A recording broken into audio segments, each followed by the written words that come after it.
Hello friends from all over the world. Welcome to Honor of Kings. If you don't know about Honor of Kings, don't worry. We will give you a full understanding about the game through 4 episodes. If you already know Honor of Kings, you should not miss this program, as you will find all the key information you want to know. Honor of Kings is a mobile game developed by TianYun Studio Group focusing on battle. It was released in China on November 26, 2015, and is currently the mobile game with the most players in the world. You will find a large number of unique heroes and finely designed skins in Honor of Kings. What's more, the immersive battlefield will also bring users fresh gameplay experience. That's why it is a fantastic choice for social entertainment. The first season of KPL was officially launched in September 2016, and we have witnessed the birth of 13 champions. After about 2,900 days and nearly 8,000 matches. Honor of Kings International Championship is an annual world-class esports tournament with the highest level of competition. It's worth mentioning that the 2021 Honor of Kings International Championship, which contributed 600 million content views on the day of the grand finals, reached 170 million users during the tournament. 2022 Honor of Kings International Championship will witness a whole update and hold a dazzling $10 million prize pool. The wild card qualifiers will start on November 22nd, and the group stage will start from December 3rd. You will see the strong teams from all over the world fighting for the World Championship. KIC2022 will kick off shortly. Let's witness the wonderful performance of players on the stage of the 2022 Honor of Kings International Championship. Let's high five for highlight.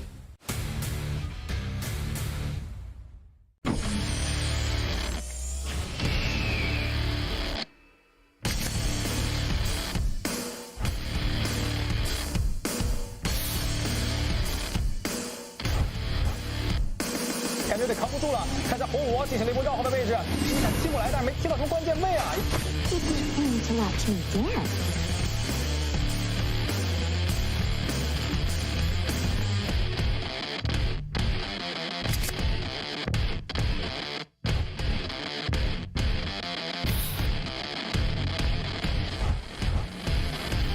阿凯就是不要他，看到这一波超进场再来一枪，还能再收一个。呼枪进场，收枪收枪，微博有点遭不住啊！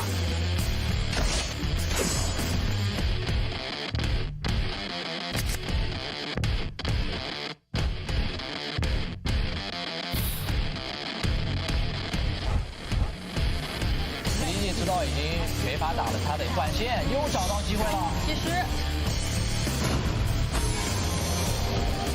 闪现回身再拉到太乙。反杀！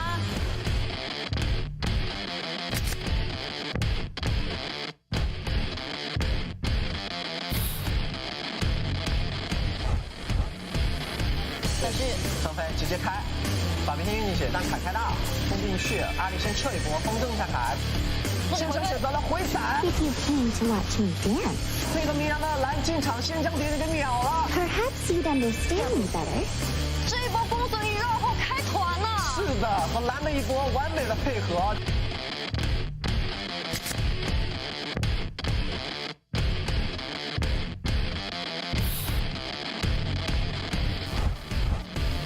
带上，来一口咬进去。Who draws the shark better? 进下左摇，左摇回头一下。And the sweet scent of blood.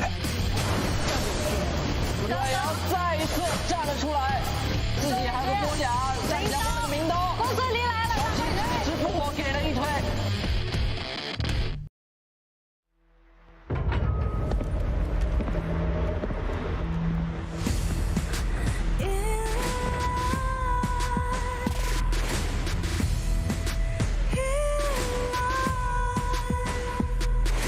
What's a life without its worth?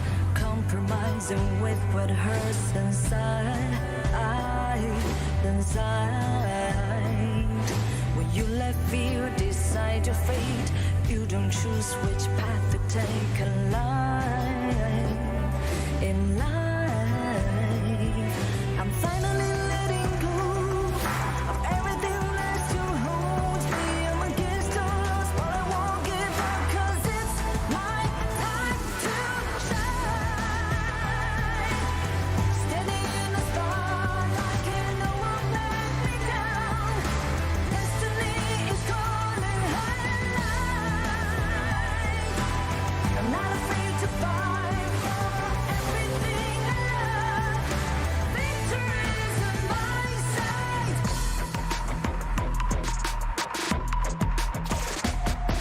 The more we lose, the more we gain. The more that nothing stays the same. In time, in time.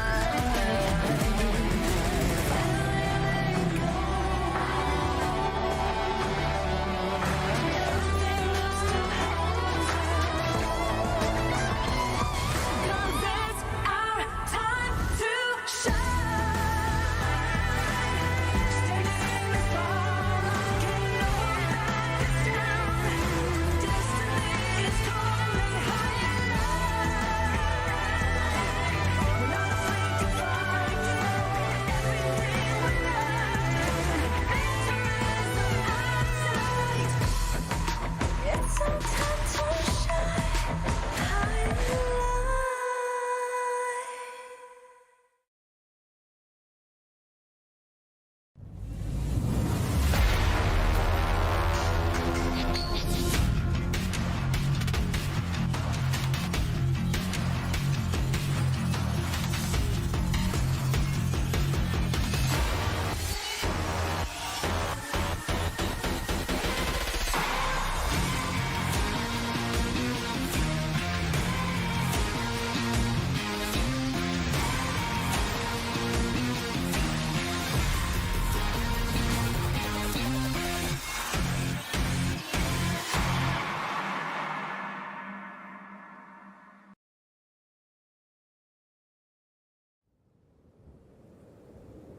A beam of light anywhere can light up the world.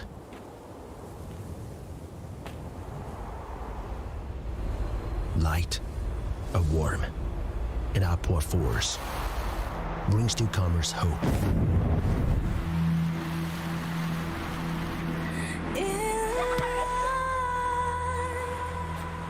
Light, a thought for comeback, gives you an indelible desire. What's a life without its worth? Compromising with what hurts inside. No matter where you are from, the desire to fight runs in our blood. You don't choose which path to take in life.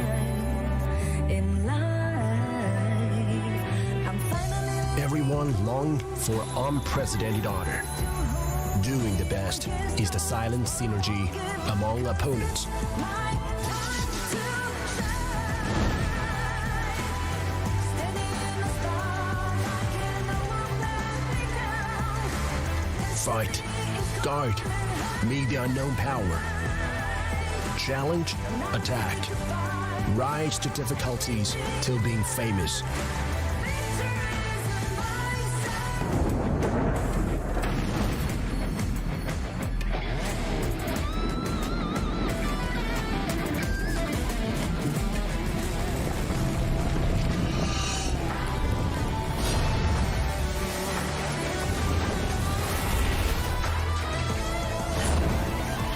Center of the world, shine like the star.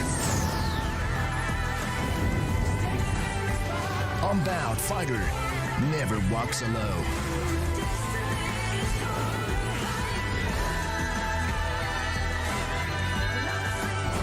Highlight will be lit by you. Let the world see your light. It's our time to shine.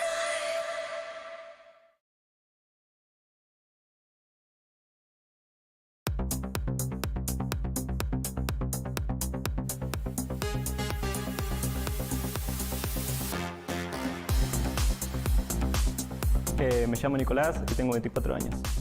Mi apodo es Zik y lo obtuve porque era un apodo que usaba mi hermano, un nickname que usaba en sus juegos, un tag. Bueno, cuando él dejó de jugar a mí me gustó mucho tag, entonces lo empecé a usar desde ese momento y lo tengo hasta el día de hoy, porque lo heredé básicamente. Mi nombre es Wang y tengo 23 años. Wang, y es un nombre que me gusta, nada más, no tiene mucho contexto. My name é Matheus, 24 años. É o Indy, é o vento. Sí. Mi nombre es Santiago Soto y tengo 26 años. Mi apodo es Mengeche y yo cuando era chiquito era muy fan del bananero. Y para quien sabe quién es el bananero va a recordar mucho qué es Mengeche. Mi nombre es José y tengo 19 años. Mi apodo es Skunk por un cantante. Mi nombre es Adrián y tengo 33 años. eSurus me contactó para armar un equipo de Honor of King y empecé a hacer el scout para encontrar a estos jugadores.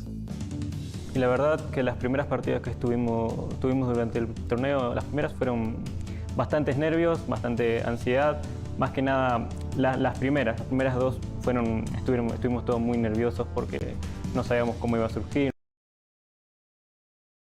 no sabíamos cómo íbamos a jugar, si nos íbamos a complementar bien. No duda.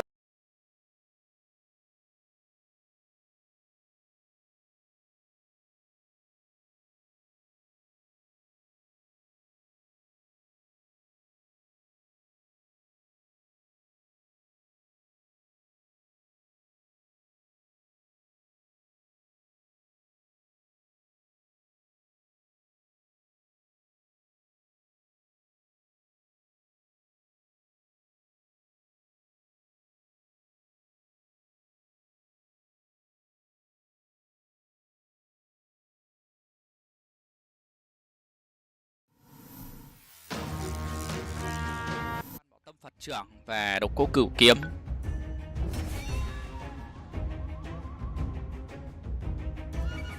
Bật đao trận rồi. Mèo mèo mèo. Bây giờ mới bật đao trận đập cao rồi. Gió bắc đập cao. Mèo mèo mèo.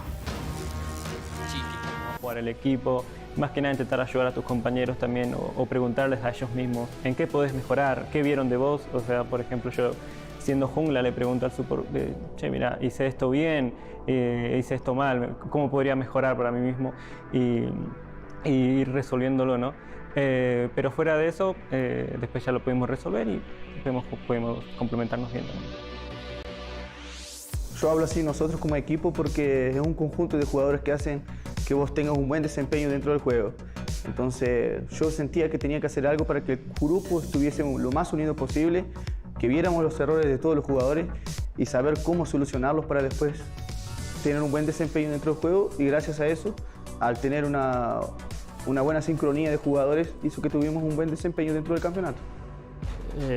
Siempre recordándoles a dónde quieren llegar, cuál es su objetivo final, qué piensan de su familia, por qué hacen eso. La esperanza no muere, pero el que terminó siendo ejecutado fue lamentablemente los del equipo de esta mina. Con eso quitan poco a poco la integridad de la torre. Ya lo está logrando Ini. Con esto acaban de firmar su sentencia. Acaban de firmar cada uno de los nombres del boleto.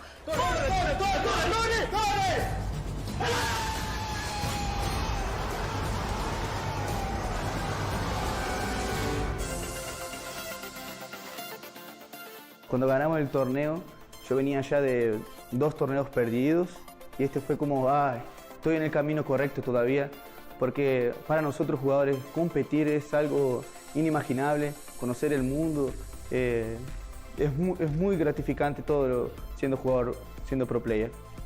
Una explosión de felicidad, muy contento.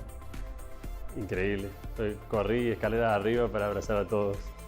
Ese momento fue increíble, de emoción, euforia, alegría, sentirme que estoy cumpliendo un objetivo que tenía, ¿no?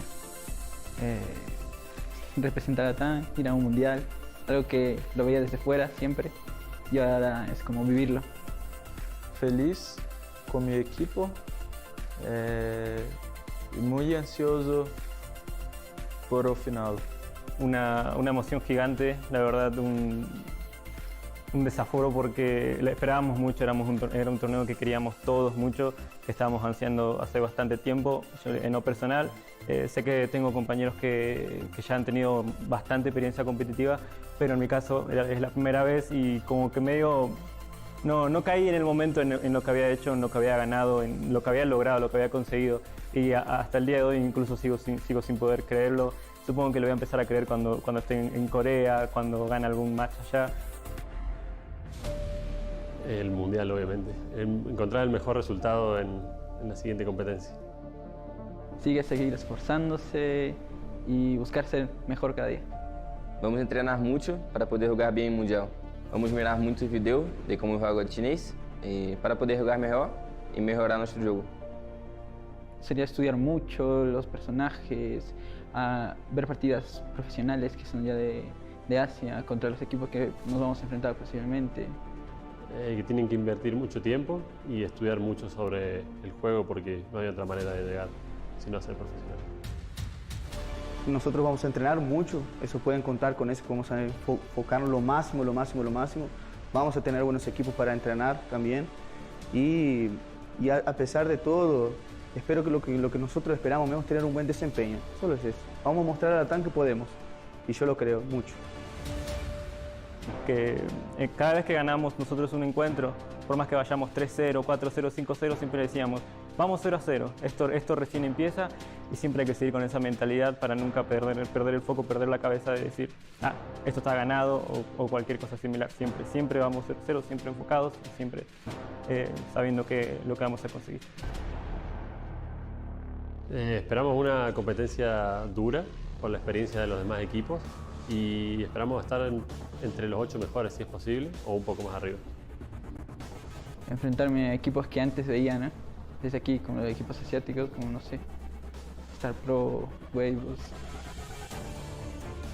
Primero que nada, yo creo que eso sería el triunfo más grande que puedo contener en mi vida, porque ganar un campeonato mundial es algo inigualable, no hay comparación nunca y espero traer más. Le voy a dar lo mejor para poder traer ese título o al menos tener un buen desempeño dentro de ese campeonato.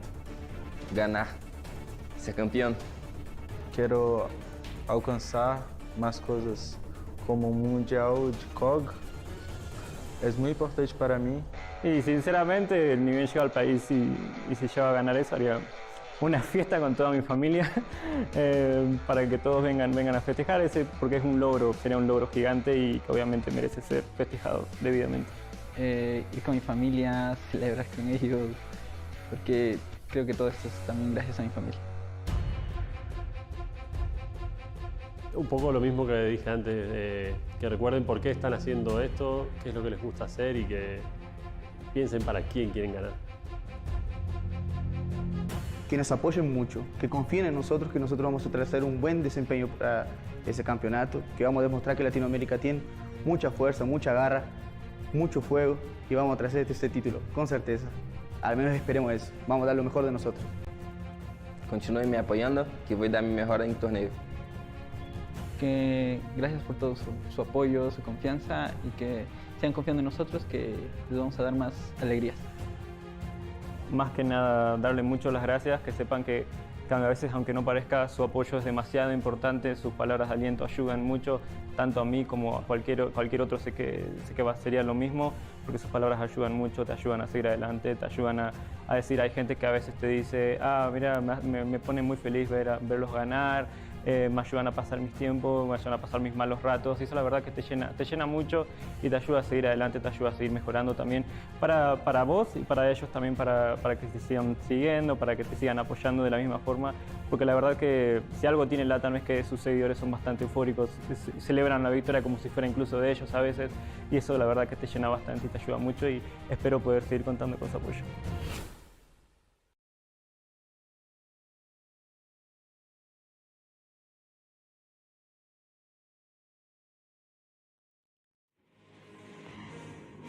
Good afternoon, ladies and gentlemen. Today's going to be the first day of our Week 2 in group stage of our Honor of Kings International Championship. I'm going to be your caster for today. I'm Nora. I'm Jacko. And I suppose you guys have already noticed that there was a video before our opening, and that was a video about eSurus, the team representing Latam-Mexico. Yeah, eSurus, this kind of team, I think I show a lot of respect for them because as we know, the leader of the eSurus, the support, the idea is Mengache. He has a 7-year-old daughter. They have to pay attention and take care of the family and the tournament at the same time. So I show a lot of respect for them. Actually, like all those players from eSurus, they have their own like stories, and actually we don't have like much time to tell to you guys like before today's matchup. So actually we want to have like a little bit discussion about this team. Personally, I really like this team, right? And because of the stories, because of, as you just mentioned, Mengache has his like own family. Yeah. You need to like, and also actually he lost 2 times like of those big huge tournaments before. Yeah, that's a point because he have played as an esports athlete for 5 years. That's quite a long time. He's been joined a lot of tournaments, a lot of experience. He have a lot of experience from another tournament, so he always have the faith on his career. Because like just as he just mentioned in that documentary, he said after they got the championship of Latam-Mexico, their own qualifier, he said like now I'm concerned, now I'm certain about that I'm on the right path. Like I don't like regret anything that I did before, and finally I saw the result came out. And also speaking to experience, actually their jungler Sick was like not that quite experienced, right? Speaking to his career. As a new player for this team, the ID Sick is actually from his brother. Just after his brother don't play the game, so he just played this ID for his brother.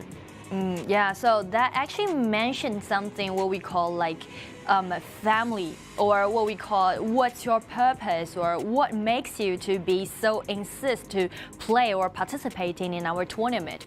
It's all about what you want to win for, and for Sick, might for his brother. For his brother, might maybe just like he said, who want to bring more title home, bring more title back to the Latam-Mexico area. And I believe that eSurus, after they've been through so many like ups and downs today, I hope they can give us something new. And again, back on track, actually you guys know that we're gonna share you some heroes about our like games for like every day, right? Every day we saw a lot of heroes shows up, just like Mengya, Hua Mulan, and then Monkey. And the core item of the Mengya maybe is it's definitely the Eternity Blade and the Shadow Reaper is a core item for him. And then the Hua Mulan is the Axe of Torment and Spark Mail, and maybe Star Break is very flexible about his item. And the Monkey is a Shadow Reaper and Master Sword as a core item if you play this hero as a physical damage. Actually, we can see like for Mulan, this hero is not that like normal in our tournament. Yeah. But just yesterday, XYG, like their top laners just play Mulan. What? He played Mulan a lot, and Mulan actually, this hero has 2 modes, the light sword and the heavy sword. So 2 modes, which means you will create a lot of combos of between these 2 modes. So you have to have a lot of proficiency of this hero. Yeah, you need to, if you want to master the hero, that requires a lot of like mechanics, right? You need to read how you're gonna play with this hero, so that's kind of a bit tricky. And also speaking to Monkey, the last one, actually Monkey is quite favored by those teams from our region, including eSurus, right? So, yeah. Because this hero is so cute. True. All right, so let's dive into today's schedule, because since we're now begin our week 2, our schedule is going to with a higher density, and now there's still 8 teams remaining in this like group stage. Yeah, I'm still in the group stage, but that will be a little difficult for the non-KPL team, because KPL team they already show their power in the group stage. And in the comment there, didn't Wolves tell XYG that you can't take the ball from Nanjing? Nanjing, yeah, the jungler from Weibo, he just won his pentakill yesterday. Yeah. And again, attention guys, yesterday this guy began with 0 buff and end up with pentakill. So this is definitely a crucial point for that. Never take Nanjing's spell, or otherwise the consequence is so serious. Yeah, that's quite phenomenal. And actually, that's something that we need to pay attention to, is that matchups that we will just play yesterday actually gonna be the example for a lot of teams from the other region. Yep. Because we all know, like, for teams from another region, actually they're quite painful in the early game. Yeah. Usually their shield's gonna be invaded for their opponents, and also like, so how you're gonna turn this around? You can like learn something from yesterday's matchup. Learn something from the KPL team, what they did in the early game, and what they attack or what they defense in the early game. So this is quite important, like, because the early game always the biggest problem for the non-KPL team, because the KPL team, they practice a lot before 2 minutes, and the time to the 4 minutes, and the 4 to 8 minutes. Every single detail they have been set for it. It takes time. It takes time. Time is everything, you know, because like they're quite experienced, so that relies a lot of like efforts behind the scene. We want to know like what they've played this for such a long time. But back to today's game, actually, like today's gonna be the Group A's matchup day. Yeah, Group A's matches, because there will be a little bit difference from the first round, because our week 2 we finish a group per day. So that would be a crucial thing for us to watch, because today we're gonna finish this group as the A group. Yeah, again, we can give you guys an overview towards our group stage format. We're doing double round robin, and we just finished the round 1, and today's gonna be the beginning day of the week 2. Yep. And for these two teams, eStarPro and also Gen.G, if they really want to make it to the next stage, especially for Gen.G, this game play against eStarPro, it's gonna be a must win with 2-0, right? You have to 2-0 to win the Nanjing Hero. Yeah. So this is quite important, because Wang eStarPro is the biggest monster in this group. So you're hard to take any point from Wang eStarPro. So maybe Hero will have some chance to be take some points in it. But yeah, it's still a difficult task for them. Because after all, we're gonna do for 2 out of 10, and in total there's gonna be 8 out of 16. So that's tough, and that's something worth mentioning if we pay attention to Gen.G starting lineup today, because they actually did some rotations in their midland. Okay, the Illusion substitute the Glow, and Illusion only play only single game. Yeah, actually, this is the second time I saw Illusion came into the first time. The first time we saw Illusion, he played Zhao Jun, and he won this game. That was the first day of wildcard qualifier. It seems like a long time ago, but actually, it's just like half a month. Oh, just like today. Maybe just like yesterday. Time flies. All right, so that was the only one and the first day that we saw Illusions playing in the mid. That was playing against Tribe Gaming. And for today, actually, Gen.G, all those matchups gonna finish up in this day, in one day. So let's see if anything's just gonna work out after they did this rotation. Every point isn't calculating, because he have to win this game in 2-0, and then when he faced to the Nanjing Hero and defeat Nanjing Hero in 2-0, maybe they will have an opportunity to make out to the main draw. But yeah, still difficult for them. But today series, maybe they have no, it's a limit hope, as hopeless for them to met out this stage. So just enjoy the game. For eStarPro, right, the situation's not that optimistic for eStarPro, but we've just mentioned, like, for them, actually, this is going to be a really nice lesson or a really nice experience for them to learn something from it. Yeah, definitely, that's a nice experience, because just like what they said in the video, every time, no matter what they want several or a lot of games in the Latam-Mexico area. They always just like say we are in the new beginning. So when they join into this tournament, it's a new beginning for them too. And actually, you just mentioned me about another thing. That eStarPro actually they've been through their own qualifiers in Latam-Mexico, right? And that was a 1 out of 12. There was 12 teams who once played against with each other in Latam-Mexico's qualifier, and they won a spot to participate in our tournament. So I believe that they can really making some like progress after they've like been so many tournaments before and also been so many like matchups before. Yeah. Which means I admit that I have to admit that you are the champion in the Latam-Mexico area, but the difference is when you join into this international championship, well, everything will be different because you will find a lot of champions in this stage. Yeah, you know, eStarPro like if you guys pay attention to that documentary, pay attention to that video, they once mentioned about they really want to play against eStar. They really want to play against those teams that they only saw their video records before on the screen, and they actually their dreams come true, right? Come true, and they did in the same group. Yeah, and now they're playing against like who's in Group A, Nanjing Hero, and also Wuhan eStarPro. How many titles that did Hero won before? 5 times of championship.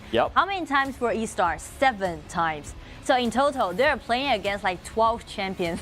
Isn't it, right? Uphill challenge. Yeah, they have only champions of Honor of Kings, and you have to face to 12 champions. Yeah. So definitely a new experience, and very amazing experience for them. Best tutor ever. So actually for today's game for eStarPro, we just hope that they can bring us something new, something different, because we know that they actually played against Hero yesterday, right?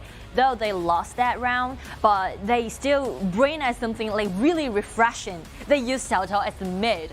Yeah, Xiao Chao as mid.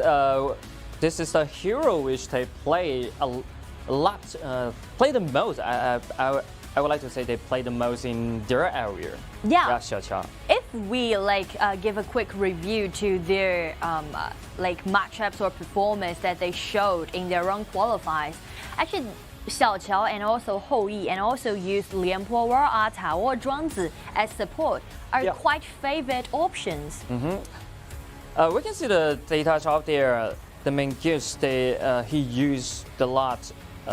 He used Zhang Fei and Zhuangzi a lot. He used Zhang Fei for 4 times and Zhuangzi for 3 times. They really love this hero. Yeah. So actually, you know, after the first appearance of eStarPro, like after they showed up in that week 1, I was quite surprised about those heroes that they used, because that's quite like KPL playing style, you know.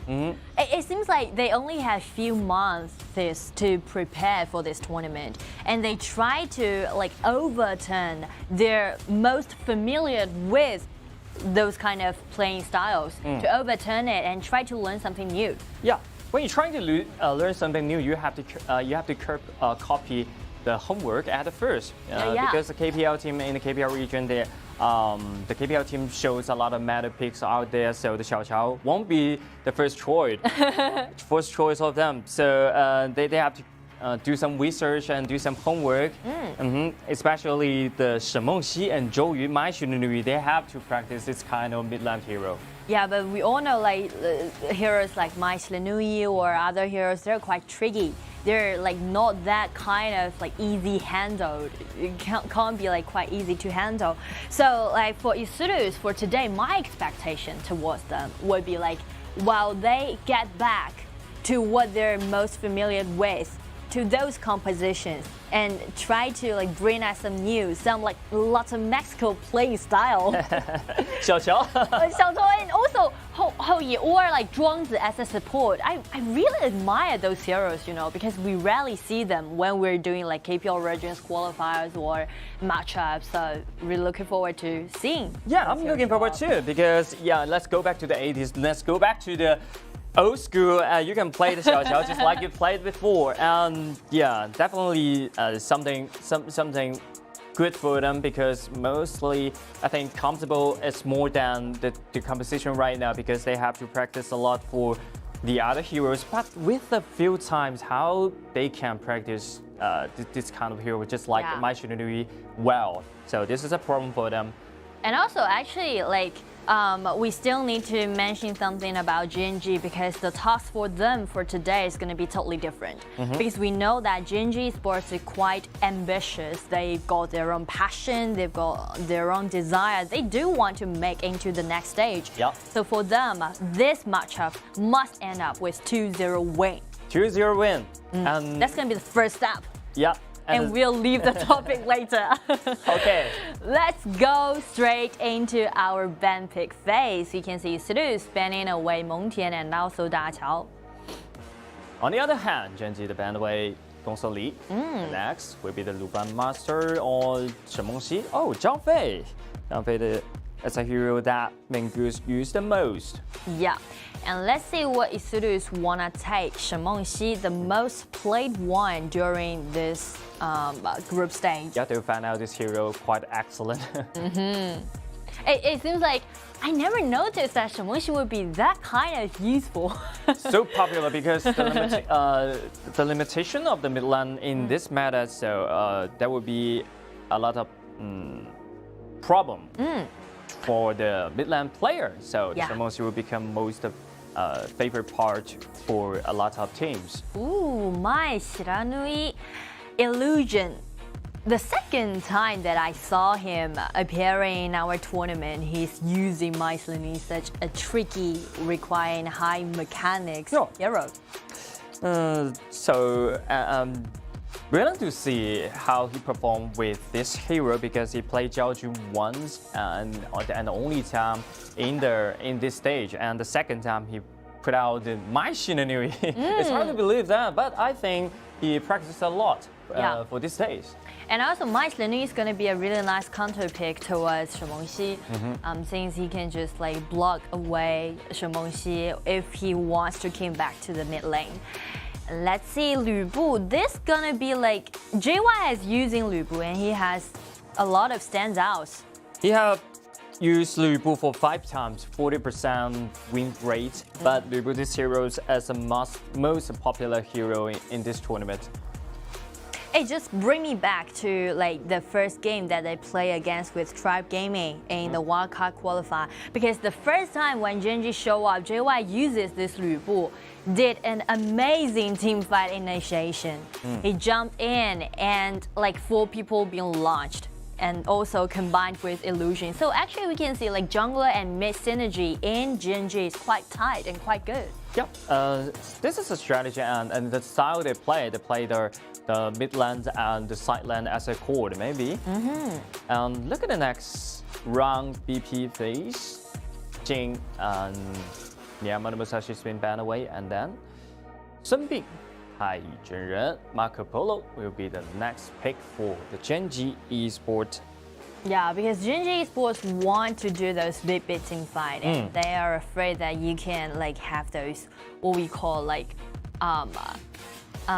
it's just like he don't want you to use Sun Bing or Tai Zhenren to gain some chances when you're doing this team fight. This is the right choice, but but on the other hand, you know what? Why eStarPro they banned away Jing and Miyamoto Musashi? Because they say that he only used 4 heroes in this tournament. It's Miyamoto Musashi, Jing, Lam, and Kai. So he used Miyamoto Musashi and Jing and Lam for 4 times. So these 2 heroes they have to ban away. But Lam's still available. So the jungler maybe is the counter pick. So you guess like maybe Susu is gonna go for Lam. Maybe it's go for Lam, but I have no idea because like, the concept used out there. Yeah, and also like for those compositions that Isu's just selected, Lam's gonna be quite hard. And also weak, because actually the front lanes were quite what we call solid, right? Fuzi plus with Ata and also Kai. Yeah. But all right. Yeah, just like you mentioned before, comfortable is more than the conversation right now. If he really good at this hero, then you pick this hero. True. Confidence requires a lot of confidence. So actually, like, if we want to do some analyze to these two different compositions for Gen.G, it's still like Gen.G playing style. Yep. I personally think that Gen.G is quite favored of those like a big team fight playing style, right? Big team fight for a lot of non-KPL team is what they use the most because we can see a lot of combination just like Lü Bu combined with Zhang Fei, and this time Zhang Fei has been banned away by himself, so the Donghuang Taiyi also a hard CC for them. Yeah, all of them is quite good for quite good at fighting the team fight, so this is important. But on the other hand, eStarPro, they really pick the hero they like, because Alwyn RJ, he picked he used the Fuzi the most before because he used Fuzi for 4 times, but 75% win rate is pretty high for him. And also like with Fuzi, eStarPro can do those what we call split up push. They can just send out when RJ alone and try to let him to bring 1 minion lanes and try to do something on the opposite side. And also like using Ata as the support. Yeah. Pretty eStarPro's playing style. Minkus, he used the Ata as support before one time, but he lost that time. But this time, I think it's more shit for them from this competition because Alwyn RJ really loved to split push. He used Li Xin before. Li Xin the dark again. mode. Yeah, just like Alwyn RJ has his own like feature. It really like just like, all right, bro, you're just gonna do that, and I'm gonna carry another lane. Yeah, but this mostly that will depends on your teammate because when you play as a split push, the other 4 teammates have to focus on the vision and the defensive. This is quite important. So actually, you just bring up another idea about eStarPro. Like when they're trying to do this split up push, we need to admit that their front lane is quite solid. They've got Kai, they've got Ata, but how about the output? Because console is like, right? We have those consensus. Very late game. Quite late. So what about the mid game? Like about the mid game, it's true that the front lane is going to be quite strong. They're going to buy a lot of times. But where's the output came from? The output, well, that's a good question. I have no idea right now because eStarPro, they haven't been to the late game during the group stage, so this is quite important for them. Because concert, you need to take a lot of time for the farming up and Fuzi as well. So maybe Shimongxi is the one really true core for them to show them competitive in the early game. Yeah, so actually we can put Kang under the spot because the spotlight because like for Shimongxi, he need to use his ultimate or use his ability, try to poking down some HP bars, especially like for heroes like Donghuang Taiyi.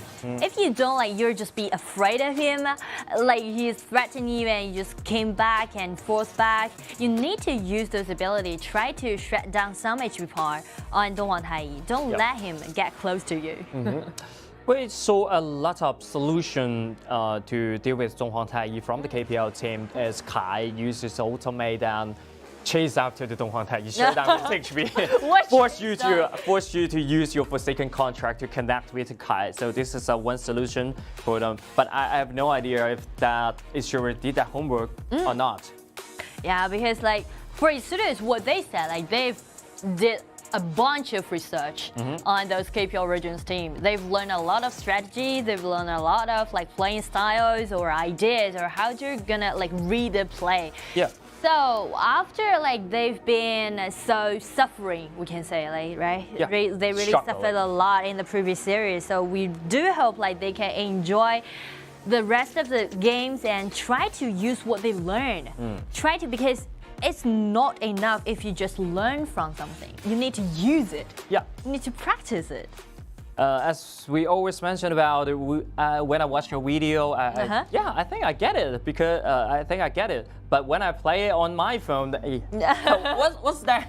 I know that I'm feeling. manipulate it. I saw my Shenui being so popular, so prevalent in KPL region, so I tried it like several times. Well, the same. This is the same result for that. So this is a problem. When you watch it, you learn a lot of things, but when you really playing the game, that would be a different situation for them. Yeah. But the main factor of the eStarPro is lack of some experience because they don't exactly know the timing when your opponents will come.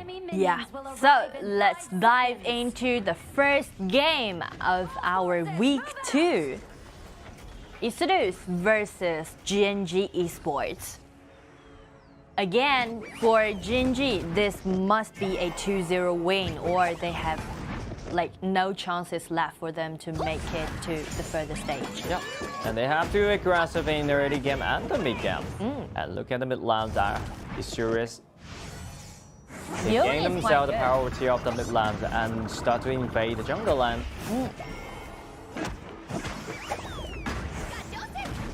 Maybe they can do it straightforward. And look at the Gen.G, they start to strike back and find some damage onto Ata. Ata without the flats is in danger. It's been taken very low. That's something worth mentioning about Fei. He just like keep following eStarPro, keep following Ata. Yep. And let's check the blue side. Look at Gen.G, they went too deep on that, but look at the Donghuang Taiye. He used a flash to get close to the enemy and he keep his HP restoring all the time from the Dark Orb. What double kill goes to Donghuang Taiyi, and this is a 3-0 opening, and there's even a solo kill. Oh, Purify! Whoa! Finally, we saw those, like, because there's somehow a 0.3 or 0.1 second. 0.1 seconds for that. Immune, right? Immune, then you can use dodge. that. Yeah. Wow. Actually, you can dodge your damage with your purifies in 0.1 second for it. And you have to use the purify to dodge the damage like you simultaneously. Yeah, you need to precisely catch the timing. But anyway, like check the opening. Gen.G, after they use, like, they rotate illusion to the mid, actually he's playing really well. Maybe that would surprise the eStarPro. What kind of surprise is, what? I don't know, the Purify is like that way, and look at the top lane. The eStarPro get himself another kill from the JY. And that I want to highlight the Fuzi. Like he just target at JY twice by using his rod. Yep. Pour him back twice. Target on the sideline. They want to gain some gold lead on the sideline to have Win RJ play the split push. Because eStarPro is already like their upper side was in deficit, right? The first blue buff was taken away by their opponents, and also there was a 4-0 opening. So for eStarPro, they want to make something happen. Yeah, and look at the blue buff. Gen.G, they come again. So that would be a disaster in the blue side. Yeah. Because actually there's something worth mentioning is that Gen.G always have numbers advantages, right? Lady Sun come all the way long from the bottom lane and try to aid. Yeah, flash for second contrast in connect with Win RJ. Win used a flash to get away. He's still alive. And look at ISG. They want to fight back and they succeed. Ooh. This is a 0-2 trade. They really did homework, you know. They hide in the bush and ambush for the right timing. The Gen.G Esports will dive into this tower in 3 minutes, and they really did a great job in this kind of ambush. Yeah, like for eStarPro, they also have 2 members on the top, right? And they just first hide their vision in that bushes. Like let you know, give you that kind of understanding that there's only foods alone on the top. Yeah, but that's not the truth. That's true. A trap. It would surprise me about this kind of movement, and eStarPro they actually improved a lot from this tournament.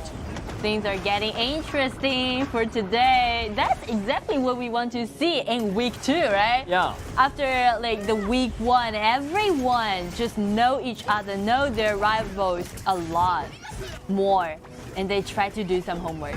It's like we mentioned before, and they will find the gap from between the other teams, and they will fight for it, will improve it. And look at the blue side. Will they defend the blue buff once again? That's quite hard. Yusuru so had hard for nothing them. to do. They could just hand it over to Gen.G. They can't contest them right now. Because the Gen.G, they core, they have gathering together.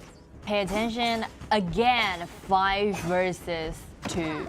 Like Gen.G always have those like numbers in advantage, right? They really prefer to playing those like big team fight playing style. Yeah. So the ladies will join the team fight at the stage of this time. Only 5 minutes. Wait, they will join the team fight and Yeah. they work as a unite. And look at the bottom side. The leader will face a lot of trouble. Flash will save him, but Lights a lot. How many ultimates they use on console Yu? Check it. 2 flashes, ultimate, 2, and then everyone just rush to console Yu. But check what Foods is doing right now. Yeah. I love this man. They play so aggressive, but I think that was a kind of waste for use the flash in the for second contract for constant Yu, the only kill. That's what we know. That Gen.G is being quite decisive.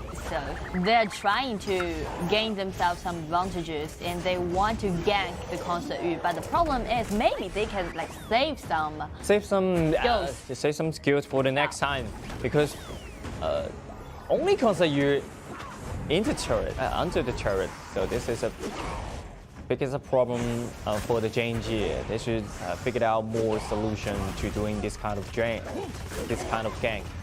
And also, if they want to like fully use their compositions, they really rely on the Look flash. at Bei for second contrast and connect with Kai.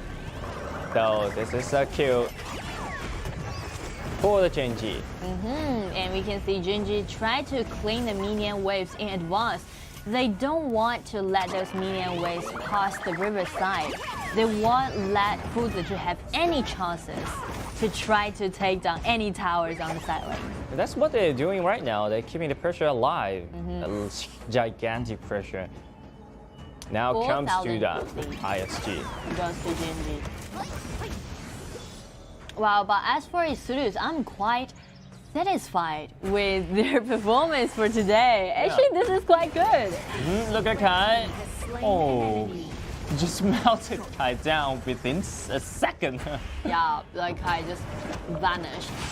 Okay, for second contract, Ata is being taken very low, so that will be another kill. Back over to Lady Sun. Now Gen.G is being unstoppable right now. And also, here's the problem. Oh, first the flash out. Too aggressive. Well, he's being like, I want you down now. Yeah. Instantly, put your hands up. And Wei Ling actually have good individual ability for that, and it shows a lot in this game. If we give a quick review in those wildcard qualifier, we can see like Wei Ling always doing great job during those laning phase. He always can win himself the upper hand in the winning phase. To create a lot of pressure during the laning phase. Using minion waves, they can easily take down this tower on the top. Yeah. So what's gonna be the next for Gen.G? The next maybe the mid lane outer turret. Force out the mid lane tower. And for Isurus, they're trying to play some jungle. Flash of a second conjure with the fallen gun. Look at the combo. So success. So succeeds of this team fight. This is a 1-1 trade, but Gen.G won this team fight since they used the support, sacrifice Fei to take down Shen Mengxi, and Shen Mengxi is gonna be only hero for Isurus that can easily clean up those minion waves. Yeah. So there was a homework from for only 3 minutes, but the next is the big problem for the ISG. Never more. They will have no more homework for the next time. They really did some research, but not enough for them to defeat the Gen.G right now. Yeah. And for Gen.G, I really want to highlight illusion, right? My Slenui is quite tricky, and also this, like he's under such a huge pressure when he did this rotation as what we call substitution, right? Yeah. And he came up he used his own ability, own skill to gain themselves a huge advantage in the early game, in the opening. And now he's doing a great job as an assassin. I think he handled so well. Not bad. He's not like I can't feel like any tension or like he's being nervous. Yeah. I can't smell like any tension for him. There will be a lot of look at the flash. Zhang Minsai and Lam will have the kill, and then he will kill Shen Mengxi in that time a lot. 1 versus 3 and 4. He will kill the Kai or not. He will got strike back, but what does it matter? The high ground turret is being destroyed by the Gen.G, so it's worth for this. And as we just speaking to Illusion, he just used his flash, got a really nice crowd control. Yeah. And look at that, hoping RJ split push once again. Use the flash to get himself away. Yeah. We usually see like Fuzi using his flash help to initiate, help to engage. Wow. Right now it's retreat. To save him alive. This one, wow. A lot of combos just come inside. Say it's quite a dangerous place because there's no way out, surrounded by 3 turrets, so you have to die here. Just trade as much as you can. Because he's going like too deep. He's like first aiming for Consort Yu, and after taking down Consort Yu, he's already being so far away from his members. Look at Kai. Invincible Warrior has been triggered and he's so tanky. Look at now it's being struck back by Kai. Never underestimate the Kai when he's using his ultimate, gaining himself extra defense. Okay, Edwin RJ surrounded by 3. Once again, he used the ultimate to get himself away. He's being spotted, so he needs to retreat. So here's the question, like for Gen.G, now they've got like 2 high ground towers in advantages. And for Ysurus, they're really trying to use this split up push strategy, try to use Fuzi to buy themselves more time. But the problem is, after he's being spotted, Gen.G is just gonna go for him without any doubt, without any hesitation. Yeah, if you want to surround back and strike back, you have to gain yourself more gold. Look at the Consort Yu, Eternity Blade and Shadow Reaper. And you have to build up the Succubus Club because Illusion creates a lot of threat to him. Yeah, but the problem is, check the gold difference in Marksman. Actually, there's like 5,000. Right? 5,000 gold lead goes to Lady Sun. So when it's gonna be unstoppable flash now. for second contract. Look at the damage out there. The output from the division is so huge. And they bring in this Nian waste, but this is gonna be a little bit hard for them since Shenmeng is still alive. Yeah. Ow, Fuzi, I love this guy. I love this guy. You're just gonna keep working on it. Keep working. Once again, you can take this down and then automatically trigger. Use the second routine. We get strike back or not. Without some item, that would be a difficult thing for them. And look at the falling gotcha jump inside, and the Consort Yu has been immolated. And now from the other side. Gen.G tried to use this to head into this crystal. They won the first victory, and congratulations to Gen.G. But at least our win still took down a high-rank turret. That's a good news for them. Actually, I'm really satisfied with their performance for today, and I really enjoyed the first game. Yeah, and they really enjoy the game too because they're here to enjoy the tournament, to learn some experience, to learn some skills, and right now at least they destroyed the high-rank turret. That's a big achievement they've got. And we can see like they've already made a lot of progress during this journey in our tournament, in our KIC. For example, for Ysurus, actually like in the previous series, they hardly can make it to the late game, right? Make it to the late game after 10 minutes. Or destroy any turrets. Yeah, but this time they destroyed the side land. They destroyed one land at least. So this is an improvement they got. And I really like the way that our Wing RJ is playing, right? Just like any anyway, I'm gonna be doomed. I'm gonna die, so I'm gonna take this tower down. Yep. And the same playing style as Sui Sui, right? By using this lime, he's just being so aggressive. And also like the opening arrangement of Gen.G settled all those advantages for them in the whole game. Yeah.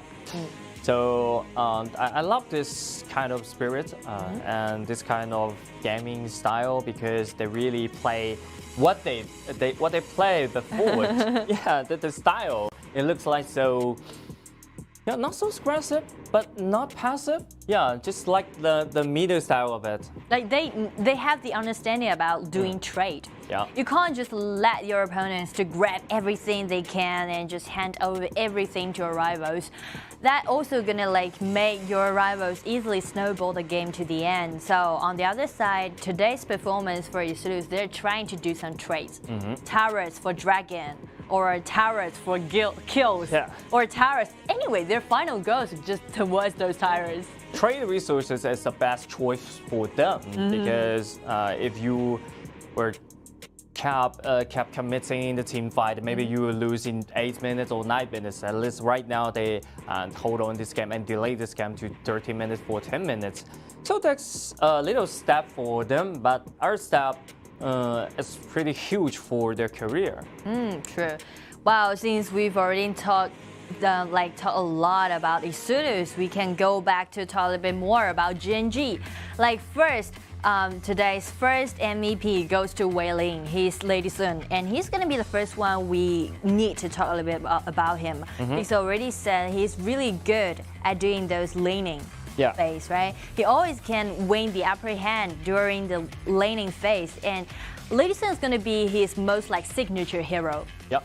Signature heroes, and he used this hero for 3 times, 100% winning rate. Ooh, such a high winning rate. Yeah, so this hero definitely the best hero he can play. And you can see like, here's the solo kill. Yep. It's not that easy, like Lady Sun play against Consort U to gain a solo Look kill. at this purified. Wow. Beautiful. Fantastic, this one. Because you need to seize exactly the time to use it, because that only like requires 0.1 second. 1 second, and you have to practice a lot. You can use you can open training mode and use the turret to train the purify. Like I did it before. How's it going? Like you died 1,000 times and yeah, it seems good because I trained it by DRG.G. The second ability is the same, man. The second ability is the same as the purify, the actual purify. So this is the same on that. So I highly recommend you can train the purify in the training mode. So it's so funny things. Yeah, it's really interesting to do. And also actually another member from Gen.G I want to put on the spotlight is Illusion.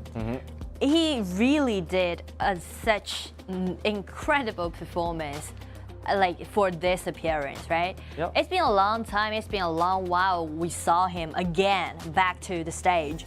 And we all know that actually the relationship between Illusion and also Glow is quite complicated. Yeah, complicated because they are teammates, but they're also encountering together because if you played better than the others, you will be the starting list. You'll be in the starting list. So that's quite important for them. They're gonna be involved into those competitive relationships, and also like before, actually they were rivals. They met each other during the previous series in our tournaments, or back to 2018 or back to the KRKPL. So that will be a lot more funny for that because I saw that happen before.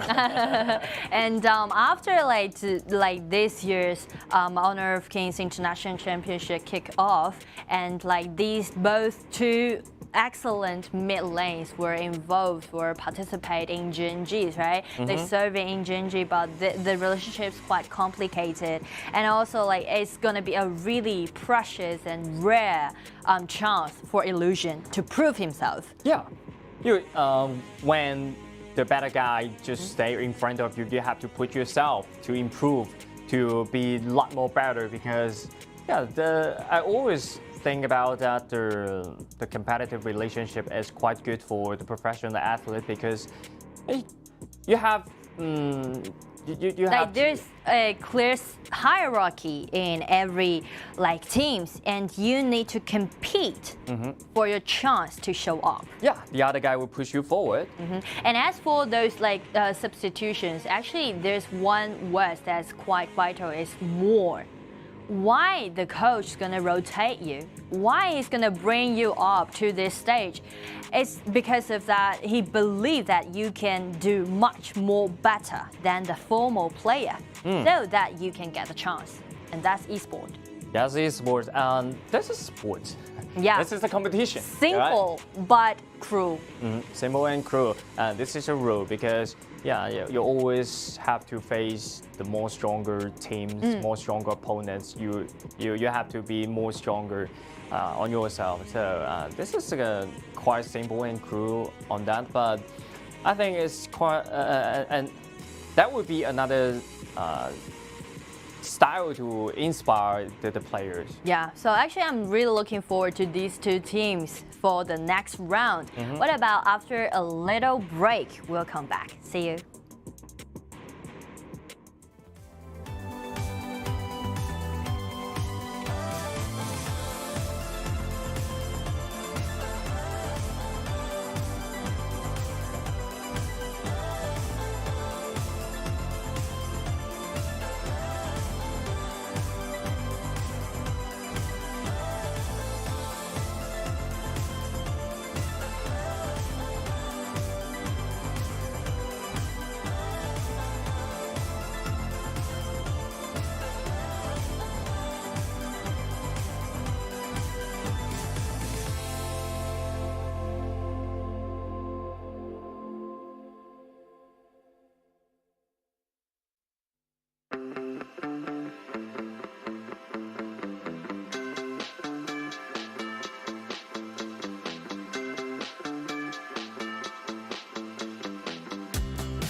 And welcome back, ladies and gentlemen. This is the first matchup for today, and this is gonna be the game 2. eStarPro play against Gen.G. Yep, and it's series from the Latam-Mexico area. Gen.G Esports from South Korea. So, as we mentioned before, if the Gen.G Esports really want to make out to the main draw and to the qualifier, they have to 2-0 defeat eStarPro. And also the hero, that will be the biggest problem for them. But at least they get themselves 1 point by now.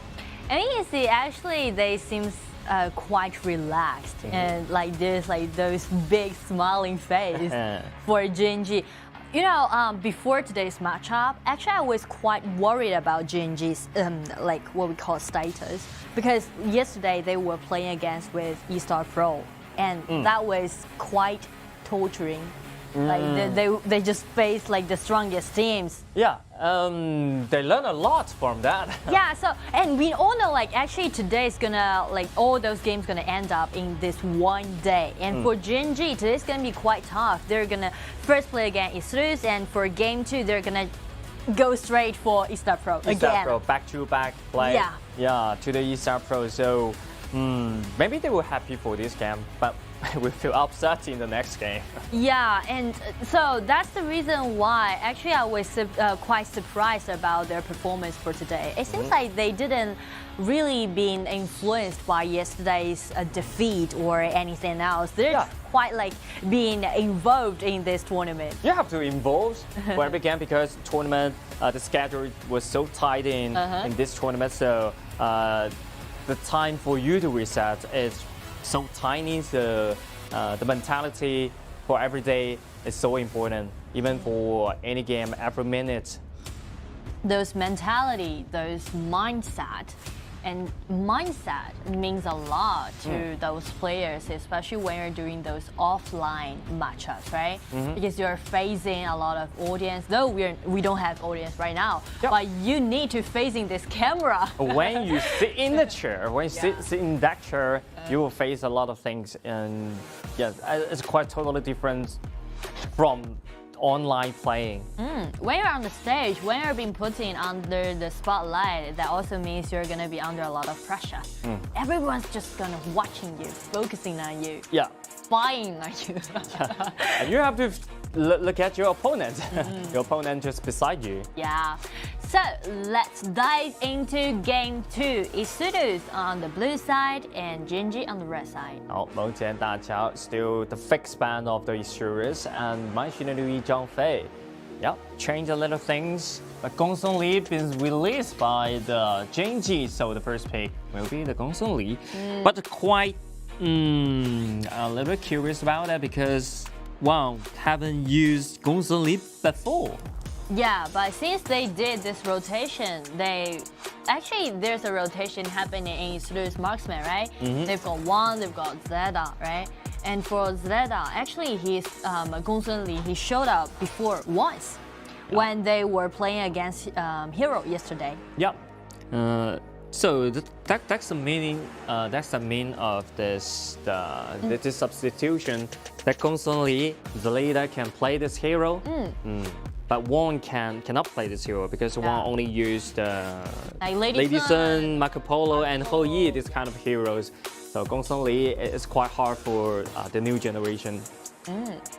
And Monkey, once again, and they use a lot in their area. Yeah, they use a lot, Monkey. And actually, you know, Monkey has his nickname. Yeah. From like these teams from other regions. They call him Bunny. Bunny. And also like Lam also got a nickname. They Baby call him Shark. Baby Shark. A lot of heroes will have a nickname also, and also they have a lot of nickname in Chinese, right? And Monkey have already used 5 times 40% winning rate, and this time it's the 6th time for Sick to use this hero. Yeah, it's like this gonna be the most played hero for Sick. He's quite familiar with this hero. And once we mention again is about confidence. When you're using some heroes that you really understand how to play it, then it's gonna gain you a huge confidence. Yep.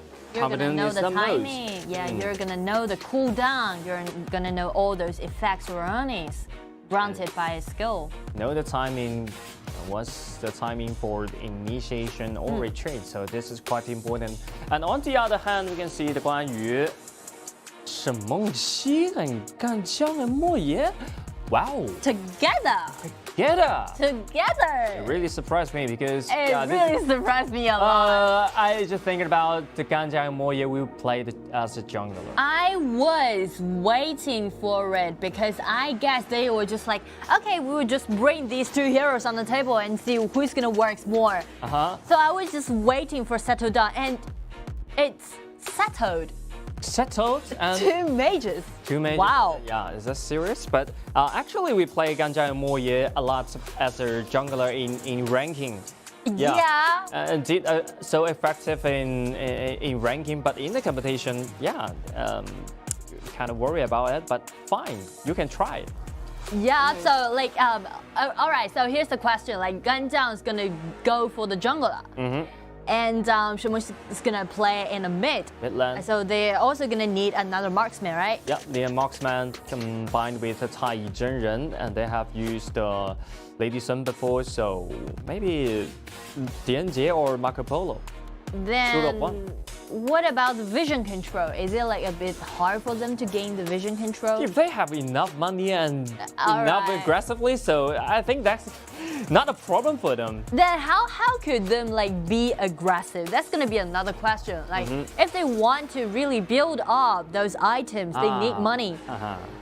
Garo. Now I got it. 3 pokes. 3 poke. JY is gonna be riding his horse and just hurl forward alone.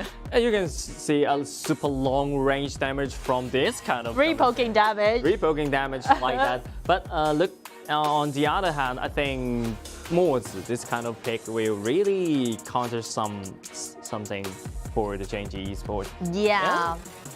You change it. But yeah, this is the same. Wow. That's the same. Yeah, and I guess maybe it's because they are afraid if they pick out Garo, there's too much magical damage. Too much magical damage. So they go for Huang Zhong. Yeah. And also Huang Zhong, by using his ability to put those traps like into that bushes, can gain themselves some vision. Yeah. But still a question for the Gen.G Esports. If they want to play Huang Zhong, why they just choose the Luban Master, right? Yeah. They choose a Tai Zhenren. I think the main purpose is accelerate the itemization for that. They want to accelerate the pace of the game. But maybe there will be some danger for them. You cannot underestimate the eStarPro. True. Yeah. So, well, let's wait and see. I didn't expect this, especially for Gen.G, right? Yep. Because we know that they need to win. They need this 3 points. They need 3 points, but they also play a lot of tricks on this kind of Yeah, conversation. that's quite tricky, and also that's quite risky. If you win it, everything's gonna be done. But if you don't, I don't know if they're gonna regret for this decision, but let's wait and see. Let's wait and see if they can get some gold leads in the mid game, at least 3,000 or 5,000. They don't have worry about anything. But if they get lead by the other side, well, that's gonna be some problem for them. And for Yasuru's Mulan again, I don't know, is it because like after Elwin RJ maybe watched the games yesterday and he was like, all right, this hero is so cool, I'm just gonna go for it. Yeah, he learned this hero and he used he had used 6 sideline heroes before, but Mulan is the first time. He's quite a warrior. You can see, like from his own playing style, he really preferred to play those warriors and who can be really powerful during the solo lane. He really loves cleaning the waves. True, and things are gonna be really interesting, especially for these 2 unique compositions. So let's take a look and see what kind of things they're gonna bring us. Academic Lund joining the battle line. Glida trying to do some damage to shut down the HP, but not enough. So yeah, Gen.G Esports can still keep the priority of the mid lane. It's more because lsurus was trying to do some damage on the heroes, on their enemies, but on the contrary, Shemoshi just aiming for those minion waves. That's a detail. Because when you put out the Zhouyu, you have to make sure your mid lane is in priority. And also the accuracy of mods is going to be really vital for lsurus, because they need to use this kind of aiming, try to stun the enemy and try to gain the opportunity for Mulan to come in. Yeah, because in early game mods actually have only few basic. Whoa, this ultimate! First blood goes for the Sui Sui. Well, that's the first time. Sui Sui, wow. He's like using Ganjiao Moye as the jungler, but he's really doing a great job. Because like usually for those jungler, it's got those melee fight, right? The range, the attacking range quite short. So that's gonna be a really hard for you to handle those like long attacking range heroes. Yeah. But he's doing a really great job. Really great job for that.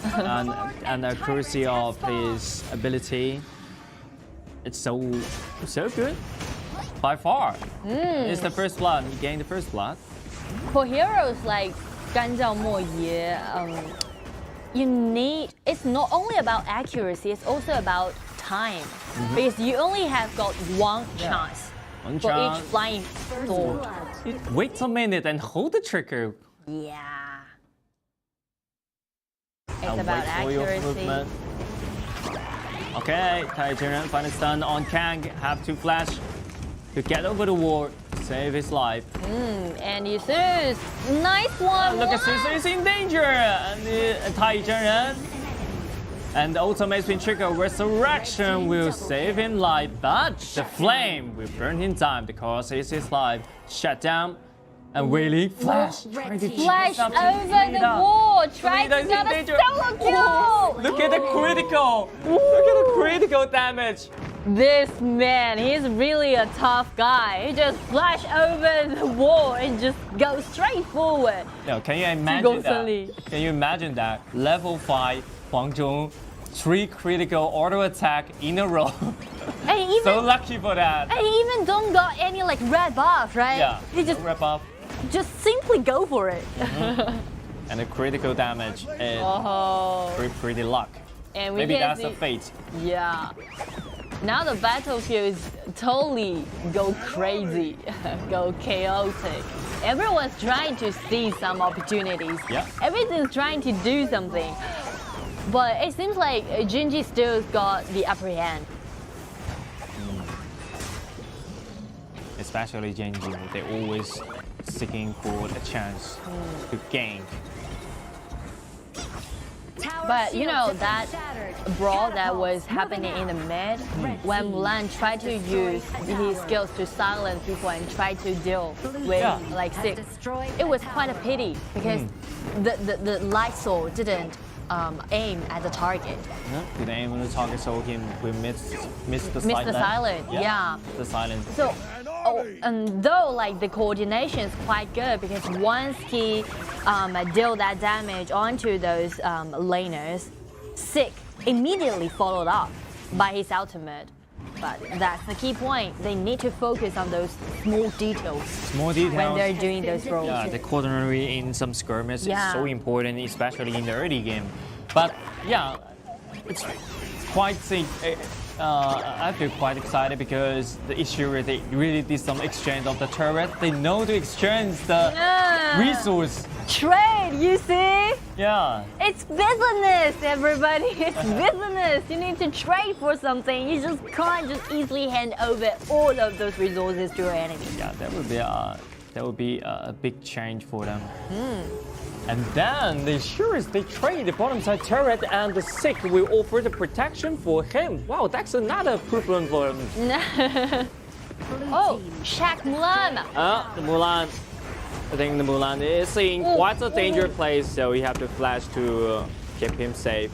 That's a problem. If eStarPro really want to take down those long attacking range heroes, they need to ambush. Oh, look at J1 trying to find a kill onto 4 people, but I think it's not necessary for that. But the all-around explosion which secured that. So 1-for-1 trade. That ultimate from Illusion, he just predict where you're gonna go. He just land his ultimate in advance. Yeah, but this kind of huge area, it's hard to dodge. Really? Our win RG has been taken very low when Huangzhou uses ultimate. Just like a turret. Oh, 1 versus 4. I think waiting went too deep at that time. But that's supposed to be, like, he's supposed to be ganked, to be honest, right? Yeah. How dare you? How dare you? Just go there with single one. Single old man just standing there. How dare you, right? So that's actually, we can predict that. But Gen.G, they can't go for more. They can't rush to it. Yup. Look at Sig is in danger. It's knocked back by the JY. And once again, everything went crazy. Crazy. What's happening? One by one. And Selena is in dangerous play. You should check on the bush. If you don't have the vision of the river land, of the river bush, you have to be careful. It reminds me about like another playing style in our game. Like it's not ranking, it's not matchups, it's called like chaotic brawls. Everyone gathering in the mid lane doing those team fight. You don't have 3 lanes, you have only 1 lane. Yeah, it reminds me of that mood. Yeah, but anyway, it's quite visually stunning, but it's still the matchup. They need to be serious. For Gen.G, they need this point. Gen.G didn't need this point, but I think they play a lot more fun in this. Oh, 1 more critical damage, 1,157. Well, they always use his flash to try to chase something. Chase after the kill. And then Sig, without the ultimate, it's hard to escape right now and knocked back by JY. Once again, eStarPro were killed by the opponents 1 by 1. So this is the biggest problem for now.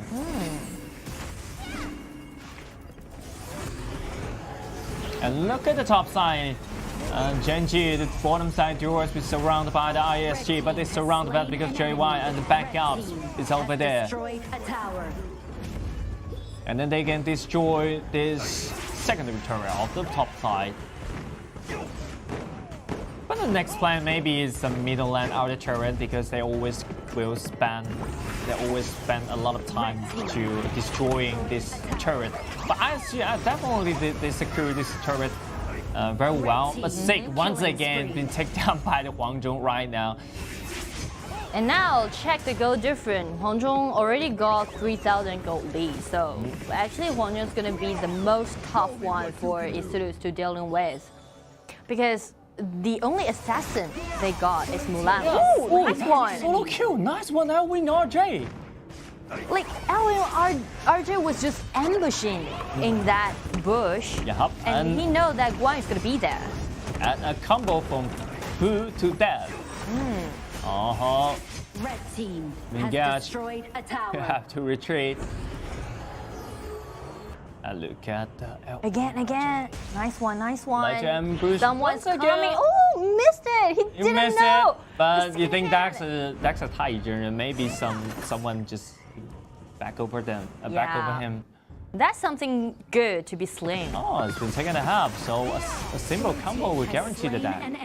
It's more about those awareness, about those sensations that you know that where your enemy is gonna do.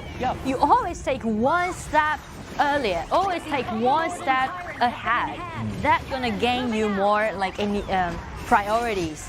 Yeah, but Gen.G they play too relaxed in this game, I think. So yeah, true. They will lack of some sensitive. But it's not time for them to lower their guard. They still need to be cautious.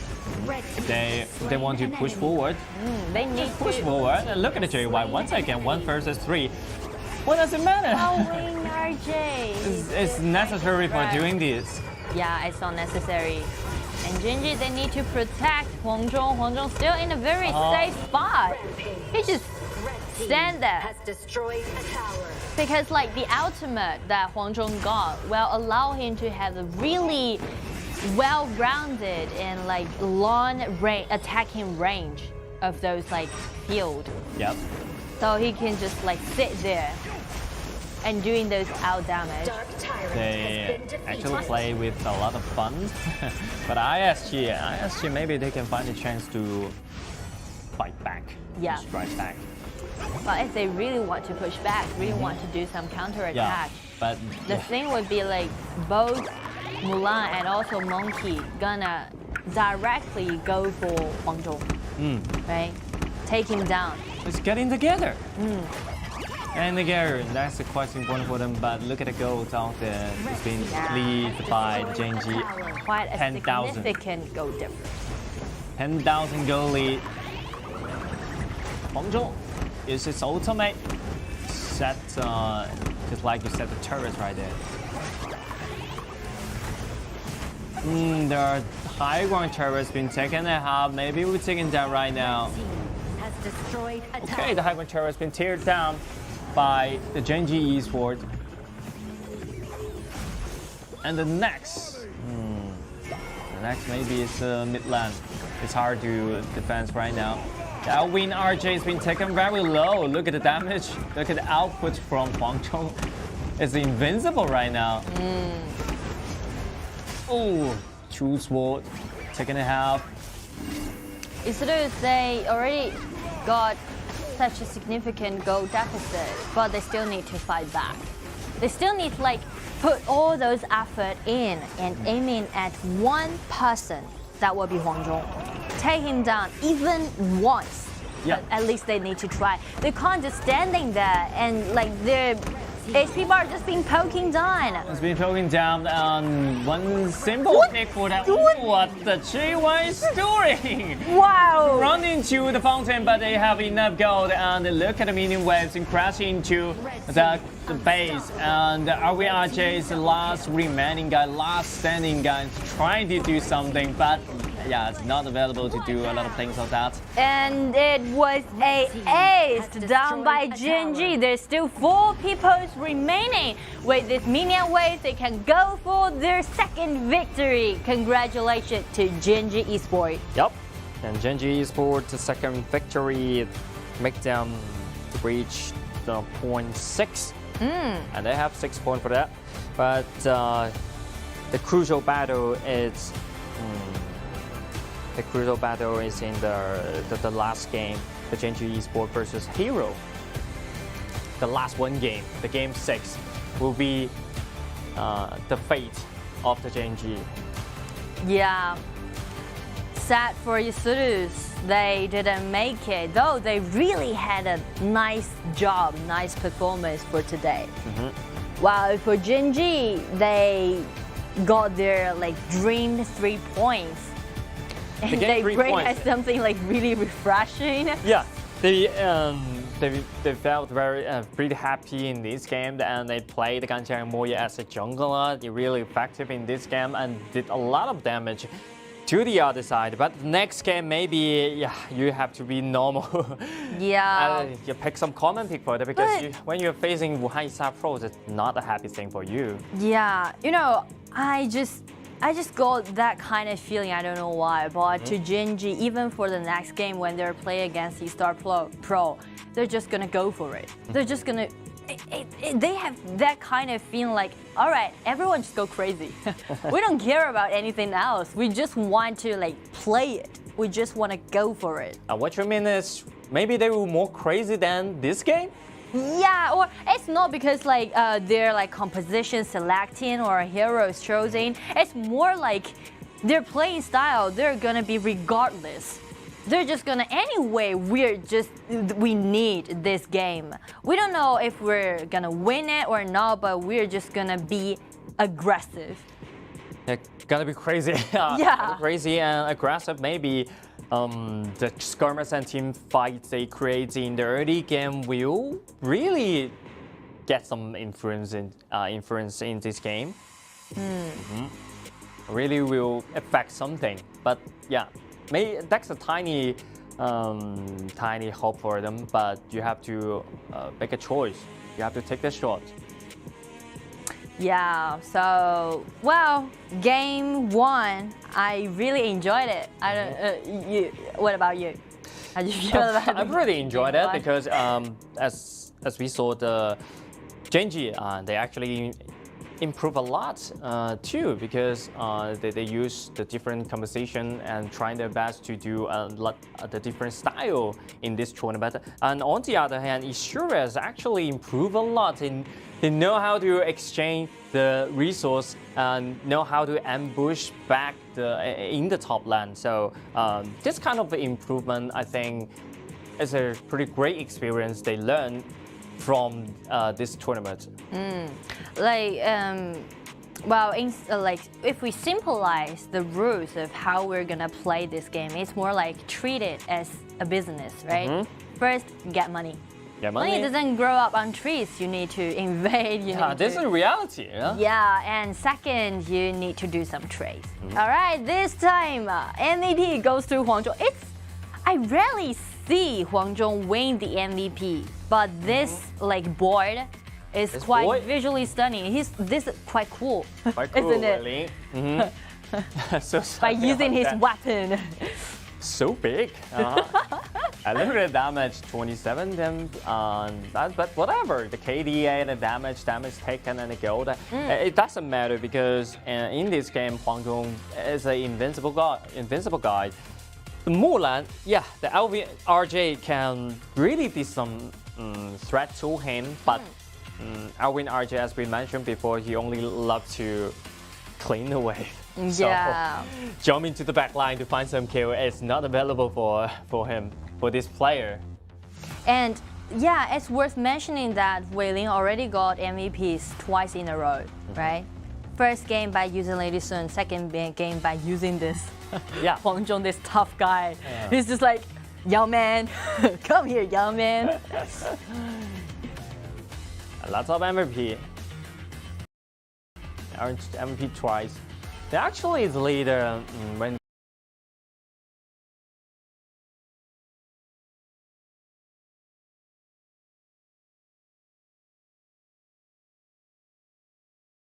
play with Gong Song. Actually, he plays so aggressive, want to do some damage or do some solo kill during the landing phase. But I think he should just go straight forward. When we went solo with Wei Ling, he feels some scared. You have to be no fear to doing these things. Be fearless, yeah. Wow, I'm so happy for Gen.G and also for eStarPro. For eStarPro, they showed us their progress that they made, and for Gen.G, wow, it would be a quite inspiring game for them and help them to cheer up. But they still need to be cautious about the next follow-up matchup because they're gonna play against eStarPro again. And we saw their performance yesterday. That was quite painful, that was quite torturing. So what kind of preparation that they did if they want to play against eStarPro again? We'll leave that as a question. That will be a big question, but you have to solve this kind of problem step by step because eStarPro is a mystery force in the KPL, including the Wolves. If you want to really show some competitive with the eStarPro, you need times, maybe a year or 2 years. For this kind of short time to reset, not enough to solve a lot of problem. Maybe the first 4 minutes. Maybe you can solve this kind of problem, the first 4 minutes, because the eStarPro will definitely invade your blue buff or your red buff in 3 minutes. This is the timing you have to catch to get and to gather together to make some defense. So let's check the standing, the ranking right now. We can see for Group A, as we've already mentioned, today is going to be the Group A's matchup day. So after Gen.G got another 3 points, they still be placed in the 3rd place, but they've already got 6 points in their hand. Yep. So they've already accomplished mission 1, right? Mission 1 completed. The mission 2 is going to be first play against eStar. It's going to be a really hard mission for them to take really 1 point hard. from eStarPro. So actually they need to aim it at Hero maybe, right? I mean, a Hero. Focusing on that matchup. Yep, it's in the game sector. But we cannot underestimate the Gen.G Esports. Maybe they can get tied with the Wuhan eStarPro. That will change a lot of things. Yeah, so actually we can ask some questions to them and let's have a short interview to see who's gonna be with us. 안녕하세요. 먼저 여러분에게 인사 부탁드립니다. 네, 안녕하세요. 저는 젠지 팀 탑라이너로 활동하고 있는 JY 이준이라고 합니다. Yeah, so Joy, just say hello to everyone. So the first question would be, we are really curious why you guys chose like 간정모이 and also沈梦熙for the game 2. 네, 먼저 저희가 진짜 궁금한 거 있습니다. 네, 두 번째 경기에서 왜 간자마야과 신문계가 같이 선택하는지 좀 설명해 주시기 바랍니다. 저희 스위스위 선수와 간장 정글이 자신 있다고 많이 얘기를 했었고 그래서 신문계 간장으로 투포크 조합을 준비했습니다. Oh, 네. So the reason is because Sui Sui said several times about he's quite confident with 간장모이, so they just use these two like poking strategies and try to win the game. So the next question would be actually like all those games going to be end up in one day. So like after being in this tournament, how do you feel right now? 네, 그럼 사실 오늘 젠지의 그룹 스테이지의 경기가 오늘 하루 중에 다 끝날 거예요. 그럼 지금 소감이 어떻게 되시나요? 그 대회 일정이 이제 오늘 마지막으로 이제 끝난다는 게 조금 시험섭섭한 느낌이 있고요. 남은 경기 잘 준비해서 잘 해내겠습니다. Yeah, so they know that this is gonna be their like maybe last game, so they're just gonna go for it and well prepare for the next matchups. Okay, 네, 감사합니다. 인터뷰 주셔서는 네. 감사합니다. Really hope that they can make a further movement. Yep, to kind of touch of that because he's just said maybe that will be the last game for them, maybe that will be the last tournament for them, so they very treasure this kind of time. So I hope them can deal with the next game as great, and the game say great. Maybe we'll make something different of their fate. Yeah, we're really looking forward to seeing that. So after a short break, we're gonna go for game 2 in today's matchups.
All right, ladies and gentlemen, welcome back. This is gonna be game 2.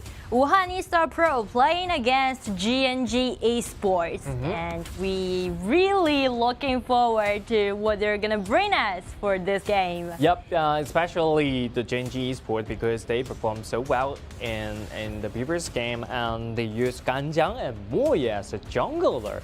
And I heard that from JY. Sui is really confident with his heroes. Yeah, he said maybe there will be some opportunity for Sui to bring this out. Actually, that's gonna be another solution about how you're gonna face those strong teams, right? Just like do something unique, do something unexpected. Unique. Right? That's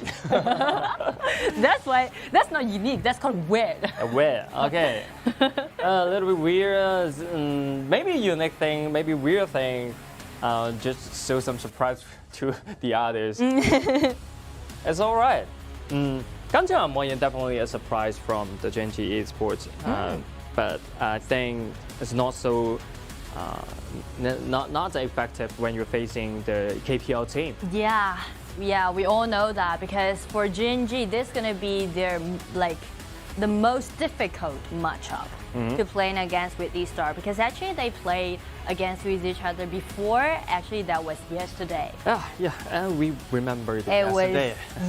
They remembered it yesterday, so that's the biggest problem for them. But they have to solve this problem one by one. As I mentioned before, they have to solve the problem from 3 minutes because eStarPro they will invade your jungle in 3 minutes. 4 people or 3 people, I have no idea. But the top side, they have to care about the top side.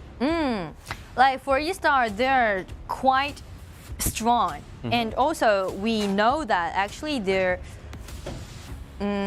dominance more about not only about those strategies and also about how great they are doing those team fight, right? Yeah, the individual ability and the coordinary and the teamwork for that execution in the game is pretty great. Every detail they can catch in the game. Actually, yesterday's performance, the first game, eStar just ended the first game in 8 minutes. And for the second one, the kills, they got 26 kills. It was a 26-5 play against Gen.G. So actually the game 2 went chaotic. Everything just went crazy in the game 2. While for Gen.G today, they still need to face this, what's gonna be their nightmare, right? Nightmare for that because when you're facing a lot of pressure, you will lose your patience, you will lose your strategy, lose the plan you were trying to stick on. So I think maybe there will be a big wave is trying to impact your island, but you have to keep steady, to keep your home steady. Yeah, the mindset. Yeah. The mindset is more about when you're in the game because like from game 2 that they played yesterday, it's more like Gen.G already lost their mindset. They always following up what eStar is doing right now. They're trying to follow up. And the more they want to do something, the more panicked they are. Because there's so many things they need to focus on, like 5 enemies, all those resources, how they're gonna guard it, how they're gonna vying for that dragon. They're quite in panic. So after yesterday's deficit, there's actually something different for Gen.G right now. First, it's about they're quite relief. They're quite relaxed. For today. Maybe they will felt relief just after yesterday's matchup. They're gonna anyway, I cannot defeat eStarPro. Let's just enjoy this game. Just cut off the part of the panic. Just enjoy the game. Yeah. And also the difference, we need to put Illusion under the spotlight, right? Yep. Because Illusion was doing quite a good job in the first round playing against lsurus. So today, it's gonna be his first time facing against eStarPro, right? Maybe Glow has been Glow's mentality has been destroyed yesterday, so Illusion have to come out and suffer the next time, suffer it twice. It's gonna be the first time for Illusion to face such a huge difficulties, and let's see what he's gonna bring Gen.G Esports today as they did this rotation. Yeah. So for game 1. Let's see. And will they be consistent with the composition that they selected yesterday? We have no idea. Xiaoming to the BP phase of that when eStarPro is in the blue side, Gen.G Esports in the red side, Mengtian. Zhang Fei swing bad away, and then Da Qiao, a good the first pick up of Wuhan eStarPro. My shooting for Qingrong. Oh my god. That's gonna be more terrifying. Yep. It's okay to banning Da Qiao away or Agudo away, but my Shilin in Qingrong's hand. Wow. Like he's gonna lead. Like a spear. Yeah, because it's like one of his most signature hero. So, I don't know. Let's see. Show your competitor, Lambert and Gong Li. Not bad. Wei Li is really confident with using Gong Li, by using Gong Li. Yep. Lambert try to build up a quite solid front line and try to do some engagement. eStarPro, oh actually those compositions quite different with the one that these two teams selected yesterday. So different, but the Illusion he put out Zhao Jun as he played in the first day. So Zhao Jun is more stable. Then what about Lu Bu? Lu Bu will be the best choice for them, but the way eStarPro have to kick Lu Bu out of the table. Yeah, they can ban it away. Because we know that Gen.G Esports actually they really fancy to do those big team fight and those synergy between their their top lane and the mid is quite tight. Yep. Let's see if eStarPro is gonna dealing with Lu Bu or not. Ata is the first ban. The Lu Bu will be the next ban for them. Yeah, You're definitely for that. All right. So what about Gen.G Esports? Because actually, you know, when they're doing those banning phase, also during those ban pick, I always give those composition as 50-50 if we cover the name. They won't put themselves in deficit during the banning phase. You're right. The sidelines in banned away, but Lu Bu is a good choice for them. But why he will like to select Xiaohou? He just want to show them. Ooh, Xiangyu. Xiangyu. I think it's that might be the even worse choice for that. But yeah, if JY feels that they feel that so confident for playing this hero, yeah, I think it's fine. But this is his first time to bring out Xiangyu, this hero. Maybe that's something we call secret weapon, something unique that we're looking forward to seeing, right? Okay. So unique is that thing. Anyway, like since is it like the first appearance of Xiangyu in our tournament, right? Not the first time. Okay. Yeah, but for JY it's the first time. So actually we can talk a little bit more about this hero because for his passive, actually it's gonna grant him a kind of like strong power when he's under a certain HP bar. When he's under 30% HP bar, he will have an effect and reduce the 40% damage received. Yeah, so this is quite important passive. So keeping your passive alive before the team fight, it's a key. You win the team fight or not. Yeah. And also maybe it's because once they pick Xiangyu as the top lane, they try to let someone to keep watching Mai Shilinui or Guan Yu to use his like first ability when he saw them came in and try to block them away. That would be a way for it, but it's quite hard for them right now because when eStarPro right now, they always do those insta kill. Once you saw me, you're doomed. Yeah, that was instant kill for that because the silence from the Sun Bing and then Mai Shilinui, a combo maybe from Fu to that within seconds. Yeah, so that's like we're just giving those predictions, right? We're just like trying to figure out why they chose Xiangyu as their top laners, but they definitely got their own reason for it. And also, like for both Xiangyu and Lambert, they got quite nice crowd control ability. Yeah. and also they're quite strong and solid to be a front line. So that might be something to do, and also they select Luna as their jungler. I'm quite curious of that Luna because so you say, yeah, he used Luna as their first time. So is that a unique weapon? You know, the feeling that I have and for today, for week 2, for the last round or the last day for Group A in our group stage, or even in our KIC for them, right? It gives me that feeling like, all right, anyway, it might be our last fight. It might be our last showcases. So why not? Yeah, we don't need to regret anything on this stage because we put out the heroes we play the most or play the best. Yeah. So, I think JY will think, I just love this hero. I want to show up this hero in this stage. Yeah. Like, we won't hide anything behind the scene right now. From now on, we'll just give you all what we have and let you know that we have something. Maybe that will be something we mentioned before, unique. So you say play Nuna, JY play Xiangyu. Maybe we'll let's see. Actually in fact something, but we have no idea. They definitely prepare something. Yeah, definitely prepare something. Right? Yeah, but we'll find out in the game. All right, let's go for it. I'm really excited about this matchup, and also for Wuhan eStarPro, I'm really looking forward to seeing those like art-like team fight again.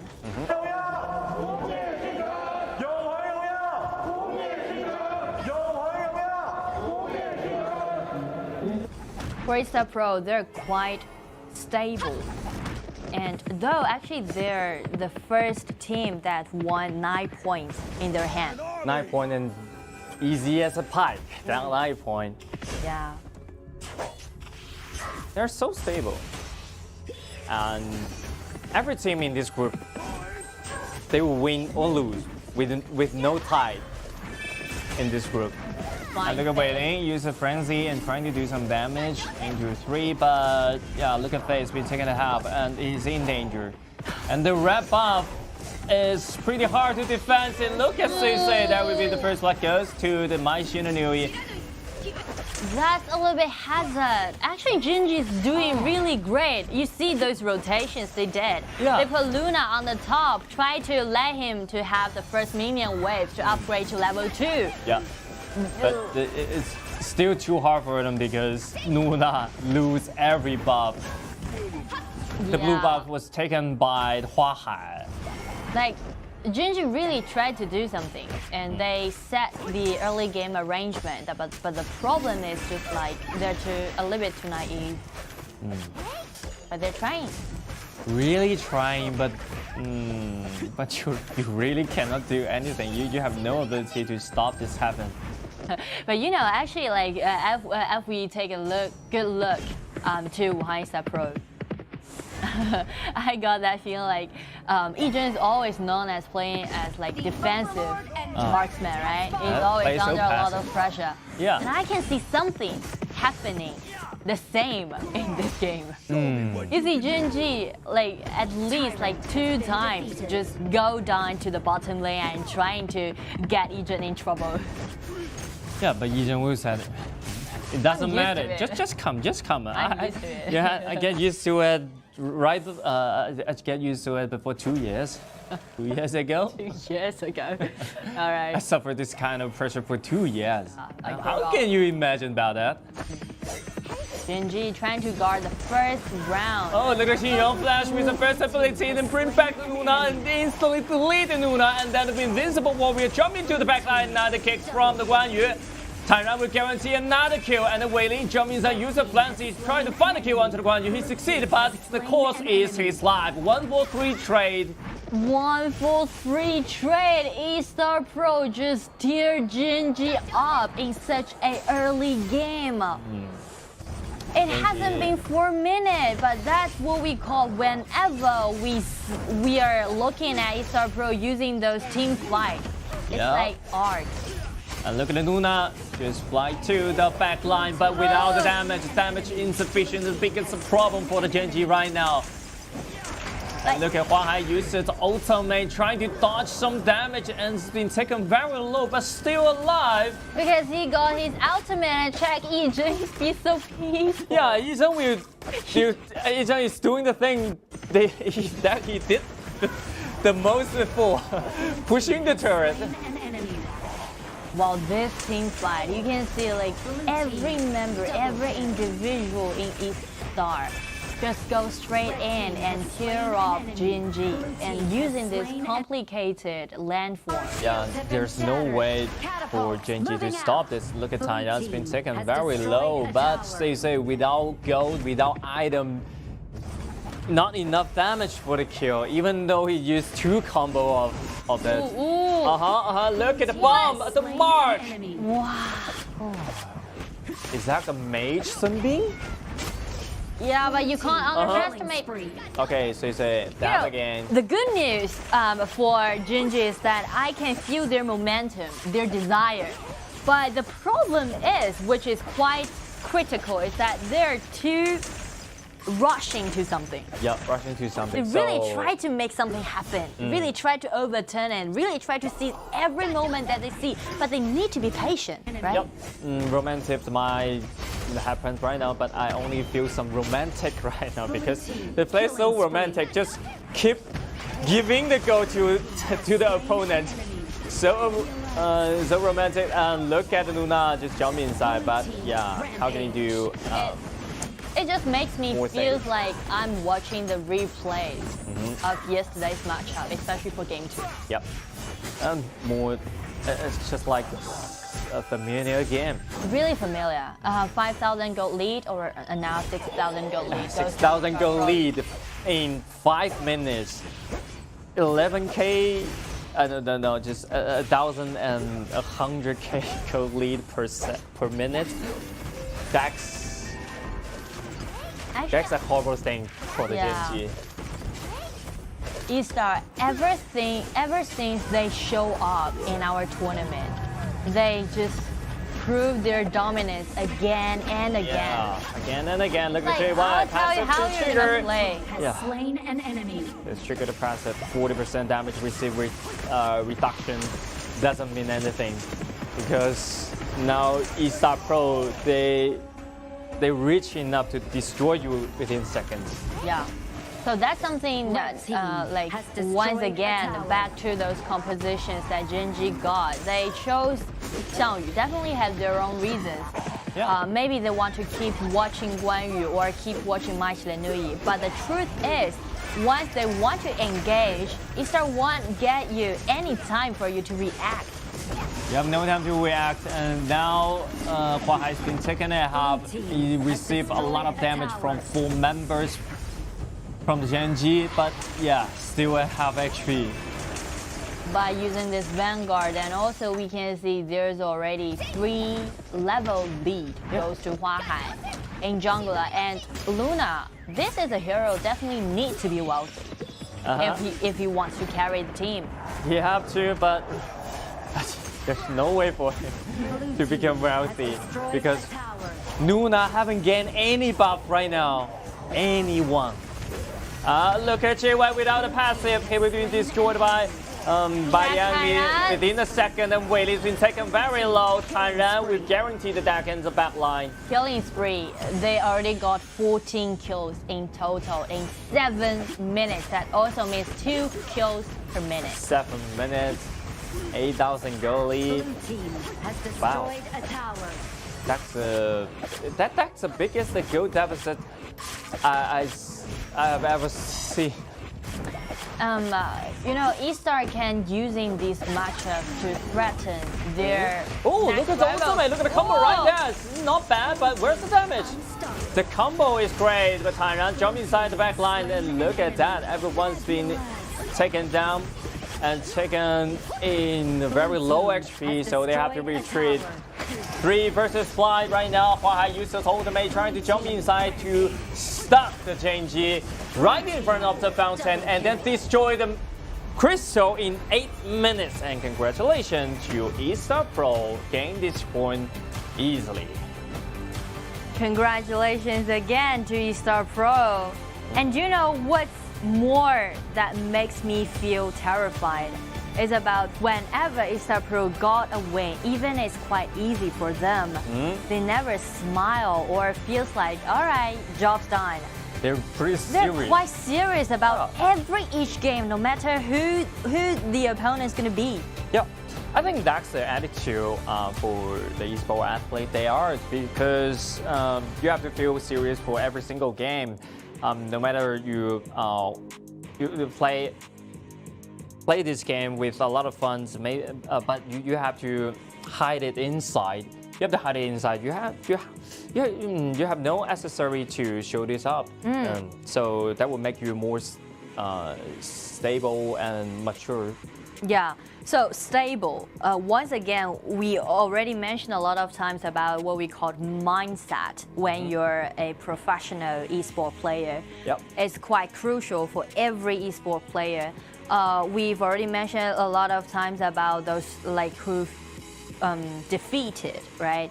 Who lost the game. They need to buck up, they need to cheer up, they need to forget the previous series. But what about those winners? Their mindset.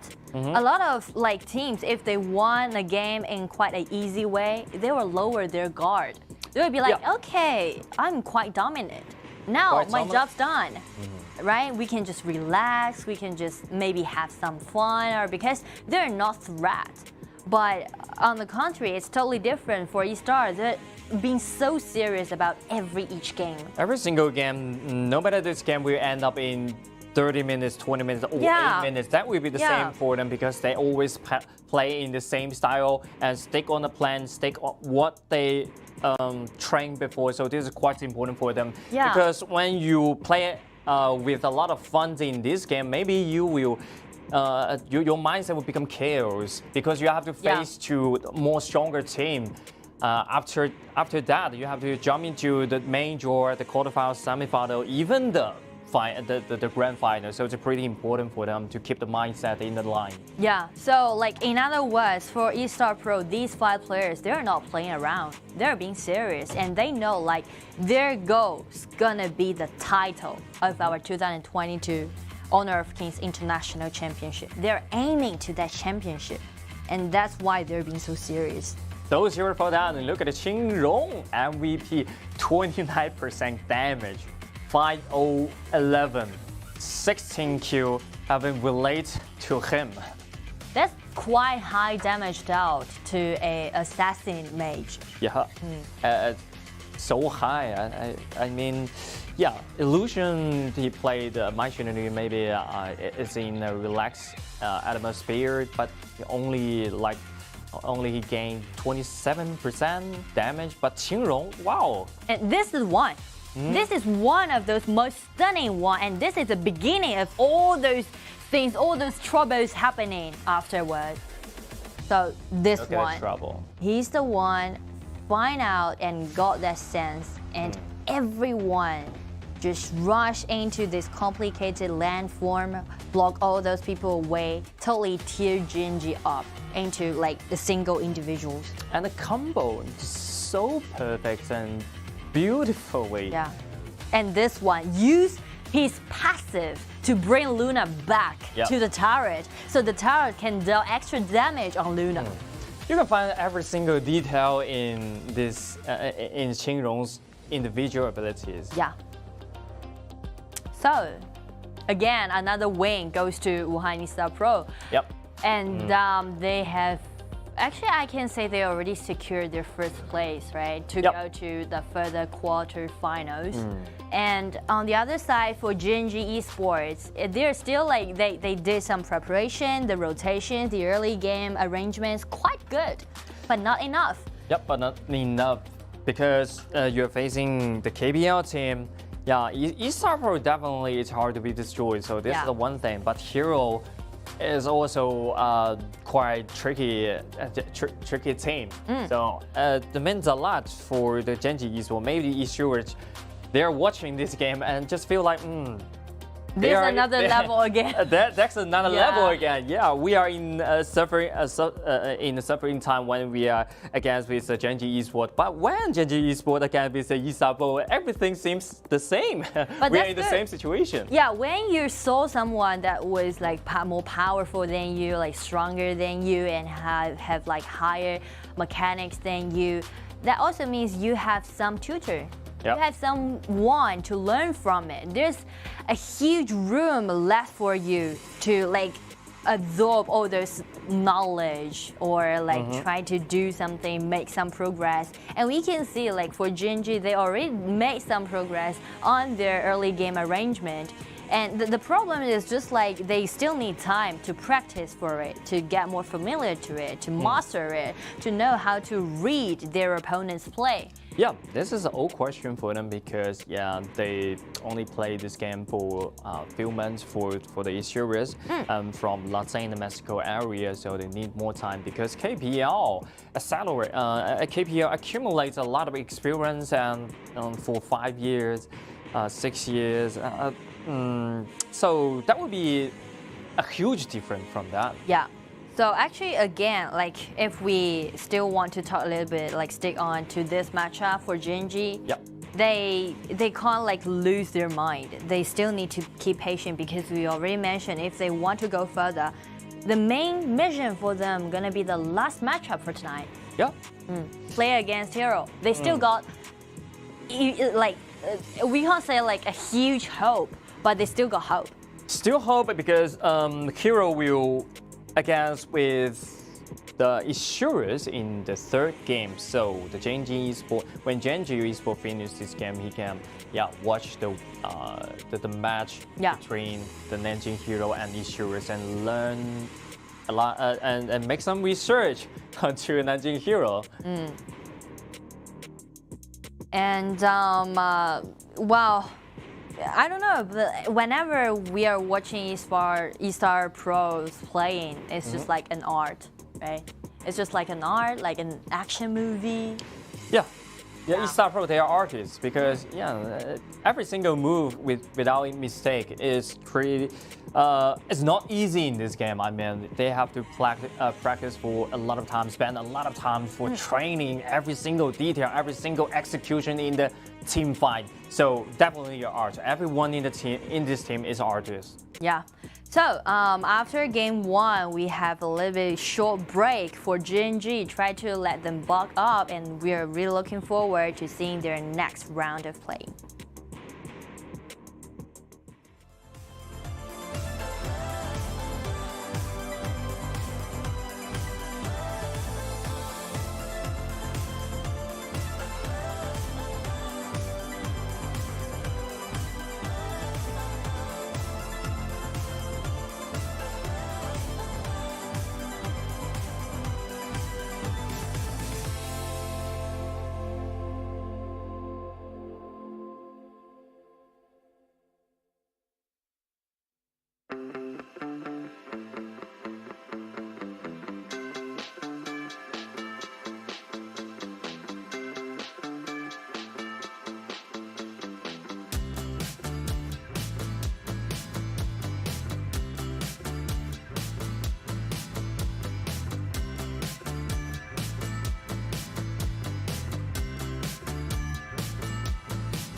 Okay, game 2.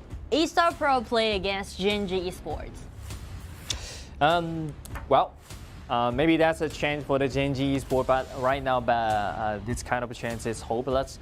Maybe they can enjoy this game and try to learn something and gain something experience from this game. And from this juggling. And actually, we've mentioned a lot of times about we hope that Gen.G can bring something new, right?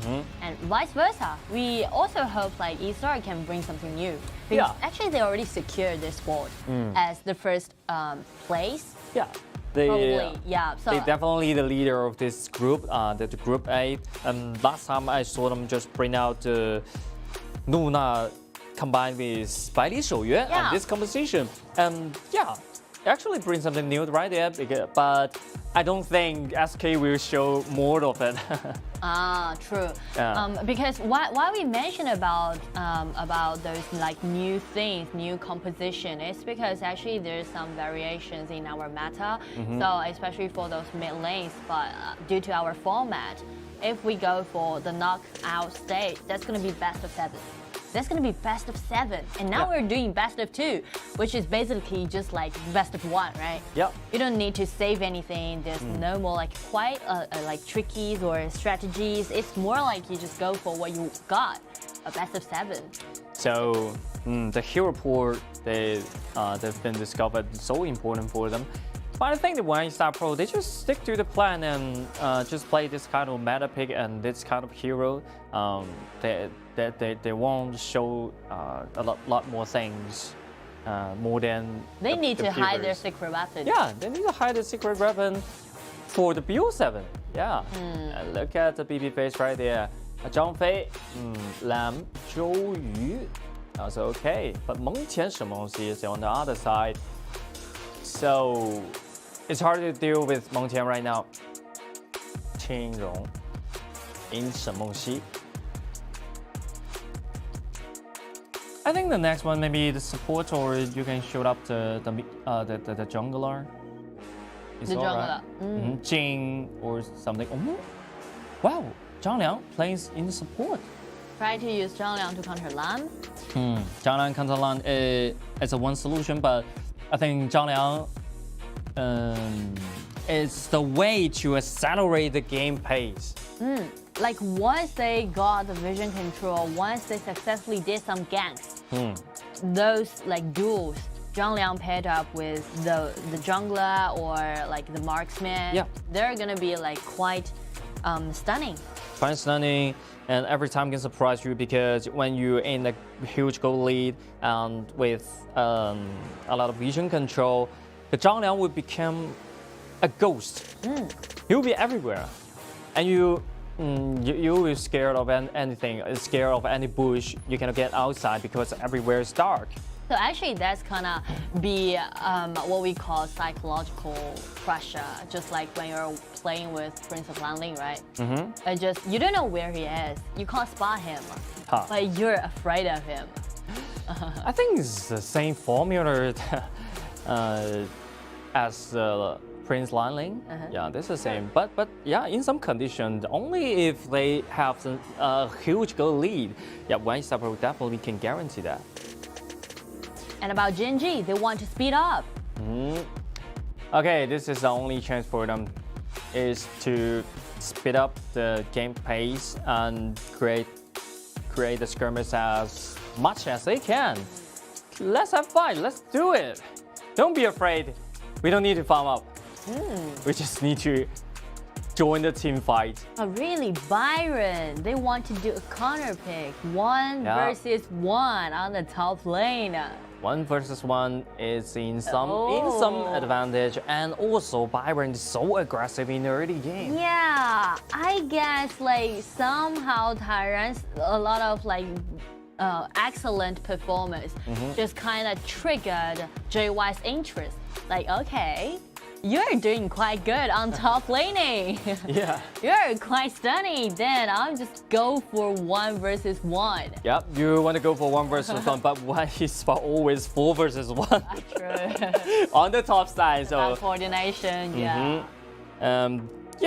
why the coordination is the one factor why they become famous and so strong in the KPL, because in this game this is a 5vs5 game. You never you never know, you never want to 1v1 and solo in the lane, because you have to you have to invade the jungle lane by cooperation. True. Anyway, like to these two compositions for Gen.G Esports, actually it's quite solid, right? It's quite well-rounded, and if they just do it peacefully, just slowly like farming up, and they can just speed up in the mid game. I think the early game it's quite important for the Gen.G because as we can see the previous game, they destroyed the jungle lane. Within 1 minute or 2 minutes, that they have no early game. That the Gen.G they had no early game in the previous game. So, maybe that the game will actually finish before 4 minutes. Before 4 minutes, and the rest of time, the 4 minute 4 to 8, maybe the chess time. So actually, like it was based on just not only what we call like farming lineup. It's more like eStarPro definitely gonna do something. Definitely gonna harass you in the early game.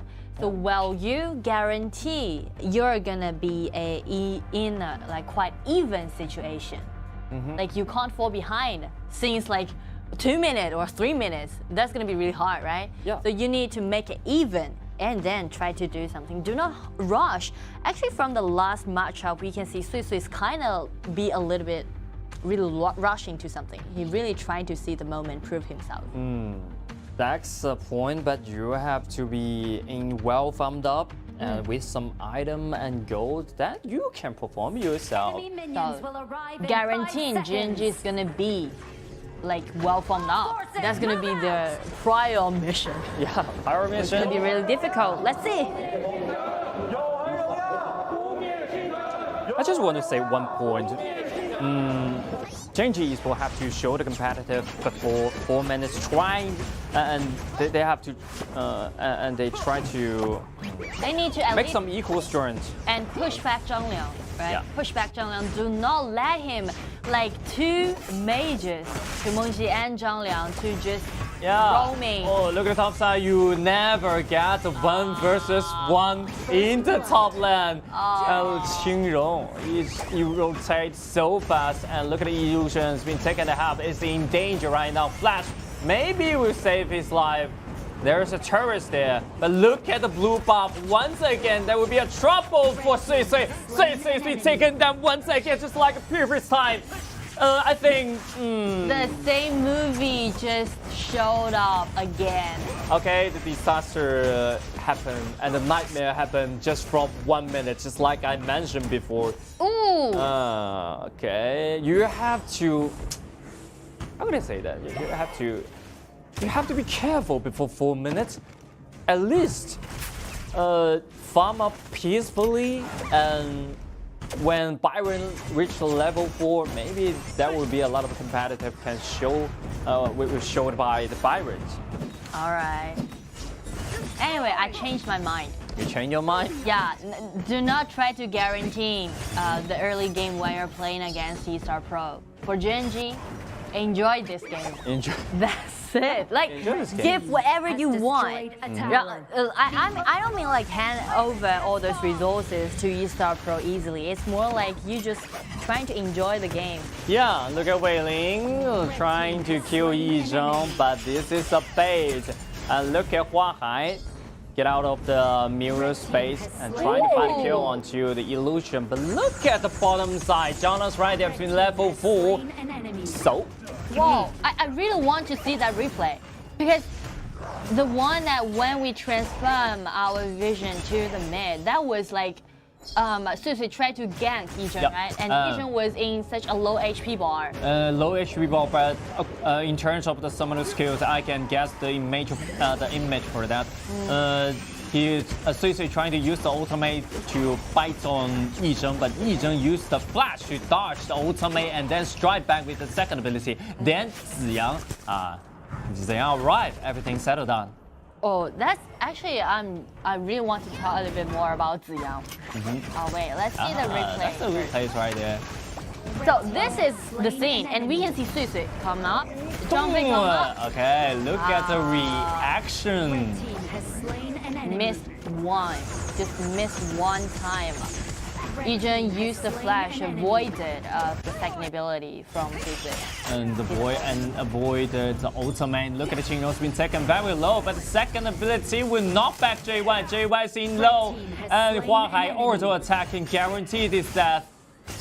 Wow, you can see, like clearly, like whenever Gen.G try to find some paces, there's always another people from eStars gonna come up and aid. Yeah. It's like always, all right, let's do it like solo lane. Let's do it like solo fight. Yep.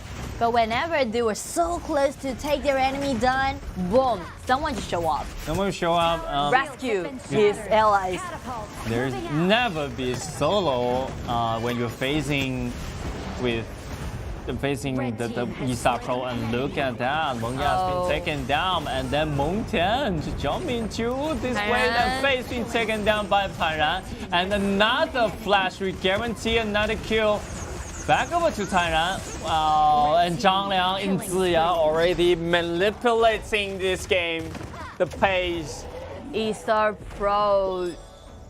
I think. What else can I say? Like, how on earth can this team be defeated by at least like those teams that we saw now in Group A, right? Yeah, Group A. They're gonna be dominant. They're gonna be dominating. I think it's impossible. Right now in Group A, it's definitely a dominator. And look at every single one of the eStarPro. They are just like the detector detecting, and they're detecting the pace. And look at JY be taken very low, trying to escape, but no terror to this can be guard you. Doing? TianYun just being like the general, and he's like 1 versus 2 without any fear, and just straightly push you back. And right now, TianYun can actually 1 versus 5. Because he's so rich, and we see 7,000 gold lead.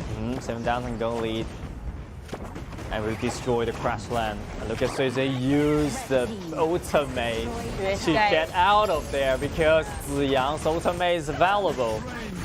Look at Jing ultimate jump inside, burst damage will destroy the Meng Ya. Wei Ling's down. He haven't used the sprint yet. 6 minutes. That's quite quick. They can easily take down the high ground tower. 8,000 gold lead. 8,000 gold lead in 6 minutes. And wow. That's more than 1,000 gold lead per minute. Maybe 1,200 for that. Maybe 1,300. I think that's a new record. Look at that. JY is trying to do something, but Ziyang's out there, Zhang Liang's out there. I think Gen.G they actually want to do something, but there's nothing they can do right now. Yeah, nothing they can do, but they're doing this one by one. I think maybe they can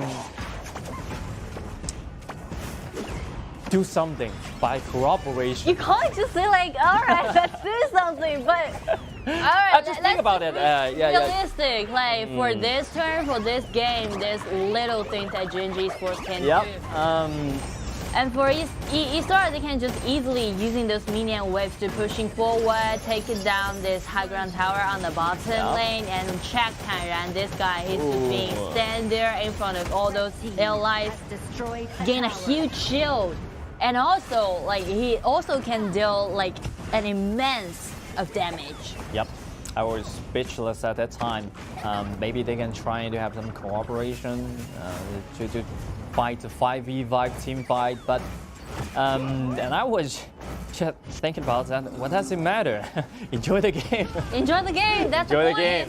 That's the point for them because no way back right now because 6 minutes, 7 minutes, 10,000 goal lead. That's a gigantic goal gap. It's hard to cross that gap. You know, that just reminds me about something else that I've watched. Flash, it's ultimate, and then TianYun just come inside trying to find the damage inside. And the Huahai jumping to the back line, do the burst damage, double kill back with Huahai. Killing speed back over to EDG.M right now, and then two remaining from the side of the Gen.G. It's hard to defend this But base. that's gonna be a little bit tricky because without the ultimate, they can easily just using this minion with 4 people remaining attacking the crystal. Second game, congratulations to Wuhan eStarPro. They end this game in 8 minutes 3 seconds. They still the dominator in the group 8, and they still showcasing their power in the group stage. Wuhan eStarPro, it's right now it's a team undefeatable in this group. I was trying to say, actually, this kind of scene just remind me about another stuff. That is, I've watched neither Gen.G or like teams from other regions. They've done some like interviews before, like before our tournaments kick off, or they've did some like questions. Like every team want to play against eStarPro. Because eStarPro is reckoned as like one of the strongest teams in KPL region. But it's different when you're trying to I have a dream, like I want to play against eStarPro. But when you're truly confront him, when you're truly facing him, it's totally different feeling. It's totally different. I'm a basketball team player in my college. I always have a dream to play with Yao Ming. But when you face Yao Ming, wow, that would be another story. Okay, your dream is your dream, and this is a reality. But the main purpose is you're actually facing the eStarPro, the team you are dreaming at, right? As I think that's a good and great experience for them, and that's enough when I face to Yao Ming. Am I dreaming to win Yao Ming? There's no way. I was just enjoying to play with him. Yeah. So what's the concept? Like hiding in this kind of scene? It's more like eStarPro is gonna be the role model. For a lot of teams, especially for teams from other regions. They can learn a lot of things. There's so many things you can read from their play. There's like their coordination, their synergy, their strategy. You can learn so many things. Like they give it all, right? They showcase it's all they have. And the thing that you need to do is that after this defeat, take it over, just overpass it, never mind about those defeated. It's more like what else you can learn from the play and how fast you can make progress, you can improve in those like certain times in that kind of like off-season period. Yeah, you actually can learn something from the eStarPro, but not at all, because a lot of details you're hard to learn. Because you can do some research and discover the roles of their rotation. You can, definitely you can do this, but that depends on the exercise and training for I have no idea how many times, what times, and individual ability and the information they collect, every single detail. It's hard to copy. Yeah, it's like from now, like in current situation, eStarPro is going to be apparently dominating and unparalleled. So yeah, this is a team which is unpredictable. It's gonna be the role model for a lot of KPL region, for a lot of teams from other regions. Yep. Look at Qingrong getting himself another MVP, 28%. Zero death. Shen Mengxi. And you know, instead of like just focusing on one single player, for eStarPro, what's more astonishing is that you can see how fast they can snowball the game. Yep. That game difference, that goal difference. That's 6 minutes, 8,000. That's quite impressive. So a lot of teams, including the KPL teams, have to. They are learning from the eStarPro, but no one can copy this kind of style. No one. I'm just wondering that apparently we can see how many resources, how many neutral monsters we got on this map, right? There's like 4 camps and several like dragons and several towers. Where they got money? Where they got money? Even you take away your opponent's field, you still need to speed up. Like there's 1,000, more than 1,000 gold lead per minute. More than 1,000 gold lead, and the point is when you were taking the resource from the other side, and the other side, and your opponent will reduce some money, and you increase the money. So The thing is not the thing is not how fast they accelerate the game pace. The thing is how many resources they took from the other side. Because that's all we got on this map, right? Clear, simple. Yeah, you got mine, I got nothing. So that's the gap. Yeah, that's the point. Yeah, that's the point. Everything is relative, and the money and the gold in this map is relative, and the money in this map is fixed, right? It's fixed. You took the things, and we have, and you took the thing, and we have nothing. Yeah. All right, so, and we can see the team fight rate from Gen.G is 100% per person. So that also means like 5 people is always gathering together. Yeah. And you can see the damage percent in the Wuhan eStarPro, which is so average for everyone, because everyone can be the core. Yeah. Well, the goal line, all of those goal lines that we saw, like from the play that delivered by Wuhan eStarPro, would be a smooth upward trend. Smooth and stable. Upward trend. So anyway, we've already predicted the result. But the problem is, like for eStar, they already secured their spots, and I have like zero worry towards Wuhan eStarPro since they're quite stable and they're quite in their states right now. But the problem would be for Gen.G Esports, because if we recheck our ranking now, Wuhan eStarPro now got 12 points in their hand. Yeah. So eStarPro will leave this battle after winning this game. So the battle will between the Nanjing Hero and Gen.G Esports, which they are get 6 points, both of them. Yeah. So like this point gonna be like the focus of Group A's matchups, which gonna be hero play against Gen.G that will show you guys for like tonight. The last game will be. But for now, we will have a short interview with one of the players from eStar. Let's check who's gonna be with us. Hello， 子阳，先来和大家打招呼吧。Hello， 大家好，我是武汉 eStarPro 子阳。首先恭喜你们再赢下了一个大场比赛的胜利啊！其实我们有一个非常好奇的点，就在于每次其实你们赢下了胜利，但是都没有显露出非常开心的这种表情。你们每次赢完了比赛之后，都是怎么样的一个沟通呢？或者心里想都是些什么呢？快赢下比赛就是想一波一波了，对。OK。就一直喊就行了。Okay, so the first question is actually they they already wins several wins in a row, but they didn't like looks that kind of happy but what kind of communication they were going when they tried to close out the game? And Xiang just said, we're just trying to go for it and trying to close out the game as quick as we can. All right, so the next question would be, which team would be the one that you want to play against in the knockout stage? 那其实你们现在的话，应该已经是可以确定你们会进入到下一个阶段了。那在下一个阶段有没有什么你们最想碰到的队伍和交手队伍呢？我碰到谁都还行吧。Okay, we're not worried about like playing against any else team. All right, thank you to have you with us to be in this interview, and hope to looking forward more standouts played by you. 那感谢你接受我们的采访，也是期待你们更加精彩的表现。Jiang just said, welcome for every challenger.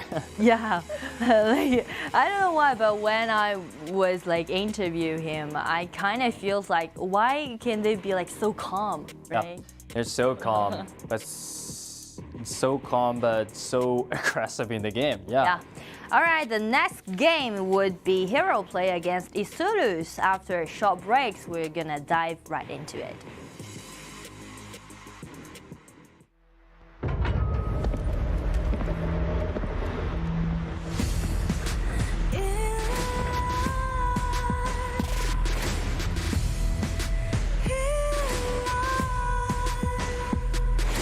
What's a life without its worth?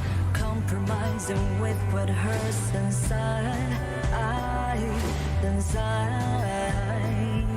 When you let fear decide your fate, you don't choose which path to take in life. I'm fine.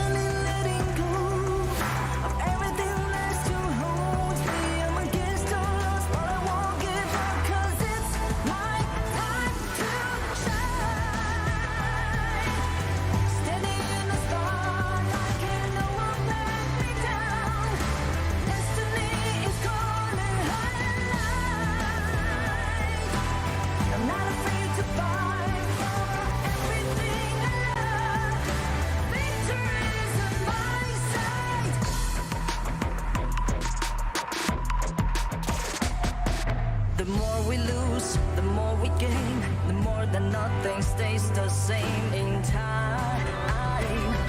In time.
Welcome back, ladies and gentlemen. Game 3. Nanjing Hero play against eStarPro. eStarPro. So, another enjoying moment for the eStarPro because Hero also a difficult task for them. Yeah, to be honest, this journey is not that kind to them since eStarPro now got 0 points in their hand, so it's gonna be tough, and probably they can't make it to a further stage. So for the rest of the game, they just need to enjoy it, and that's it.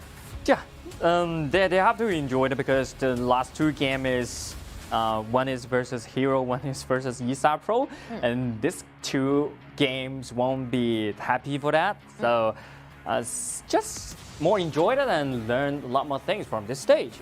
Yeah, and on the other hand, for Hero, they still need to be careful about this game because they need a 2-0 win.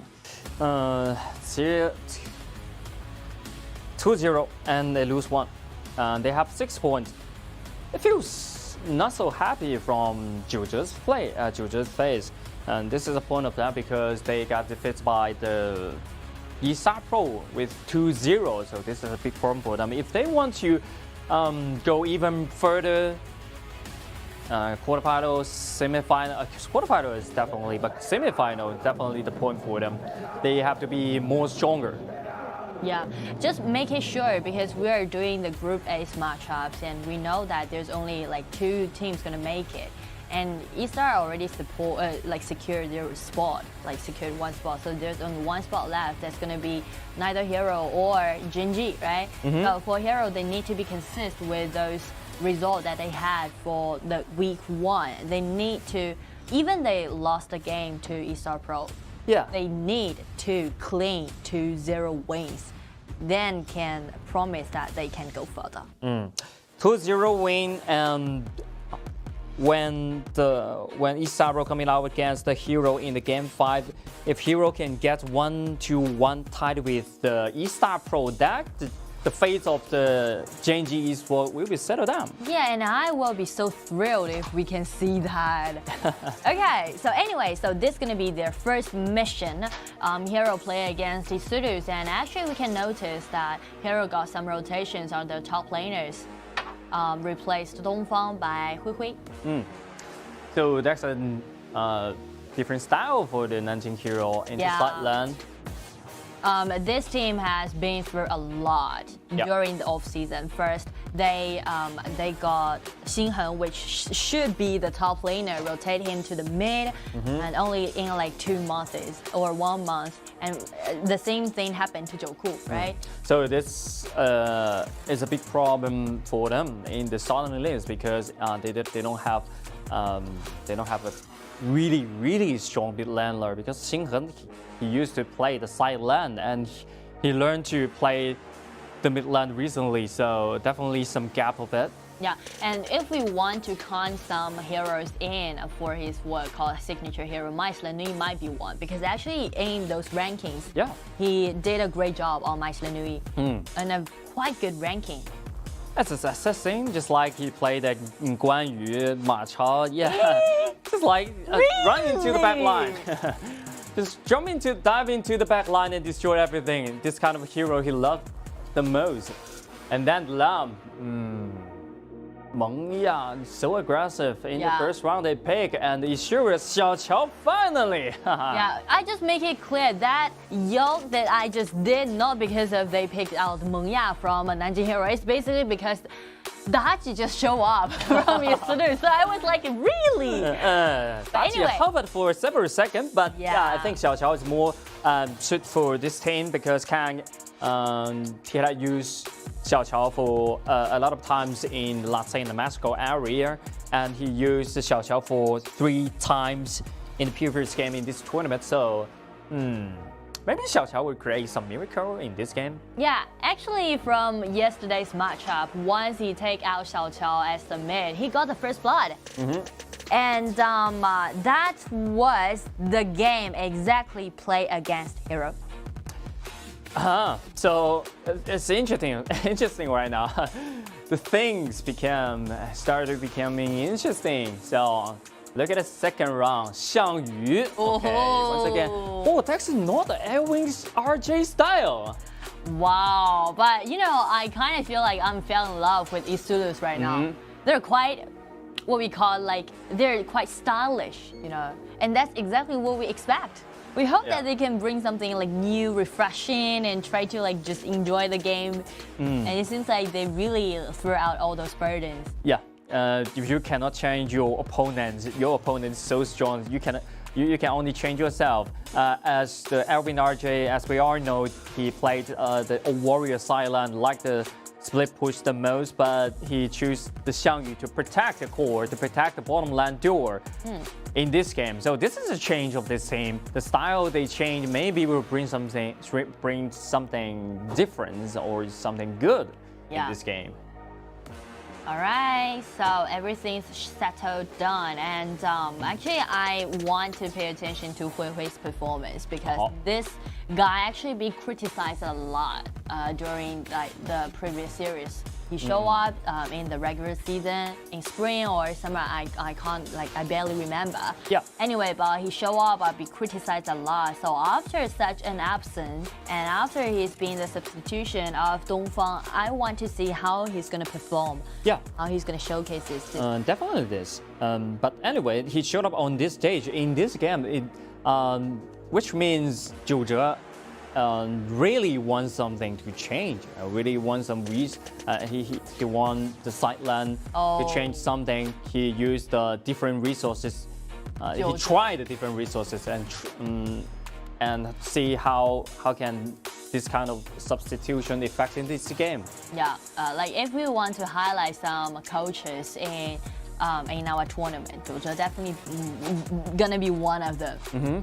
This guy is quite mysterious, and you would never know what he's gonna do. Sort of terrifying, right? Because you don't know what the bound is. He got no limit. He got no bound. He's like, okay, I guess it gonna work. So just go for it. Always can surprise us. Yeah. Never let us down. He can always unite the teammates together as a role, and yeah, I think Nanjing will become more better than a KPL region qualifier. Yeah. So this group stage is another stage for them. It's not a stage of moment for them to improve themselves. So for the eStarPro, it's the same. For these two teams, for Hero, they need a 2-0 clean win, and for eStarPro, wow, let's see what this composition can do. Cao Cao showed up again, which I really like it. I really like this little girl in pink, and I highly recommend. So you play this hero in ranking or not? Definitely. Why not? Why not? So this is your favorite, or not your favorite, but not favorite. Like, so which is your favorite hero in the it's ranking? It's like addicting, you know, this hero. I rotate a lot. I'm a well-rounded player anyway, though I'm amateur. You're a master in the game. Yeah. Okay, look at the first round and the mid lane wave. The Mengya will guarantee the priority of the mid lane waves, and yeah, let's see what they will do in next time and next movement. And no fear, stealing the red buff right here. But he got spotted by the Luban Master. He can live there easily. But I guess eStarPro is already like being used to these openings, so they actually do not try to contest hero in the early game. You want it? Okay, I just hand it over to you. Yeah. Avoid some brawls and try to save a healthy HP bar and try to find more opportunities. So this is the biggest problem for the eStarPro. They always lose 1 or 2 buff in the early game, so they have to figure out how to defend the buff in the early game. So in the first round. And also the rotation that hero did is quite smart. Yep. Let Mengya be in the mid, gain the priority to move, and then to rotate him back to the bottom lane. Look at Bells right there. First ability, keep restoring his HP, and then Lamps coming. We take a very low, but still alive. Nearly an empty health bar and strike back beautifully. Whoa, Bell really had a strong heart, and those like, because he didn't use his Purify. Yeah. I thought like he may use, but he just saved it. And he believed that once he retreat back under the protection of the tower, he won't die. Wow, look at the calculation of the HP, of the damage. He can use the first ability to restore his HP. Yeah, every little help. Yeah, and that's why, that's what makes Mengya so aggressive in the early game. But eStarPro is doing great. They know that might be an opportunity, might be a blank for them to get. So they're gonna wrap up once again a combo from full to death. By No Fear, cooperate with Hui Hui, the wrap up. No fear has no fear right now. No fear. Because like take a good look at the composition, right? There's nothing Lam need to be worried about. Yeah. Currently. 3,000 gold lead to Hero. But sick. The fear of anything right now. Sick. Well, yeah, okay. Just enjoy the game. Yeah. Look at the bottom side. 1 versus 2. Or maybe it's like next time when he get back to our tournament, he can change his name to like Heal or Heal. Recovery. But there's no way. That's oh, his name. Look at my Shunanil here. Flanking the back line. And the main gooch will be the next one. This is a 4 versus 4, but end up with a 0-2 trade. Such a nice movement done by Hero. And let's see, like from this start, they're gonna just snowball the game. They're already starting. They're already detecting the pace of this game. Actually, you see, like Xiaoyu already spot where Lambert is, but he didn't realize that someone, Mai Shlenui, would be sneak into their rear. It just suddenly came up, suddenly showed up. No one even realized Xinhen was hiding in that bush. Yeah. And this is the experience they have to gain. The experience they have to improve. And when you face a situation just like that, you will learn that because you suffer a lot from this kind of situation. Yeah. Once again, 2 on the top, and then Xiang Yu effectively to knock back the Mai Shunanui into the turret, but the cause maybe is the 2 of them. Actually, that movement, that first ability done by Alwyn RJ, that was quite good, right? Yeah. Push Mai Shlenui back under the turret. But the problem is, like, these 2 persons, they can't deal enough damage. Yeah, still that problem. Yeah. Without a guild, without the item, without any farming, it's quite hard for them to making anyone in death. This movement is quite great. But you can see Heroes backups again came from behind of like the turret. But this kind of movement, and look at this. Oh, another combo just rolling inside. Look at the damage from the lamps right there. No fear, another auto attack will guarantee that kill. Because the red buff is still keep burning. Actually, there's a detail of the initiation that there's a delay of ultimate provided by Niumo and also a delay provided by Luban Master. So after Luban Master pull Niumo back, that's pull Lambert back, that's exactly the time that Lambert used his ultimate to launch 2 people. That will create an extra dash, okay? Yeah. Just like you flash into that way. So this is a detail when you playing with Niumo again, playing at Niumo against with Luban Master. Okay, so this is a point for that. If you got pulled by the other side, you have to use your ultimate. You cannot use your second ability because you will pull back by the Luban Master. Yeah. So you need to understand the timing. You need to understand what's gonna be the coincidence next.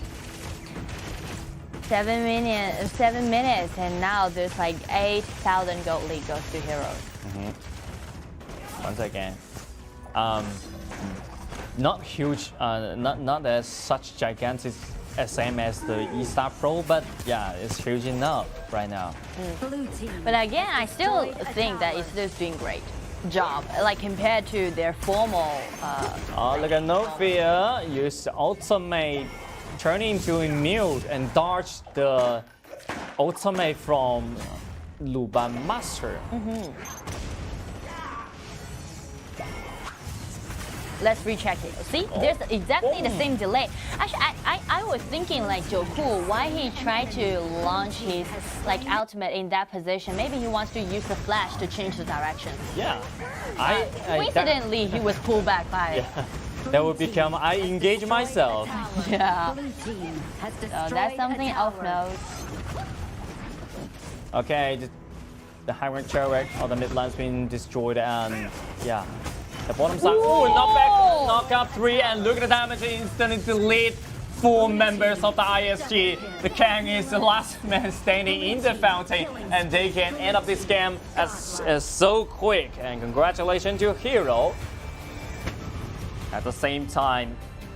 And we all can see like those engagement, those initiation that Jacko did was insane. And that reminds me of some standouts that he had in the previous series, such as his Luban Master, right? Such as his Lambert. And also I was quite surprised about how fast he is. Like he is truly grown up.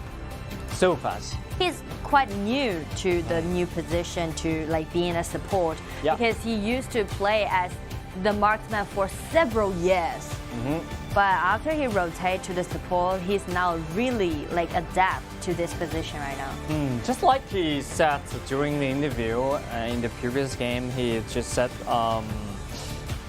he felt so good in the support because he know marksman. He know what marksman will need. He knew what kind of support the marksman is favorite and was favorite. So it's pretty important for that. And for another position just like Xinghen in the midland, I think is a huge improvement too. And so it's a process for the Nanjing Hero, but I think they ran through a lot and just like they are already on half of their way. Yeah, true. So actually I feel really happy for Jacko that he can being so fast like adapt to this new position.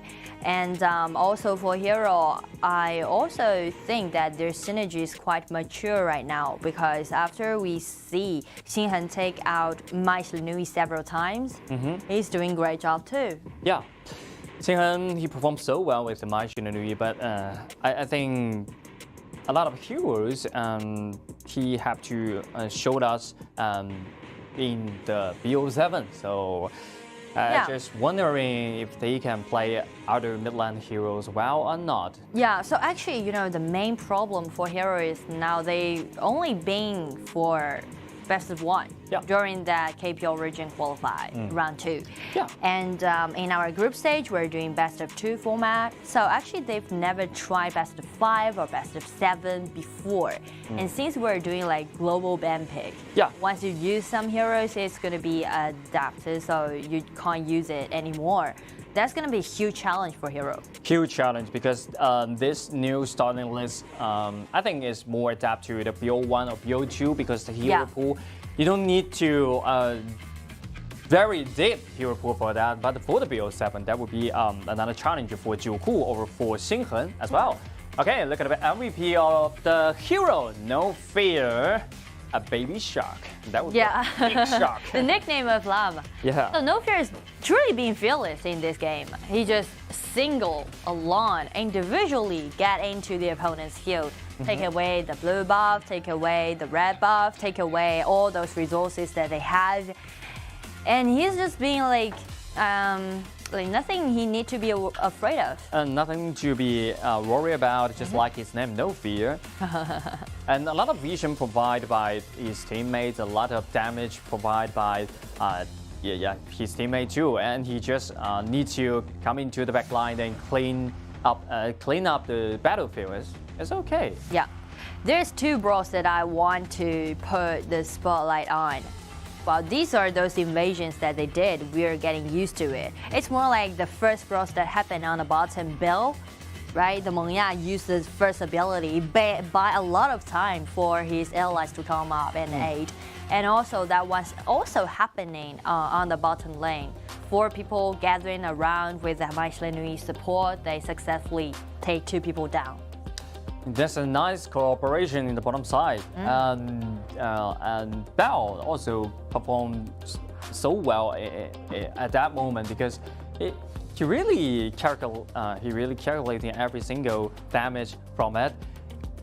Yeah. He actually know he's not gonna die, so he just used the first ability and push back and pull back and then just wait for the allies. Yeah, So as we've mentioned before, the main problem or the main measure for Nanjing Hero right now is just like how much hero pools they have, how deep it is, how many compositions they have. We'll just let it as a question, right? We want to know, and the first thing would be make it to the next quarterfinals. And for eStarPro, did you notice that actually they did a rotation on the marksman?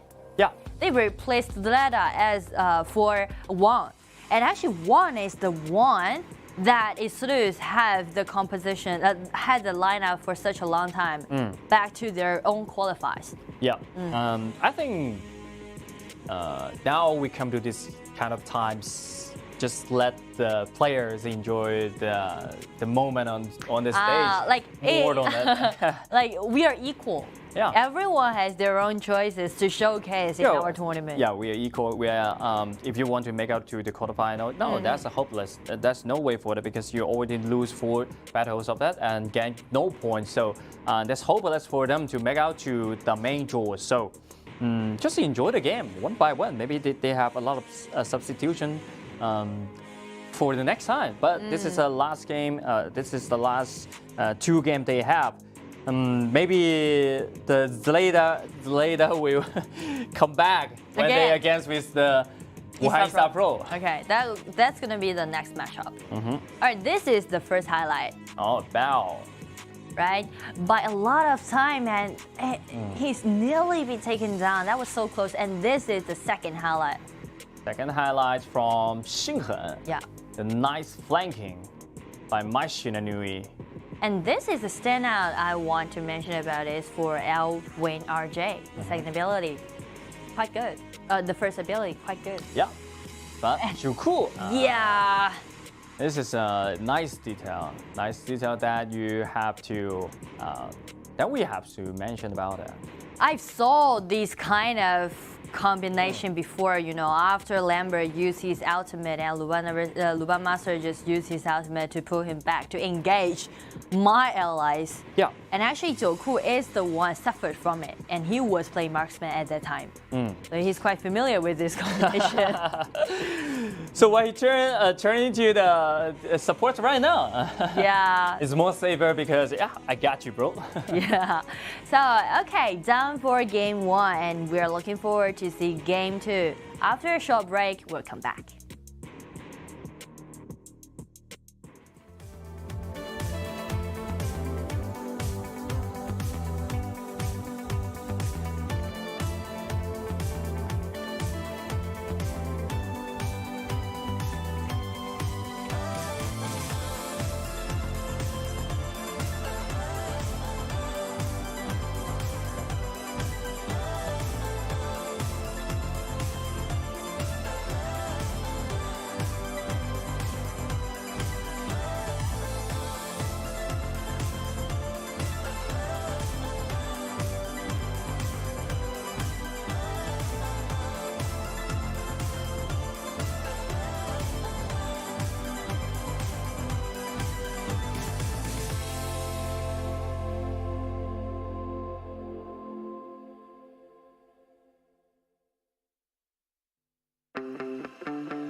Welcome back, ladies and gentlemen. This is gonna be the second game provided by Hero play against eStarPro.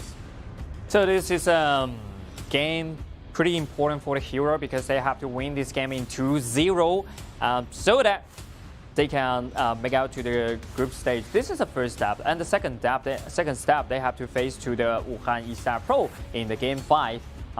They have to get tied or they have to get tied in this game, or they have to win Gen.G Esports in 2-0 in the game 6. Game 6 is gonna be the main focus for the whole day, right? And also for the group. Because Hero also did some rotations and check Gen.G, they are pretty aggressive, and the one that they played before was quite close actually. Yeah, and Hero, they made a substitution between Hui and Huang. They're trying the new thing, trying the new style of this team. But I think that's a good sign because you can try a lot of things during the group stage. When you join, when you really make out to the quarterfinal, there's no time for you to try anything. Yeah, it's not only about those heroes you use, it's also gonna be like you need to give more opportunities and chances for those people, for those players to try to be used to this kind of atmosphere, to this vibe, because they're doing offline competition. So that's quite different when you're doing it online. Yep. Let's jump into the VP. eStarPro in the blue side. They choose outside to side lane. They will play by Alvin RJ or Mengage. I have no idea because Mengage have used two times for this hero. This is a swinging pick. Yeah, swinging pick right there. So flexible. You kill touch banner. DRG. Wow, a fresh choice. Fresh experience for them. I don't think I saw Sick play Ukyo touch banner before. One time. One time. Only one time, but he lose that game. But DRG for Wang, this is the first time. Especially they can't choose Wang right now. So how they're gonna pair up with Gen.G or Ata is actually being the support, and they tried to do the counter pick on the top. Yeah, you can play as a support, or also you can play as a side lane because Alvin RJ play Ata for only one time, but he lose this game. Okay, look at the second round. BP, Gudo. They are afraid the Gudo combined with Ma Chao? I don't know. But maybe. Maybe. Zhao Jun and then Zhou Yu. They just ban away the hero which can clean away so fast. Yeah. They don't need they don't want issue with defense or delay the game. One thing is about the priority of the mid lane, and another is about these two heroes gonna deal huge threat or damage on Luban number 7, right? Yeah. Angela! Yes! I love those little girls in pink, I told you. So now, and Angela, that's exactly what I want to see. You know, girls in pink, let's go for it. Angela, okay, they really enjoy their game. Angela showed up in the mid lane, and then Zhang Liang showed up as a support. So there's gonna be the combo. That will be a big combo, but the point is, can you find the timing to cause this kind of combo? I know who's gonna be careful. It's Bell. He needs to be careful because from the last matchup, you can see actually eStarPro put a high priority on the bottom lane, right? They tried to gang the bottom lane several times, so maybe eStarPro gonna do the same thing. Yep. Except they're gonna have Angela paired with Zhang Liang at the same time, so that's gonna be a huge threat towards Luban number 7. Yeah, but that depends on the direction of eStarPro where they want to go. If they want to go to the bottom side, that just 4 people surround the bottom side and then just kill the Luban number 7. If they want to ambush in the top lane, that would be another choice for them because Nanjing hero definitely will surround the top lane and start up the pace from top. Yeah, and I want to highlight the last pick from Hero, that was Liu Bang. Mainly we would say like Liu Bang always pair with Lan, right? To try to guarantee more chances to do the output. But in this game, in this ban pick phase, it's more like they try to protect the one that was suppressed by Zhang Liang. Well, so this is a point for this is so difficult for Zhang Liang to really make some rotation because you have to depend on the Alvin RJ to open the vision for Zhang Liang, but I'm not so sure Alvin can do this kind of job or not, can get this job done or not, because Alvin always in the sideline, always cleaning the wave. So the vision will provide from himself, Zhang Liang himself, I think. That's not Alvin's style. Yeah, so let's see. But after Alvin RJ chose Ata as the hero that he's gonna play, he definitely need to rotate or someone need to bring him down. You can't do a single laning if you play with Ata, especially who you are facing with. You're facing with Liu Bang. After Liu Bang got his ultimate, he won't just playing around with you on the top thing. After Liu Bang got ultimate, you have to send Yukio Tachibana to clean the wave, which is sick. You have to go to the top side and clean the wave, and then Ata can go to the river, the middle river push, open the vision for the Zhang Liang, for the Angela. It's okay. Let's see, we can see the two main things we give it to Angela and also Liu Bang number 7. Trying to highlight these two key characters in both teams. It's like kindergarten feeling. Yeah, maybe, I think. Right? Both small, short, cute. Just like kindergarten style, I know. Yeah, yeah, I admit that. Because Angela is like a princess. Princess. Yeah, princess. And Zhang Liang just like the horseman with a book. Okay, you're now really treat our game as a movie. Movie, animation, or whatever. And this is a story from this kind of conversation. I would like to highlight it. The opening is quite smooth and peaceful, and let's see, so it's really show their priority on the bottom, you see? Yeah. Trying to do something in the bottom lane, but it's not available because this kind of duel is hard to catch. So Bell need to be cautious, need to be careful in this matchup. Okay. And I guess one reason for eStarPro to choose Yukio Tachibana as their... what happened? I heard that you would like to focus something into the bottom side. Sorry, I would do it first. But that was Hero who made the first move. Yeah, they made the first move. That's why that's what we call the execution. If you want to do it, you do it quick and do it.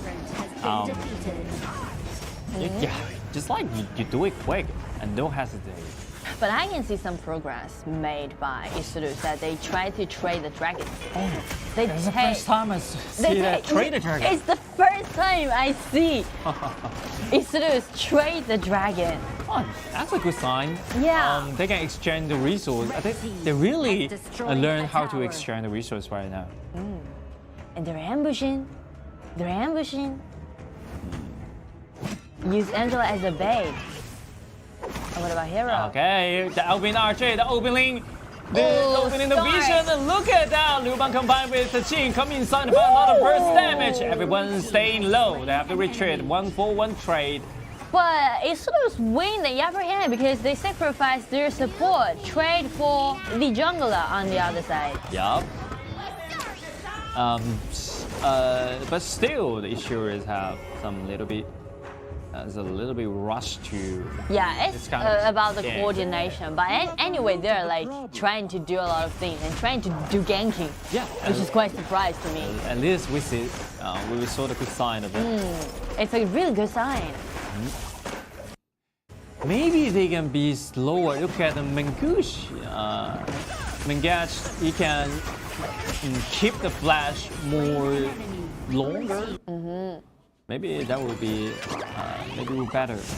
Oh, no. Okay, Wang is just the ultimate trying to come inside, but look at the first damage, enough to for the kill. But rest of the squad will be in danger. 1-4-2 trade. It was such a nice try from eStarPro because they know that they need to hold the ultimate from Zhang Liang to suppress the jungler, to suppress Jing. So No Fear definitely suffered a lot from this brawl. Yep. But what eStarPro didn't expect that someone would come to help again. 3 people all away from the bottom lane. Just 4 backups. Yeah. 4 backups right there, all in a sudden. Quite scary. Okay, they want to engage once again. Look at Alvin Archer has been taking a help once again. So we have to take some recover with the jungle monster, but still a problem for them. Oh, Quick Vision issued. Look at the Zhang Liang's been pulled back and destroyed by within a second.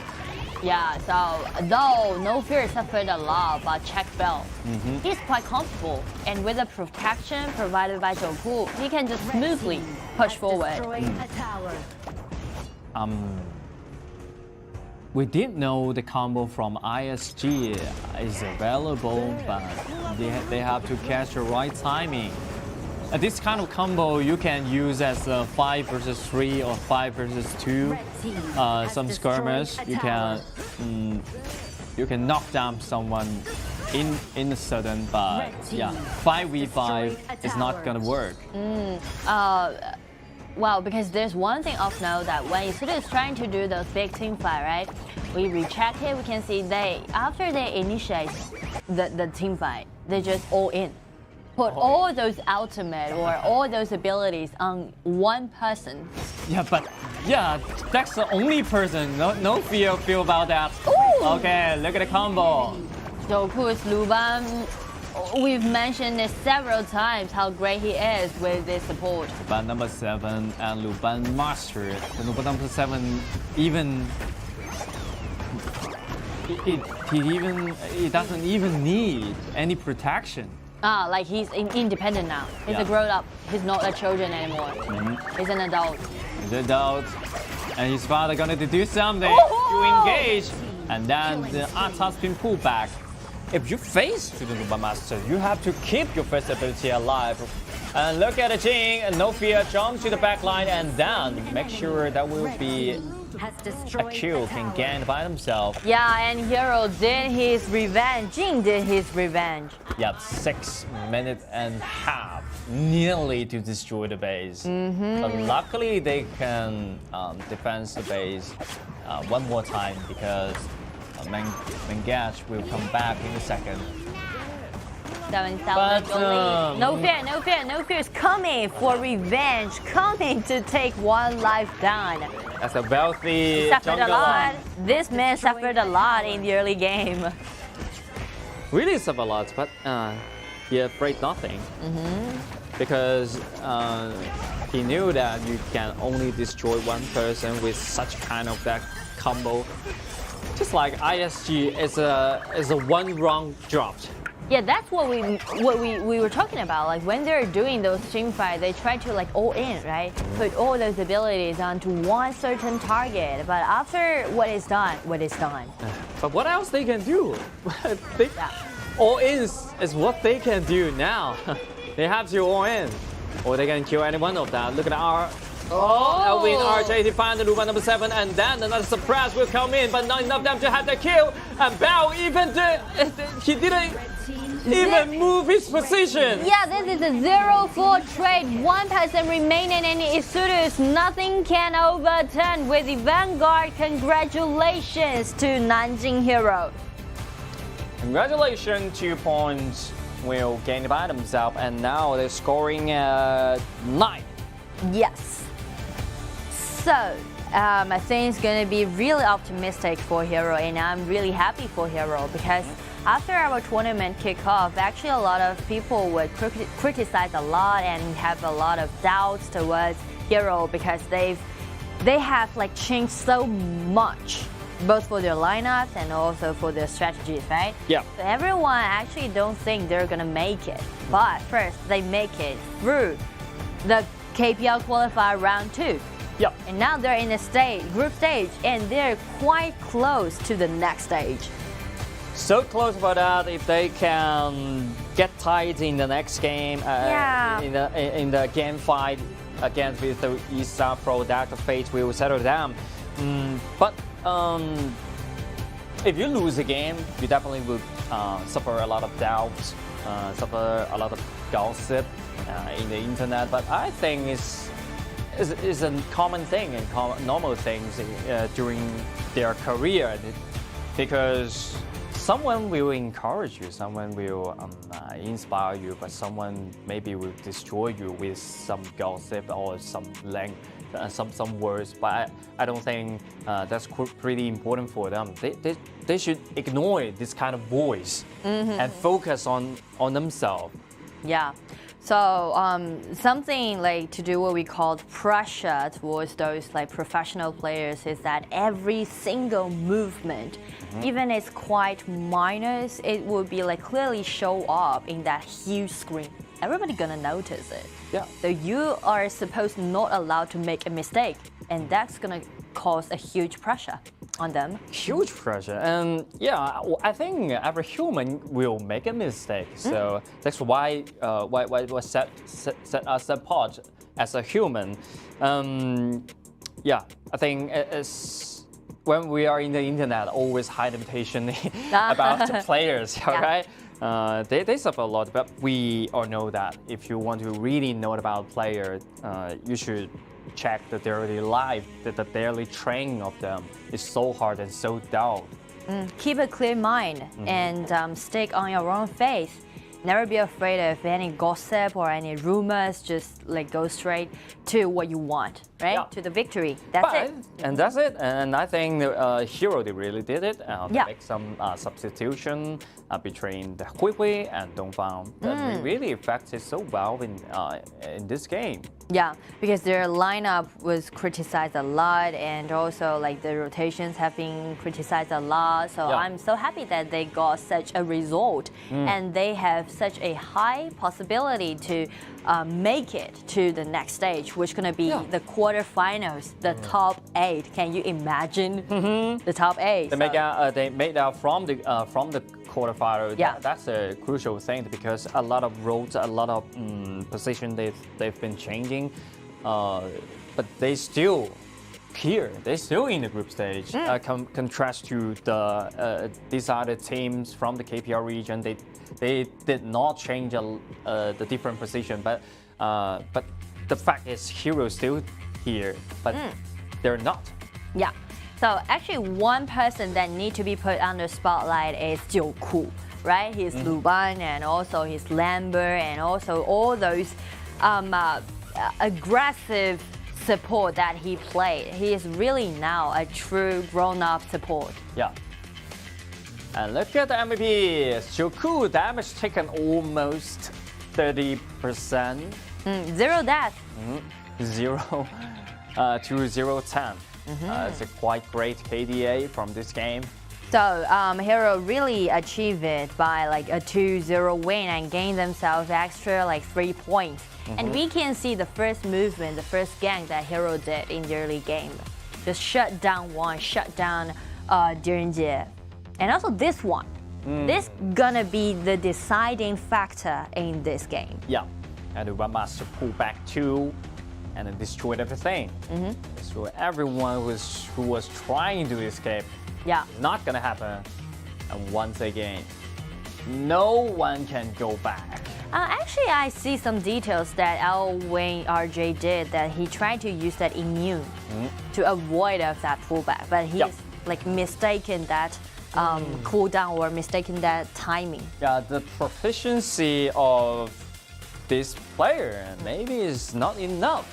Need time, need practice. Yeah, need time to handle this hero, to master this hero, because Atai's hero is so special with dash, CC, and immune, and HP restoring, Yeah, he got everything you need, but it's hard to catch the right timing to use the ability to do the things. Yeah, so actually I'm very happy to see like they start to have those kind of awareness about those like reading towards our meta or towards our game. Yep. That's quite fulfilling, satisfied. Okay, so for Hero, glad that they got another 3 points in their hand, and also they still got two games left. One play against eStarPro and one play against Gen.G. Gen.G.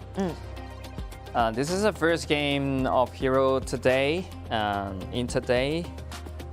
they win in 2-0. Another two will come, and that's so important for them. They will decide their fate. So the main focus of today's matchups, we want to highlight the last matchup. So please, guys, just stick with us and follow our schedule. The last matchup, which is going to be Hero play against Gen.G, going to be crucial to all those rankings in Group A.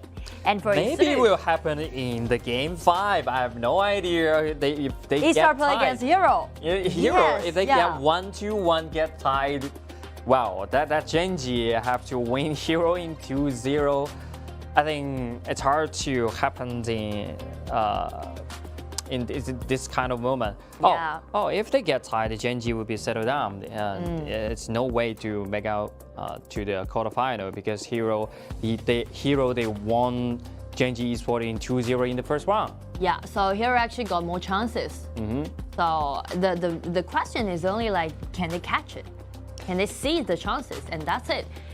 And after seeing the performance that Hero showed to us in the previous matchups, actually I'm quite optimistic to it. And I'm really looking forward to seeing them to play in the next matchups. And for eStarPro, there's only one matchup left, and that's going to be the last matchup they're going to have during the whole tournament.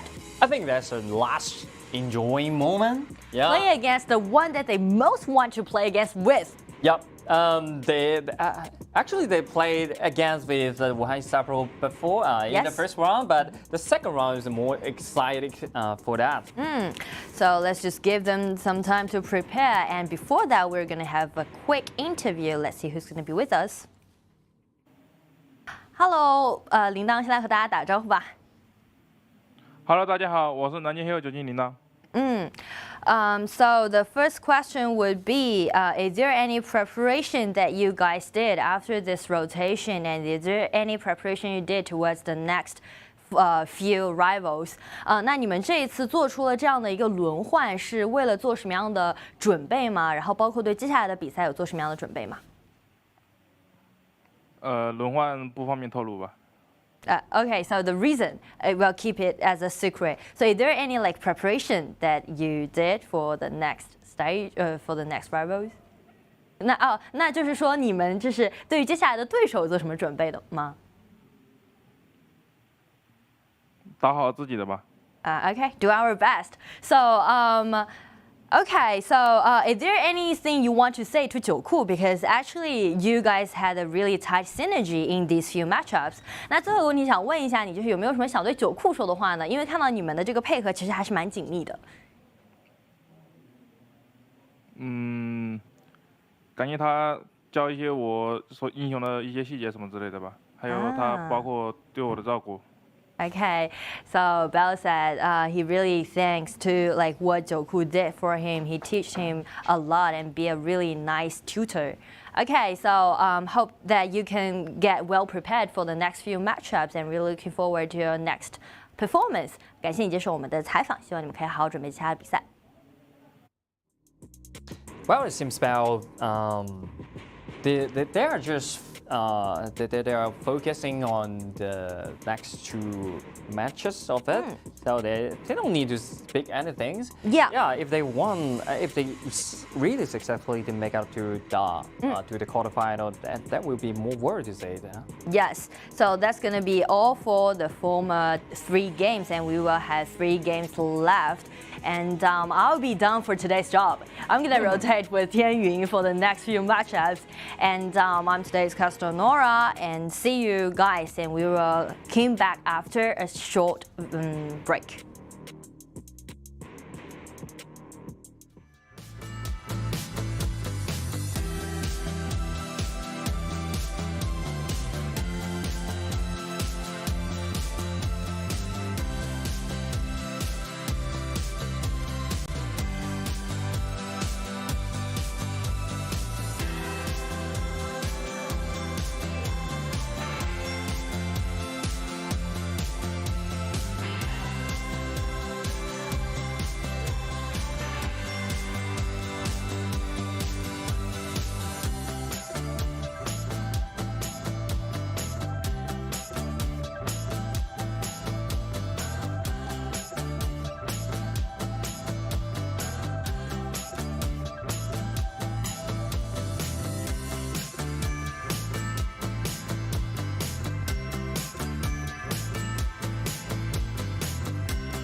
ladies and gentlemen, welcome back. And today we're gonna see those starting our next half of today's match, starting in the very fourth one, which will be these two teams, a battle between eSurus and Wuhan eStarPro. Yep.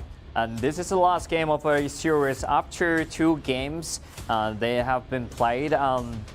They lose these 2 battles, but they really enjoy this moment, enjoy this stage, and learn a lot of things. So in easier words, the first week of the group stage is quite different with the next week.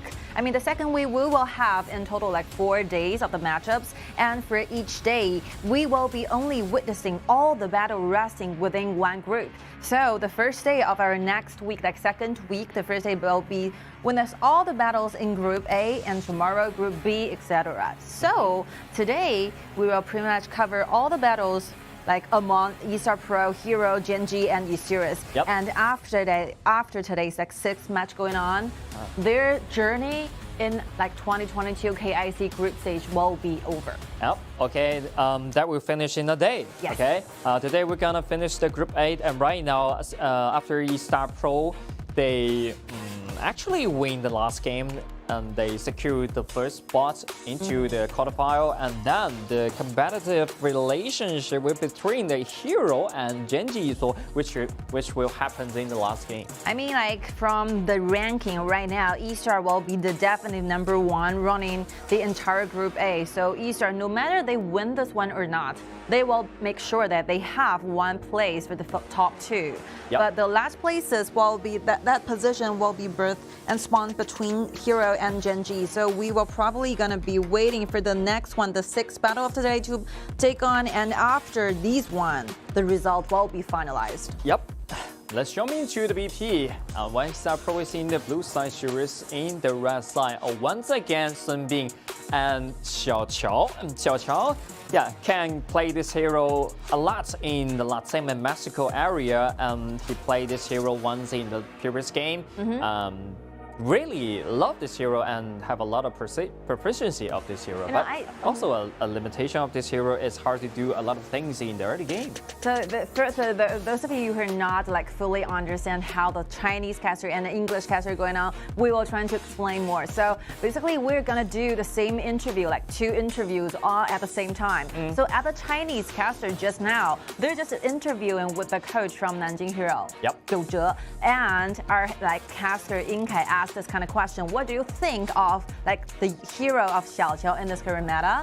And the answer from Zhou Zhe will be I think from in this current meta, Xiaoqiao will be one of the most initiative mages with poking ability in this current meta. So I think this option is good, but you have to make sure that you can use the best effect out of this character. It's very easy to know that this hero will be essentially extremely weak in early game. So you have to wait for a lot of time so that this mage will finally have more than 3 items available for her to deal with those burst damage in the late game. Yeah.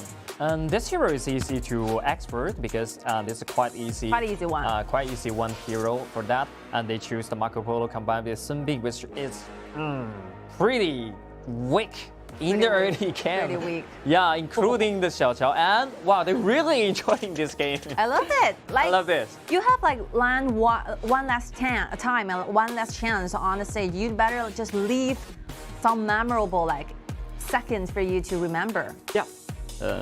This kind of hero definitely will keep you in mind every time. Heng. Heng is not a very common hero when it comes to KPL matches, because this hero, I would say it's a very risky choices, because this hero need a lot of time. Basically the same scenario like Xiaoqiao. So these 2 heroes together are very late game and very, very weak in early game. Yeah. Not many things can be done by these 2 heroes.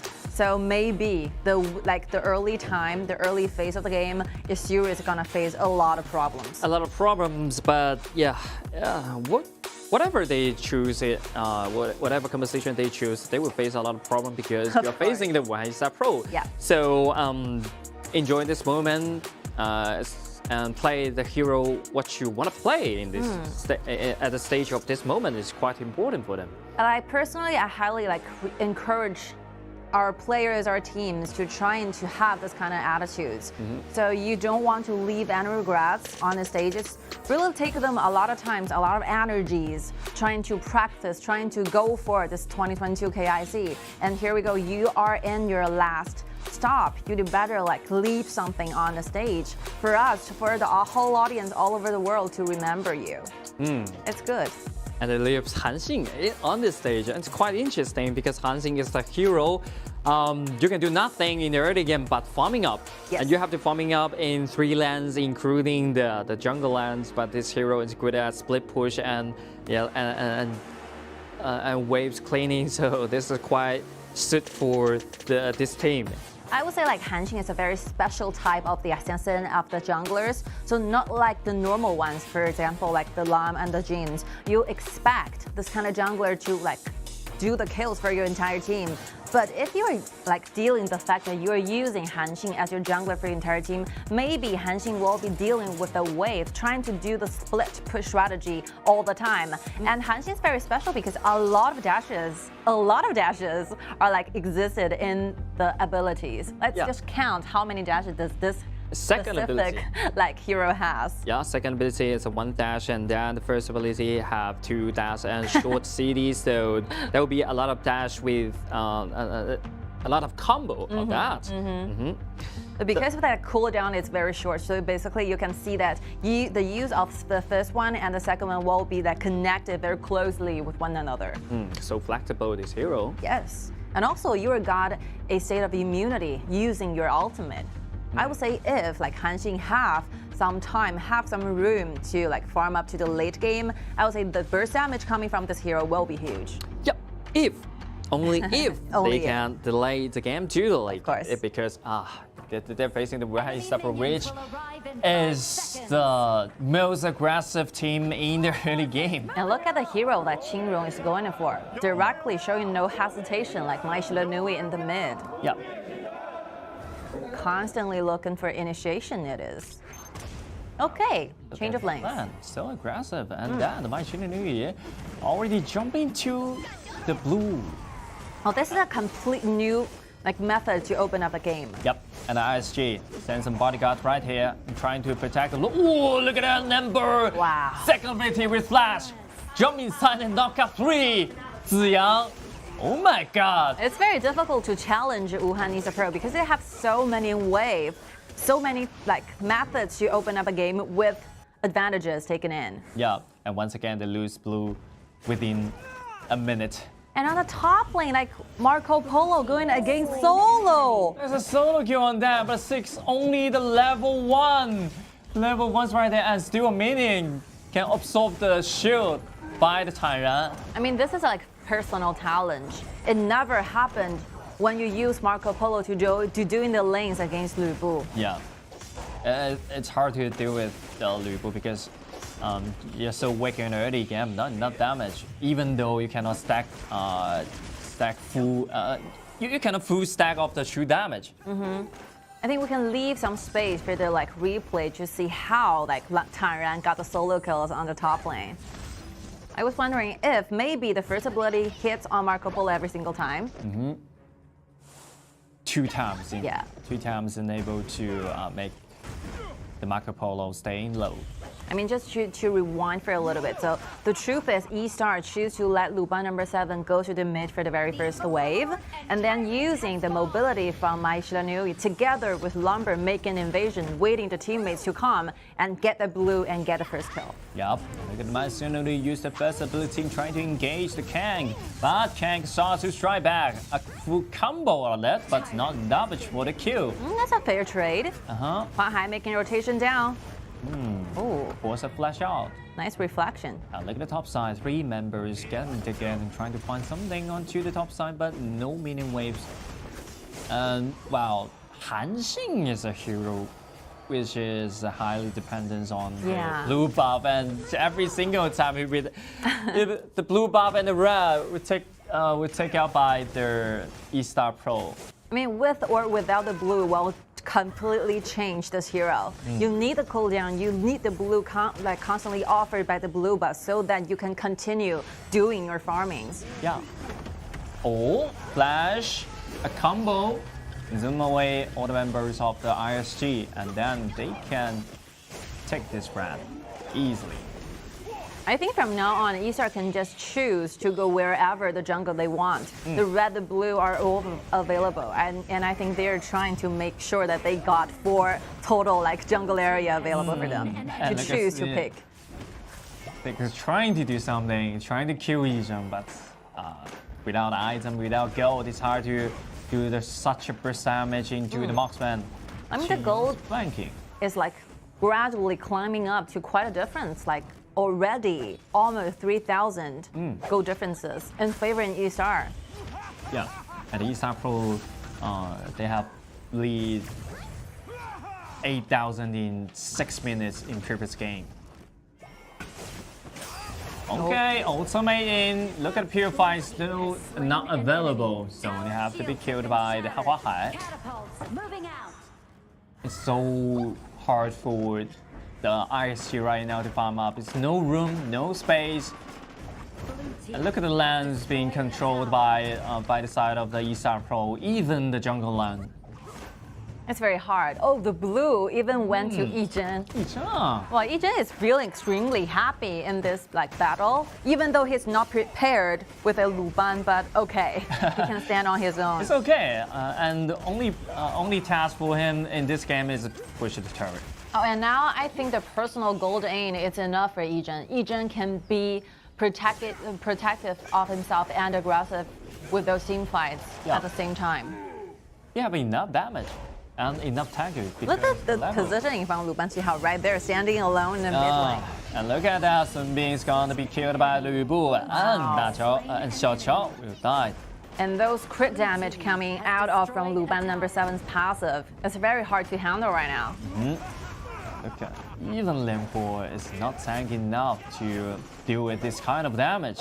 You know, this situation is like complete showing off of how like early game is different with those late game heroes.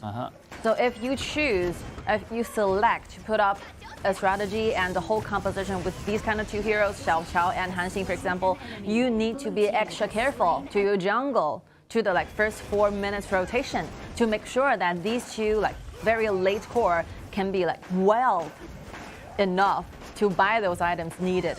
Yeah, so maybe they knew the theory in the game, but when you're facing the Wuhan eStarPro, every single plan will crash by this kind of aggressive movement. You look at the movement and look at the rotation in detail. They're not just focusing on one lane. Every second, they're making sure they have at least 2 lanes advantages within one single action. And right now, 6 minutes, 6,000 gold lead. 1,000 per minute right now. Another combo comes in. Look at Xiao Qiao, always in the sky. Then Sun Bin with 4 as well. And they have to stuck in the fountain. And the medium wave still available, so the high ground turret destroyed by the eStarPro. And also the bottom turret. The bottom turret will destroy it right now. And look at the rest of 3 of the ISG. We're killed by TianYun. And again, they're waiting for the waves to come. I think 5 members standing together, eStar can finish this game within this one single action. 4 available, and they're still waiting for 10 more seconds for Sig to revive. Yeah, look at Kuang just jumping inside and trying to kill the Sun Bin, and he succeeds. And look at the Marco Polo, people brought jumping in and trying to clean the wave by the bottom side. Minion waves still available, so within 7 minutes, eStarPro, they end this game. This will be the 5th battle for Wuhan eStar. The next one will be taking place between these teams going against Nanjing Hero. So with no doubt, I will introduce, no matter we are stuck in within the range of Group A or within the range of the whole teams, like the total teams, all 16 teams in our group stage, I think Wuhan eStarPro will have the potential to fight for the number 1. Yeah. It's not because like eSurus is playing poorly. It's because every single game and every single team who might be encountering eStar might result in this kind of ending. This kind of result. Maybe it's the same for the KPL team, other KPL team, because eStarPro is so strong right now. They keep the high quality of every single team. They never play so relaxing in the game. Yes. this is one good thing about eStar. You can see from their decisions, from their rotations, they never relax for even 1 second, even though they're facing completely like a different level of the opponents, but how they win the game is always the same. They stay at the exact same strategy, and every single time, every single match, they will bring us a new way of winning the game. Yep, and new way and the new time to win the game. Maybe for this one, the first wave is very interesting. You let Luban number 7 to go into the very first wave, and then let Mai Shidonui not even touch the wave for 1 second, and just directly go into that blue buff area. This is very new. I think a lot of teams are watching this battle, are trying to copy this kind of strategies. Yep, just left you a few seconds to make some reaction of this kind of movement. It's hard to catch and unpredictable. Yes. If they just going inside the blue buff, you are hard to make some defense of it. You know, I mean, to stand in serious positions, it's very hard to trying to predict what kind of battles will be taken on, because every single time, like Nanjing Hero and Wuhan eStarPro, they're using completely different compositions, completely different opening strategies. Very hard to guess. Maybe it's serious. They said I did a lot of homework. Maybe this time I can make some defense on it. But every time they surprise me. What else can I do? They're completely like brand new for each single matchups. So it's very difficult to trying to prepare for what's coming about. So this will be the like gap differences we talk about all the time during the group stage. And hopefully like eSerious is trying their best to enjoy the game, because this will be the last fight for them. The whole like journey for 2022 KIC will be stopped here. Hopefully they had a great time. But they can learn a lot of things from the eStarPro. Actually, every time they get surprised, it's the time they should learn, right? Because Wuhan eStarPro, maybe they will select the same composition but with different opening strategy. So this is the point we have to focus on, because when we join into the quarterfinal or semifinal, that will really impacting the KPL team. I've been talking about this for a very long time. I still can remember like how many times I've been said this. So there's a lot of teams, a lot of different leagues, a lot of different levels of tournaments. A lot of esports players are spending a lot of time trying to be the best player for the entire KPL, and you actually have the time to study from the best team from KPL. It is really like treasurable moments, and trying to enjoy every single second and trying to learn stuff from the best ones. Okay, the MVP, the most valuable player. Oh, that's the third MVP of TianYun right now, because the last game he won 2 MVP for himself, and right now Mai Shununui once again. It will be the MVP, the third MVP of him. 304 KDA. What does it matter of this data? He's just so effective in the early game. Like the rhythm controller. Wherever TianYun goes, there will be some winning points there. He's just like a museum. Yes. Yeah, musician. He's like a detector, detecting the pace in the game. So normally we will expect who is ever being responsible to the whole rhythm will be the jungler. But if the whole game will be only last for around 6 or 7 minutes, the mage, the mid laner, will be the one who is behind all the movements. Is that the detector and everything is on his court? Because Mai Shununui actually is the all-around hero. In this game, because in the early game he can use the dash, use the CC to engage the enemy, and then in the mid game and the late game, the burst damage can destroy the backline. I still really admire the spirit from eSerious trying to come up with a very newly developed compositions. But after this composition is being picked out, we have been analyzing this for a long time. So with the support being Sun Bing and the mid lane being Xiao Qiao and the jungler being Han Xing, they're extremely weak in the early game. Extremely weak. And the marksman being Marco Polo. The only role can show them competitive, maybe it's a Lamport, but it's a 5 people game. Yes, 5 people game. The one hero cannot change anything. And this time, Alwin RJ, he played Marco Polo, and Wang played the Lamport. Actually, they changed the position. Yeah, they changed positions a lot. But I think that's a good sign. If they have to practice or not. Alvin RJ, he played a lot of silent, but maybe his talent is some kind of a marksman talent. You know, this is a very common thing. I could still remember like the early starting at around the year of 2017, those KPL teams, they also have those players who will be switching positions with one another during a best of 3 or best of 5. This normally happen because sometimes you just have those players who can play this hero better than the others, better than the other ones. So you will switch positions and lanes constantly. This is very normal, especially when you're in a very early state of your like development, trying to fit in HOK. It's completely okay. So don't like worry, don't be anxious. You got enough time to figure those things out. And we have like witnessed a lot of good plays from their own like regional qualifiers. So because the fact that you're completely losing is because you're facing one of the best teams. Don't worry. Don't worry about that. It won't be obvious, but you will have enough time to conquer this. Yeah, maybe the eStarPro they lose to the Gen.G Esports also in 10 minutes, 12 minutes. But when Gen.G Esports face to the eStarPro, they will Same thing. Yeah, it's the same thing. They will end up in the 8 minutes, and 7 minutes, 9 minutes. It's the same of that because this is just like a stair.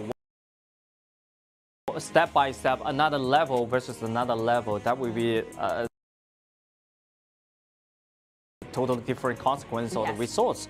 I like the arrangement and the schedule for the second week of the week stage because we're seeing all the battles taking place within one group, which means that little simple like calculation here, maybe one team will have like 2 or 3 battles within one day.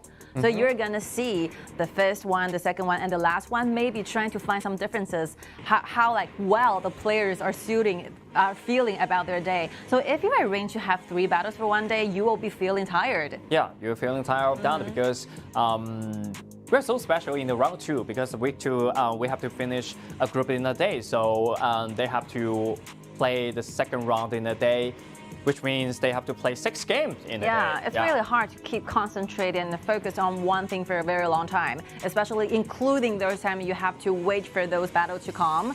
So being an esports player is really hard. It's really like challenging. So hopefully every single player can enjoy their time and together we'll wait for the second battle to begin.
Alright, welcome. Very interesting rotation is made from Wuhan eStarPro. Oh, Alan and Feng Jie are there. The last time I saw Feng Jie and Alan went up to the stage, what will be like the spring season from KPL? A long time, half a year. Yep. And yeah, this is the first year that Feng Jie joining to the KPL. Yes. And very interesting that they're completely changing another duo when it comes to bottom laner duels. And more things are lying down there. So like Alan had been an esports player for a very, very long time and have been made transfer between like Chongqing Wolves and eStar for a lot of times. And he used to be the top laner. Used to be the top laner, and Alan can play as a jungler, so he play a lot of roles of that. Yeah, Alan definitely an old school player. Yeah, I think Alan have been going through 3 positions among the whole or being an esports player, the whole like career for him. He played as a top lane jungler and the support for now. Yep. He have a lot of gaming experiences. It's very good at engagement. I know one of the best thing and best quality about this player, Alan, is he will become better once the battle becomes more serious. So every single time, the best performance from this player will be the one he performed during the grand finals. The like very good mentality are coming out from Alan. So I'm really looking forward to see like what will be the new chemistry Alan together with Feng Jie will be bringing to Wuhan eStarPro. Yeah, we're looking forward to see it because Alan, is an old player, old school player. So he had a lot of experience. Yes. So the mentality is so great. And I think Alan suits for this current meta a lot because back then, the meta that Alan played as a top laner, there's a lot of warriors, a lot of tanks also. Lian Po, Guan Yu, Hua Mulan at the same time. So maybe he can use those kind of warrior as a support. Oh, who knows? Yeah, maybe they will try another style to play. The BP will be really hard to guess from this match. Okay, Wuhan eStarPro firstly getting their hands on this one, Gong Sun Li. Gong Sun Li and Kai. Maybe that will be the Guan Yu in the next round. Maybe not. We have no idea. Maybe that will be the Kai in the support and played by Alan. Swinging pick. Yes, and Feng Jie has been a substitute for EDG for a long time, and Feng Jie is a very talented player at the same time, ranking #1. But this is a new player when he joined into the KPL in the very first time. The mentality will show a lot of problem for that. Got quite nervous from the first experience. Maybe there are 100% he can use, but he only showed up 60 or 70%. No, I will say like only 30. 30. This player is really, really good, but from those previous shown up, you're representing eStar going against like in KPL regular season, I think his performance is highly affected by the fact that he's really, really nervous. So it's a good thing for this player to have some like gaming experiences. Maybe it's a way or a stage for him to coming back right now. Yeah. It's a process of personal growth. You have to went through all of this. You have to take in all the pressure and become a braver player. Okay, the first round. And the second round then, Miyamada Masashi and Jing. Yeah, Sick Kid used the Miyamada Masashi and Jing the most for 4 and 5 times, and they have to ban away. Maybe Yukio Tachibana is the next. I have no idea. I mean, the current composition from lsurus like make better sense than the previous one.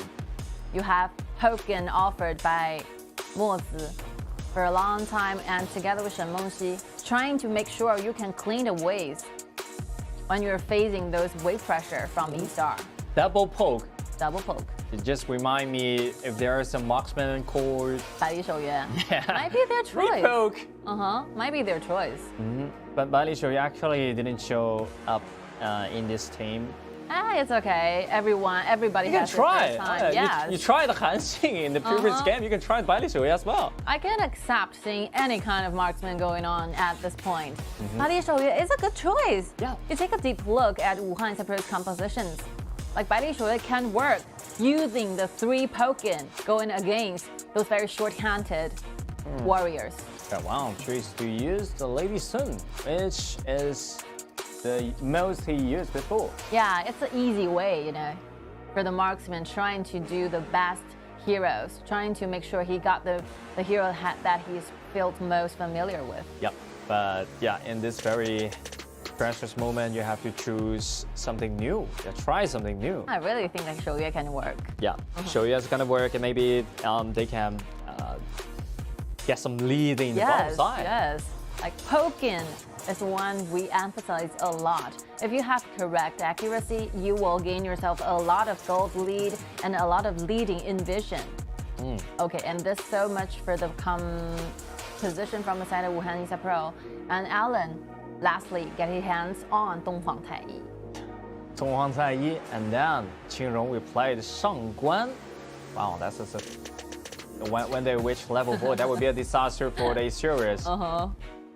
Super disaster. I was wondering what kind of opening that Wuhan eStarPro will be demonstrating for all of us. I think this time maybe the Isurus can defend at least 1 buff of it. Yeah, because Isurus always lose double buff in the early game, so they have to find a way to protect the double buff. Try your best to guard for your own resources. You don't want to open your entire jungle area up to your enemies. They will be everywhere. Yep. And you have to be extra careful when this Shangguan is being disappeared from the map. Watch out for those little ambushes in the side lanes. Especially level 4. Yes. So it's serious. This kind of composition looks great, I think. It's so great in the mid game and in the late game, but unfortunately there's no late game for the from the Wuhan eStarPros invading. So that will be I think good luck for them. I think. I mean, they can consider to choose this mods going to the mid at the very first time. If like Wuhan eStarPro is choosing to do some kind of invasion, you can at least use your stuns trying to slow their pace down a little bit. Stop them. Yes. To cause a little bit stunning effect there. So they have to keep the priority of the mid lane. They have Shen Mengxi. This is a good choice. Yeah.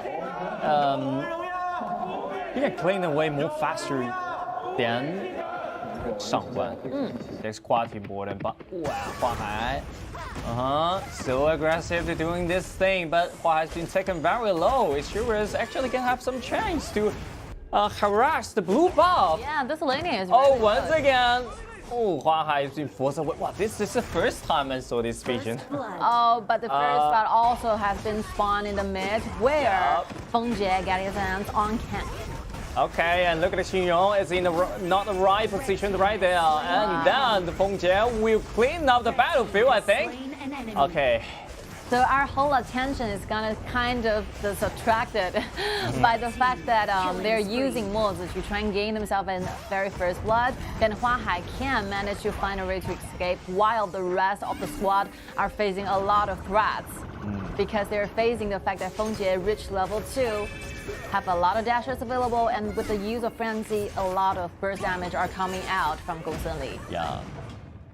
So I think Isurus really did a great job. At least they played so aggressive in early game. They didn't play passively during this team fight, but unfortunately, Fengjie is there. I mean, their urge for gaining the very first blood, gaining 1 kill to their team is very, very obvious. They really wanted to take that kill. Yeah, look at the blue buff taken by Lu Bu right now, and Flash trying to find a kill on to the Huahai, but did not enough damage, and then double kill will back over to TianYun. Still not. Let's see, like, to stop this. What a strategy played by eStar. They are using like Huahai with very low HP as a bait, trying to lure ISG's members out. And at that point, like TianYun have a perfect angle to dive in. It will be the time to use the second ability, engaging the team fights and making ISG unable to move. Replay here. Yeah, that's a trap. Very low, very low. Only 1,000 HP remaining. But this will be the moment where TianYun dive into the squad and making sure that the following damage is sufficient. Yep. Why is smiling? Nice strategy pulled out, bros. Nice strategy, but eSurus already tried their best. They want to strike back. They don't want to defend once again. I mean, the gaming style from ISG, they're very straightforward. Yep. They don't hide any ideas. They don't hide any strategies. They just want to go for the kills. Just give me one kill to my side, written on their faces. Yep. And look at Tyra. Oh. Sick. You want to dodge the damage from Tyra, but it's hard to dodge from TianYun. No mobility it is, no matter it's a Mai Xianui or a Shengguan. Yep. The common thing about these two characters and these two heroes is that they all shared a lot of dashes, making TianYun very hard to catch. Exactly. Right now the blue is being spawned in, but this time they have no ability to stop them to have this blue, even though and the blue even goes to the Alan. I think Alan asked for it. Yes, Alan asked for it. Deliberately, I'm very low in mana. Give me one because you know, Hua, you have your own one. Get it by yourself. I can carry it. I'm a core. I mean, Tyra used to be a brother, like elder brother than Hua Hai. So Hua Hai right now is given the respect towards Alan. Yep. Show some respect. And disrupted the download. Four members gathering together and trying to do some damage into the turret, and they destroy the turret. They really know how to exchange the resources. That's a huge improvement of the day. Yes. But the kills are very hard to chase back. Really hard for that. Look at the Feng Jie. Well, you found another kill onto the reborn. Not. Flash can keep our win safe or not. No way, because TianYun is everywhere. Double kill. Back over to TianYun. Like every single diving positions is carefully calculated. You can see another suppress using the ultimate to lock down Kang. Another triple kill went to TianYun. I have a vision that the TianYun will be the MVP again. MVP again. But I think Feng Jie really did a great job. Yeah, Feng Jie really did a great job. Early game, like team fights, Feng Jie played very good. Yep. And using all the dashes available to be everywhere, using the umbrella, trying to be at the safest positions, dealing the maximum amount of the damage. But the kill was grabbed by the TianYun. That was the highlight. This is team fights, you know, you have to have someone who is responsible for the first-hand damage, and then the assassin diving in looking for the kills. Yep, just like this time. Wow, eStar is not given any space to breathe. It's very hard to breathe for eSurus. Yep. No space, no room for them. No time, no kills. 11-0. The clock's ticking right now. The Feng Jie finds damage onto Wang. Wang's been taken in half. Right now, a single mini wave is hard to destroy the high ground turret. So, the secondary turret of the midland is the choice. Disrupt. This is the first time I've seen the ISG use disrupt this kind of summoner skill.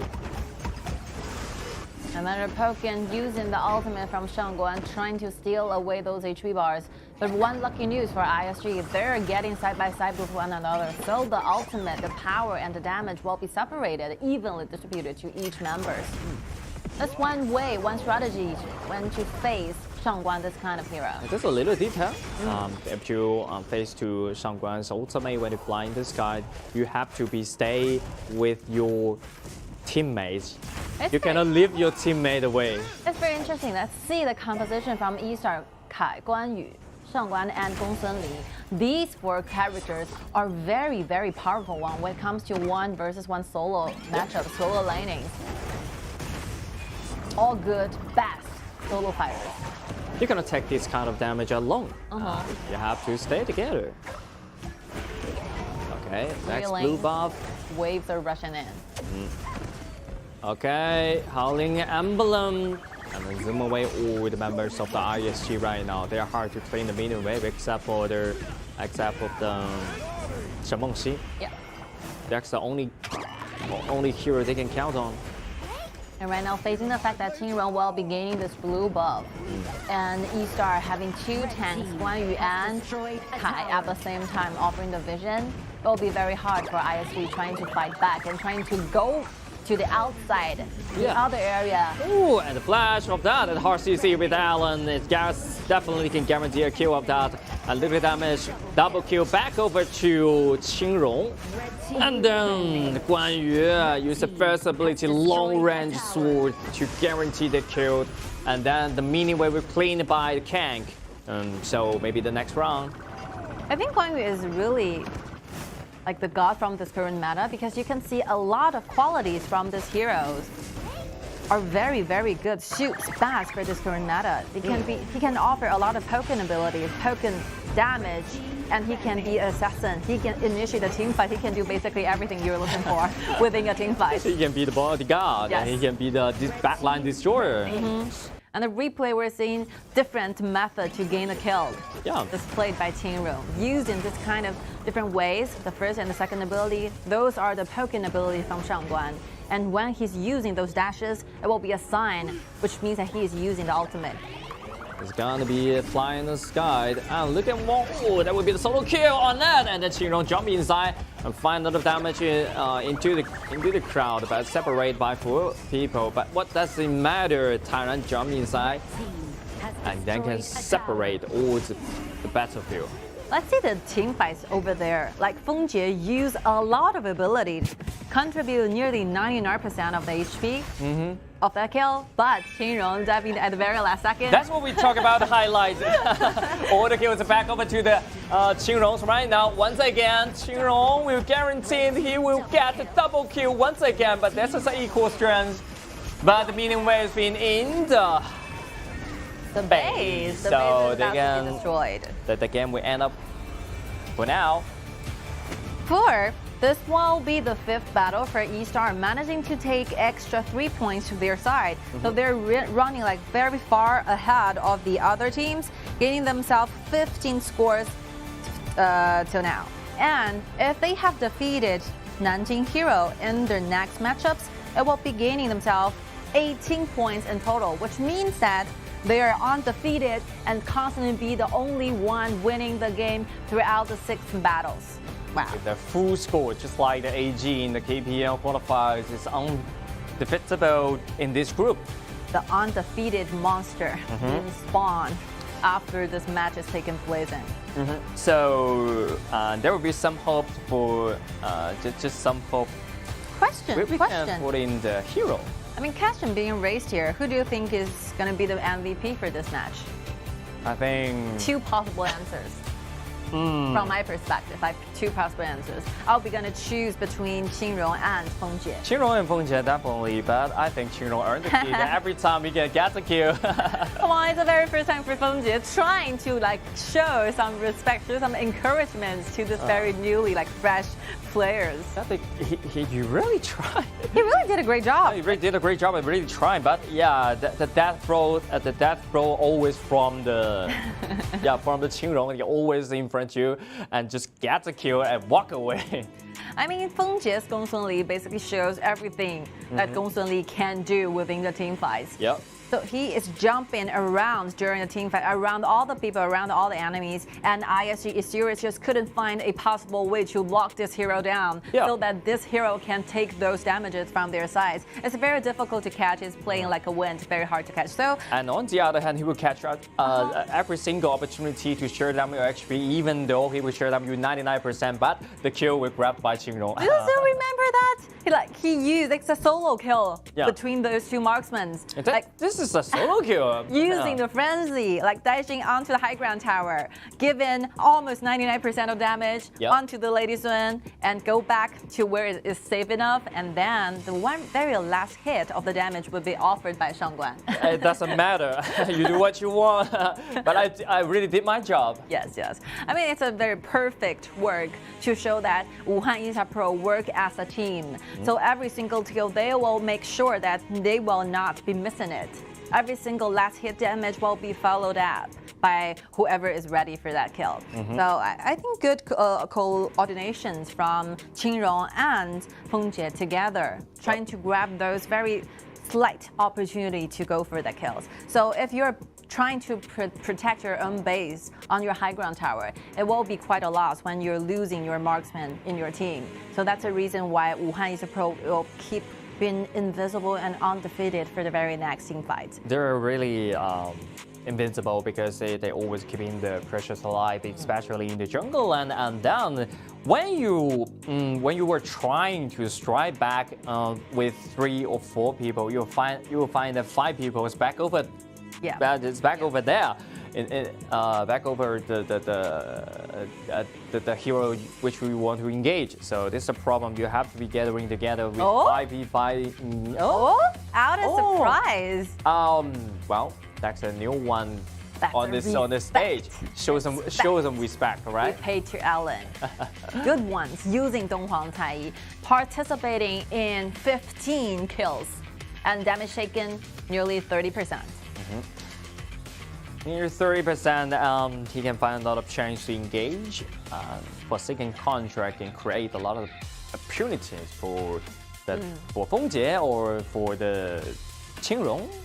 Doesn't matter. It's really something because you are seeing a good, like a very deep bonding among those eStar former starting up lists. For example, Tanran, Huahai, Qingrong together with Yizhen and Ziyang. But if you change to completely new duo on the top lane, on the bottom lane, they still perform this kind of utility within one group.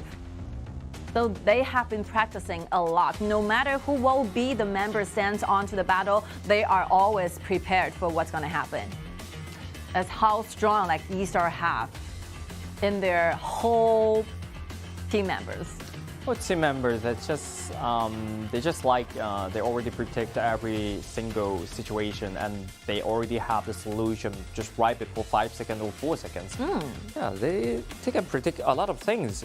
I think this is some relationship about their training before. They train a lot of times, again and again, to discover this kind of detail.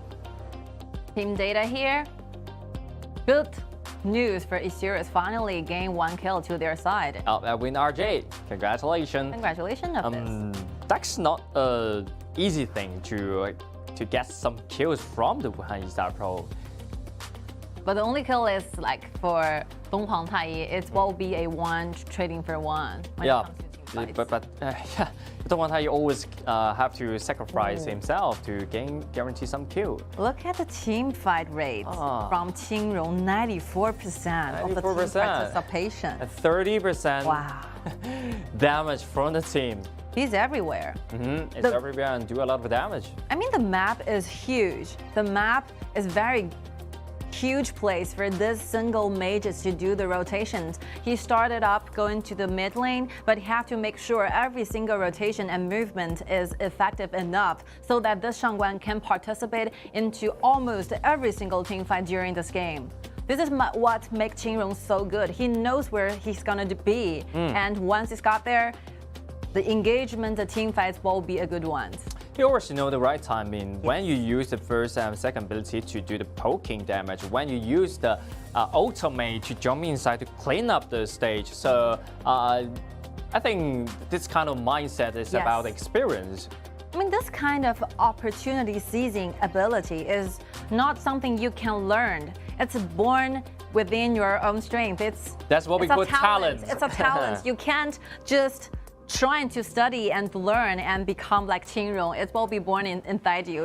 It's a personal talent. Yes, Qingrong is Qingrong. KPL only have one Qingrong. Okay. There's a lot of millionaires, but one Qingrong, only one Qingrong available. Yeah, you are who you are. Yes. So this is a crucial treasure for the eStarPro. Of course. Okay, we are ready for interview. I spent some time with Mangush. Hello, nice to meet you. Say hi to all the audience, please. 네, 먼저 시청자님께 인사 부탁드리겠습니다. Por favor, un saludo para los espectadores. Hola, gente. ¿Todo bien? acá Mengeche. Nice to meet 안녕하세요. 다들 잘 지내시죠? 여기 맹개체입니다. Hello, everyone. Everyone will have a good mood, and I'm eStarPro, the Manguchi.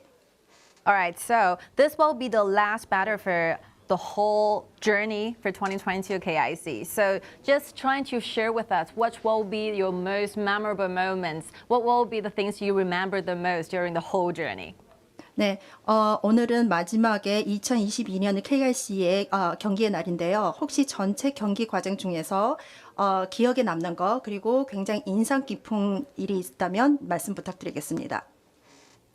Como que hoy fue el último partido que tuviste durante este torneo, si tenés algún episodio que te queda de recuerdo o que querés recordar, podés dejar una palabra. Que nosotros durante las partidas nos divertimos mucho y lo intentamos dar todo lo que podíamos, así que nos vamos muy contentos con eso. 네, 이 경기를 하는 동안 너무 즐거웠고 모든 열정을 다 쏟아서 그 경기를 치렀기 때문에 후회는 없고 정말 즐거운 시간들을 많이 보냈다고 합니다. And during the whole game, I have a really exciting time and also happy time. And every game, our team have tried our best to fulfill all the performance. So we do not have any kind of pities during this game. Yeah, thank you for this. Thank you for all the performance you brought to us. And secondly, please share with some interesting stories happened when you were building up the entire team, getting prepared for KIC. 네, 그러면 전체 우리 경기를 준비하는 과정 중에서 혹시 팀 멤버들하고 같이 진행하는 과정 중에서 재미있는 스토리나 에피소드 같은 거를 ha나 공유 부탁드리겠습니다. ¿Acaso tuviste algún episodio que quieras compartir durante el torneo que estuviste acá para los espectadores? Que fue acho que fue muy lindo haber pasado todo este evento junto con el equipo. Así que eso es lo que dejo a todo el mundo, que fue muy, muy divertido y un muy buen aprendizado. 여기에서 이제 팀들이랑 같이 시간을 보낸 것 자체가 너무 즐거웠기 때문에 매 순간들이 너무 행복했고 재밌었다고 합니다.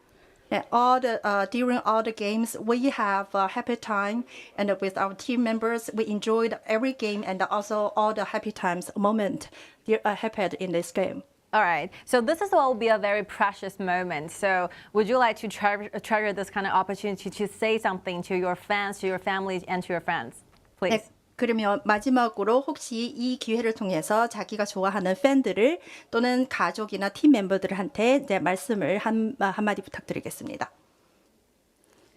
Por última vez, ya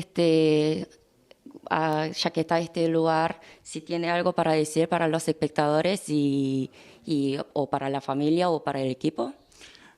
Primero que nada, agradezco a todo el mundo por el apoyo que hicieron, se levantando temprano en América, así que muchas gracias por todo, gracias por apoyarnos y es todo eso. Espero que se hayan divertido bastante con nosotros también y es eso. 이제 시차 시간도 있었을 텐데 멀리서 그 시간을 맞춰가면서 저희 경기를 봐주시고 응원을 해주셔서 정말 너무 감사하고 이 모든 시간을 모든 분들이 같이 즐겼을 수 있었기를 바란다고 합니다. And for the fans and our families, there is a time difference with Korean, but they still keeping all the times to watch our matchups. We thank for all the family members and our fans to enjoy our matchups all the time. Thank you. A lot of love are felt and delivered. Thank you so much, Mangush, and hopefully we can see you again in 2023 KIC. Thank you so much. Thank you. I mean, we are seeing a lot of last fights for those non-KPL teams. Yep. So we will stay here starting from today. Thank you for all the hard work. Thank you for all the performances. You try your best to perform to us. Thank you for this. They really try their best because, as I know, the Mangush, he have 7-year-old daughter, and he have to take care of the family, and then he have to take care of his career in the same time. So it's pretty hard for him. Of course. Every single opportunity you seize and every difficulty you overcome, I think it will result in a brighter future for you. Okay, thank you for doing this. And here we go. We're going to do the fifth one, which will be the battle between Wuhan eStarPro versus Nanjing Hero. We will take a short break.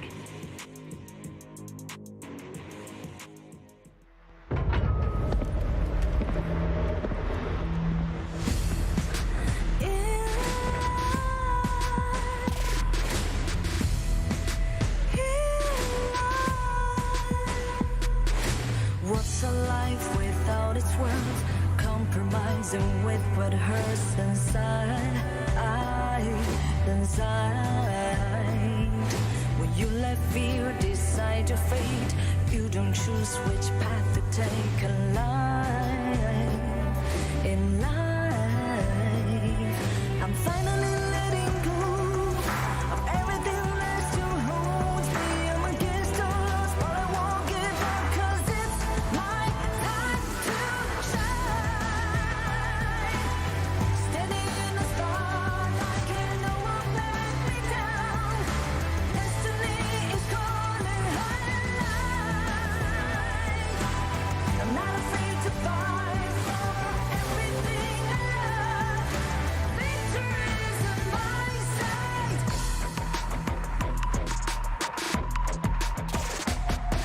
The more we lose, the more we gain. The more that nothing stays the same in time. In time.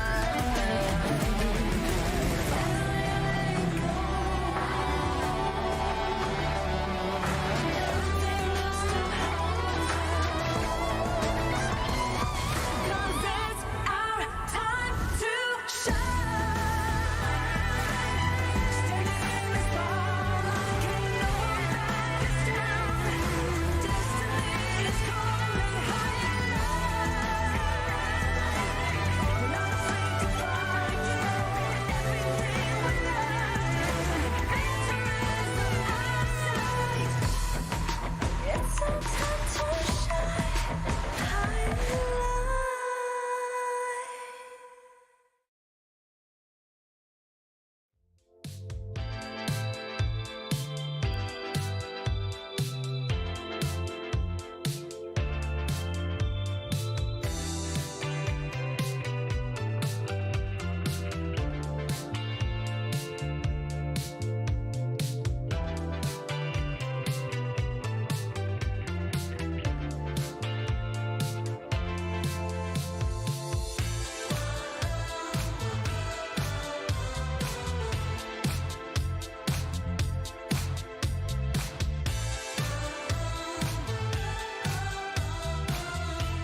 All right, ladies and gentlemen, I think all of us are waiting for this match to kick in because we're gonna see every single day for the rest 3 days in total.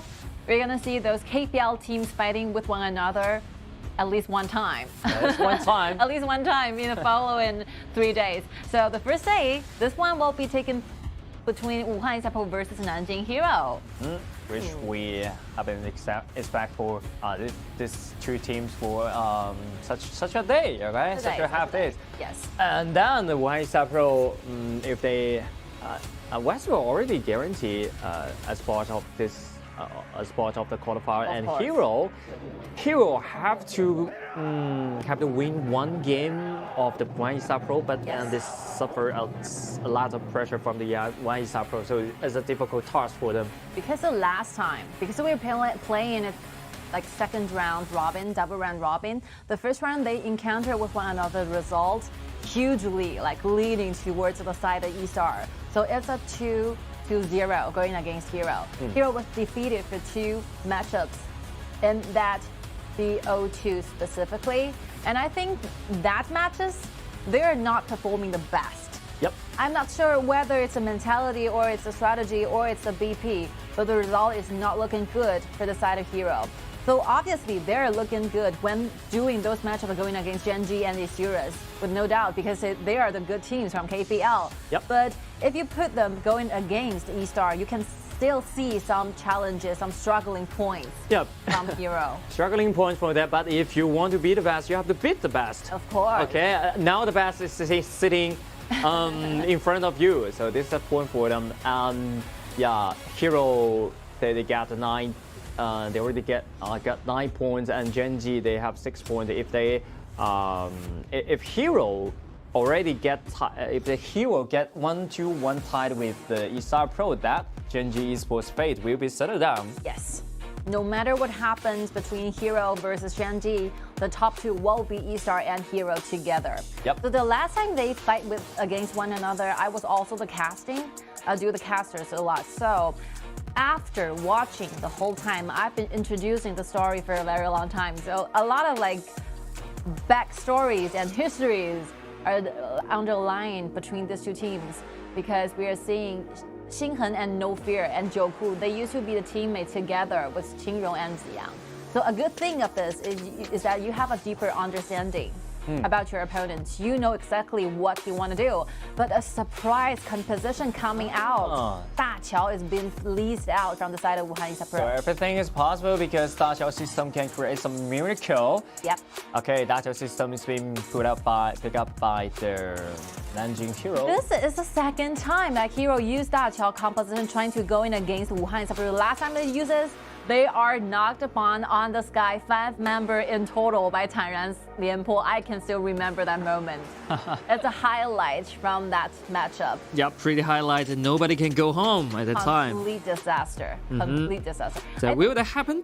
I don't know. I don't we have no idea. I mean, they're confident enough to use this composition the second time. Well, it might as well be the signal that they are prepared for this. Yep, they're well prepared for that, but look at the Wuhan eStarPro, they picked out Donghuang Taiyi as well, so that would be some limitation to against this Nanjing Hero. I never felt worried about Wuhan eStarPro trying to form a best composition going against Da Qiao compositions, because Yang is one of the best players playing and excelled in the use and the hero of Da Qiao. Yeah, every time Ziyang used his ultimate for second contract is so effective. Every time we guarantee a kill of that, and we will contribute a lot of things for the team. So that's this is Ziyang, right?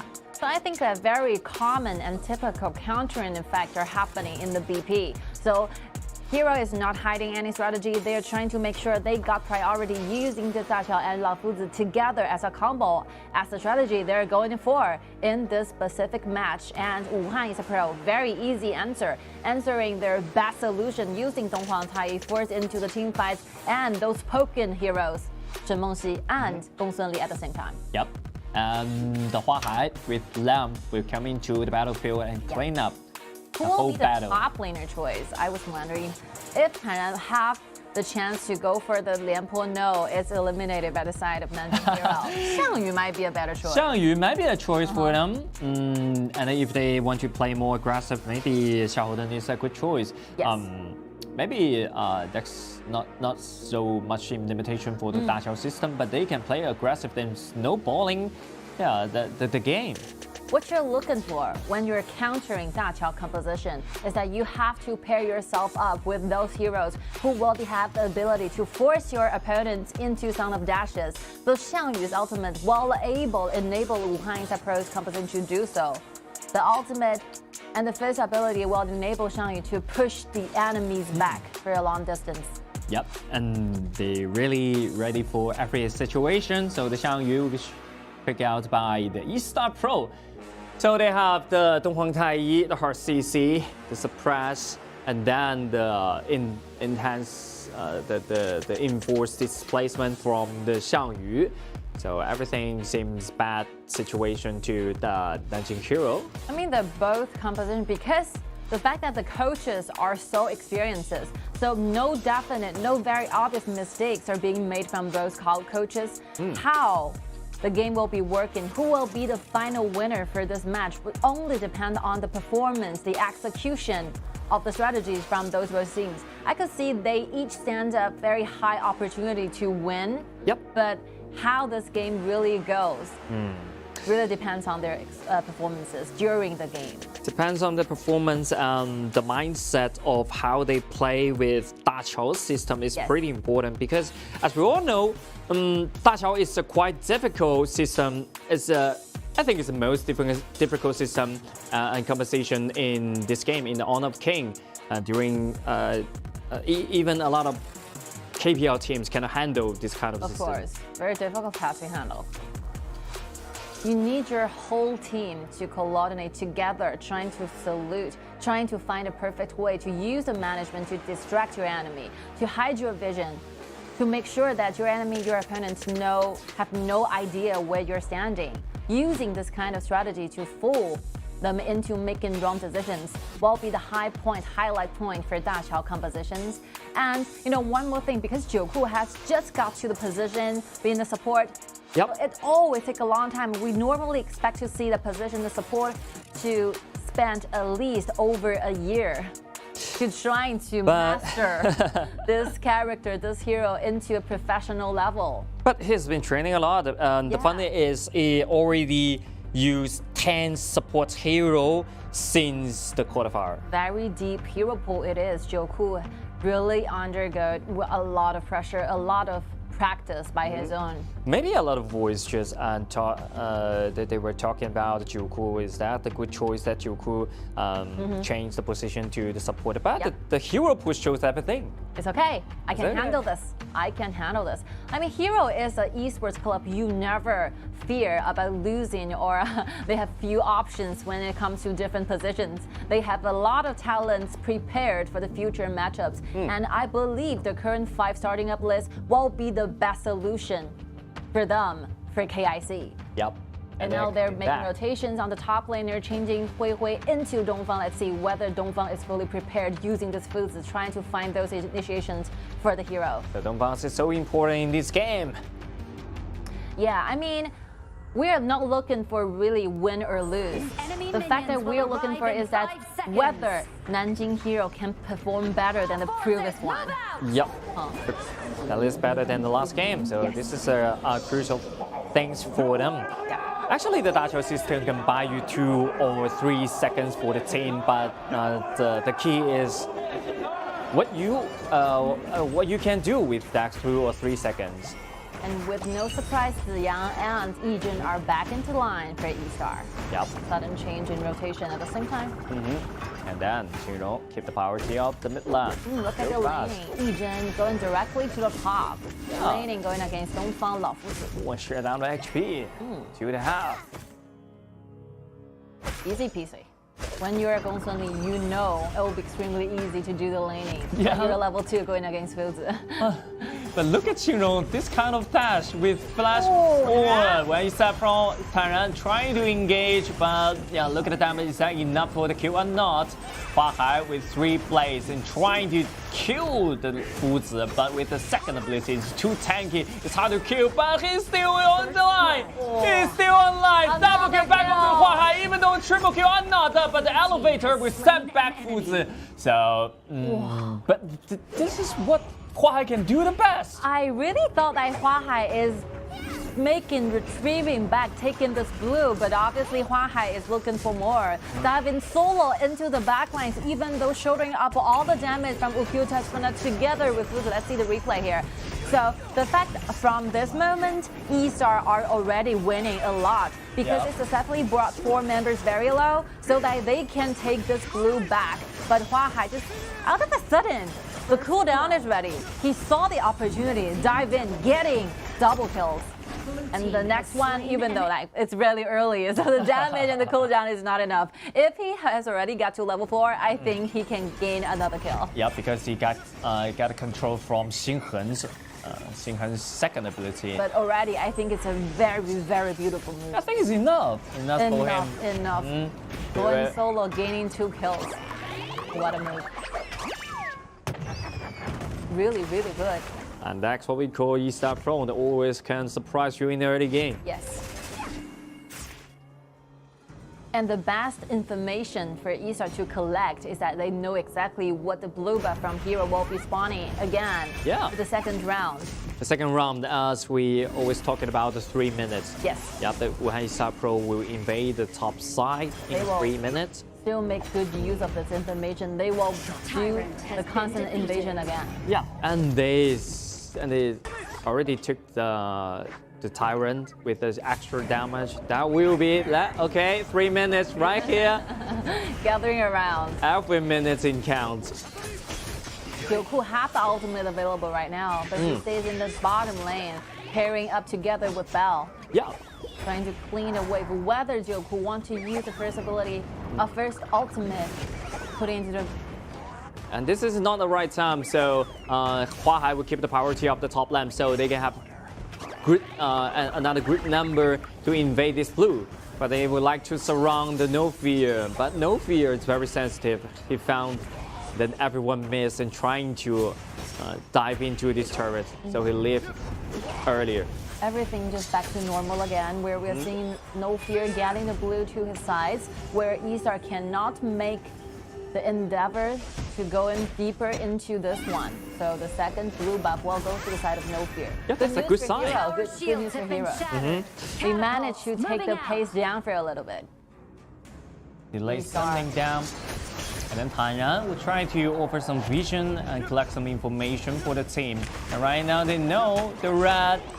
Okay, eStarPro, they're gathering together, 5 people and trying to invade the red. But No Fear is so quick to take down the red. And then No Fear has been taken to help. TianYun passively triggered. There's some HP and skill trait. So No Fear deliberately saved a smite on hand so that he can protect his red to his sides. Yeah. eStar had made some of the moves, trying to cause a little bit chaotic things happening. Ultimate with flash, Xiaomi inside trying to find the kill, but elevator will save 2 members of it. That's a nice strategy, a nice move of that. Good ones. Good plays of the second ability from Dachao offered the Bell the opportunity to go back for a little bit. Yep. But the waves cannot be cleaned solo by Jacko, so they're facing the fact that they might lose the very first tier 1 turret in the bottom lane. Yep. I heard the sound of a flash. Yeah, I heard it. TianYun, without the passive, without the flash, maybe we'll feel in some trouble. But see the positioning from Huahai. Lam is standing, hiding in the bush, waiting for someone to come closer. Come closer, who's gonna be the lucky guy? No Fear is getting near it. But the blue actually taken by the Huahai successfully. But the rest of the teammates making rotation to the red. And with Dongfang standing at the very frontliners, no one can do those damage to this Fuzi. They're not very confident. Yeah, they have to fight back, but the red was catched by the Xiangyu. I think this match, Heroes really did a better job than the previous one.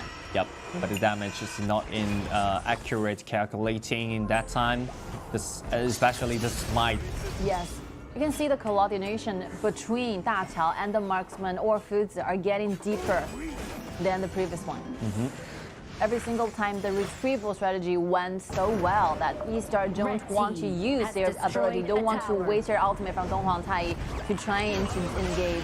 Right now, he's on the elevator, but we destroy you just right before you go home, right before you went home. I mean, it takes a lot of time for Da Qiao's second ability to actually transfer someone back.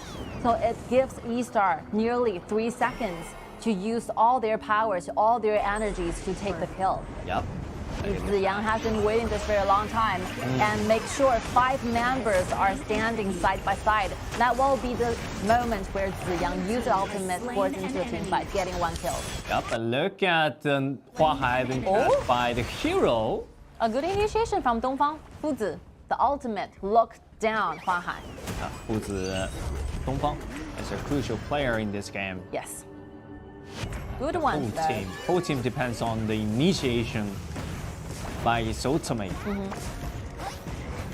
I think Xinghen, Yixing also have the ability to initiate, but for this one, I think the first hand, like crowd control ability, will be performed by Dongfang's ultimate and then followed up with Xinghen's ultimate. Yeah, this because Xinghen's ultimate can zoom away the members of the eStarPro, so you can focus on what Dongfang catch. This is how the mechanics goes.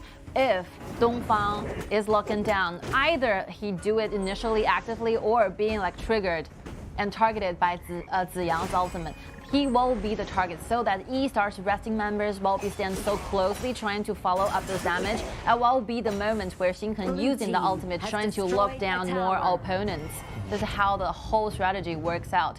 So he really have to save the ultimate for the next round of the but eStar trying to initiation of that. Da Qiao's being for second contract connected, but not enough damage for the kill. And look at Dongfang flash and trying to bound with the Gong Li, but not enough damage can come inside, and the Hua Hai will dominate this team fight.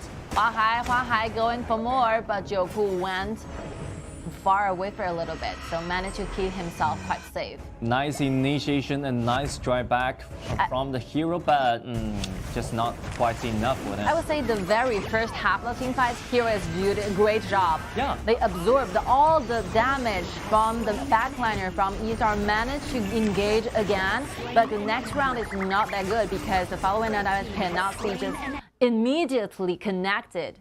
Ukiyo Touchbana have to go through a lot of long distance trying to follow up that damage. Yeah, I think that's a good defense from the hero, but they want 2 more of that. Yes. 2 more of that. They're trying to kill more.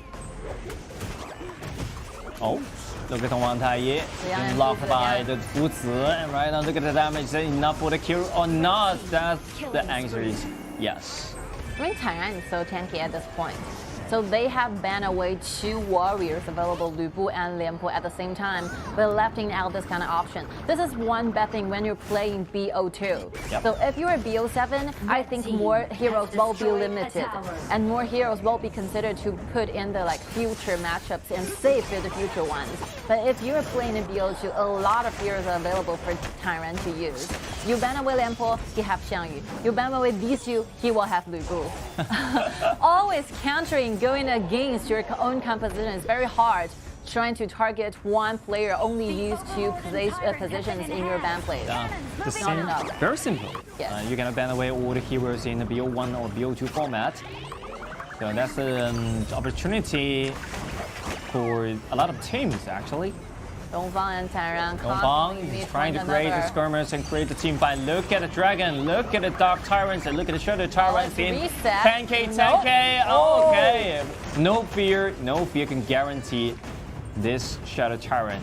Oh, this is a half-half between these 2 junglers. They all prepared the smite for this. So no fear will be the winner when it comes to fighting for the dragon. When it comes to this kind of very precious moment, I think. Very beneficial to the entire team. Yeah. This one is really huge. like fighting over for this Tyrant. Yeah, because they are lack of some damage. The Shadow Tyrant, they have them a lot. The Shadow Tyrant will enable a hero to deal more pressure, deal more damage in the later Oh, round. Forsaken contract with Flat Ziyang. What a timing he catch. Player it is. Using the flash, using the Howling Emblem, you can see the movement speed. It's so fast, getting closer to Bell, leaving Bell literally no time to do reactions. So sometimes you have the opportunity to walk to home or you return home with your summoner skill. You can use it. You don't need to rely on the elevator, actually. I don't think it's a fault from Bell.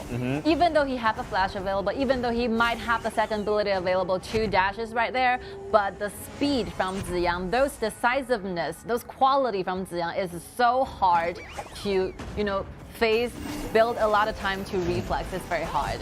There are a lot of Donghuang Caiyi in the KPL. Ziyang's Donghuang Caiyi, it's a very special one. One of the best ones. And from Bell's personal perspective, he has no idea, he has no vision. Yep. All of a sudden, Donghuang Caiyi just rushed to your side. It's hard to make some reaction of that. And look at Fu Zi, and then Xiangyu's been taken very low, but Xiangyu's still alive. Hua Hai can guarantee the kill because of the passive. Tainan so tanky. Wow, crucial team fight tank. 61% of the damage is being soaked in by Tanran's Xiangyu.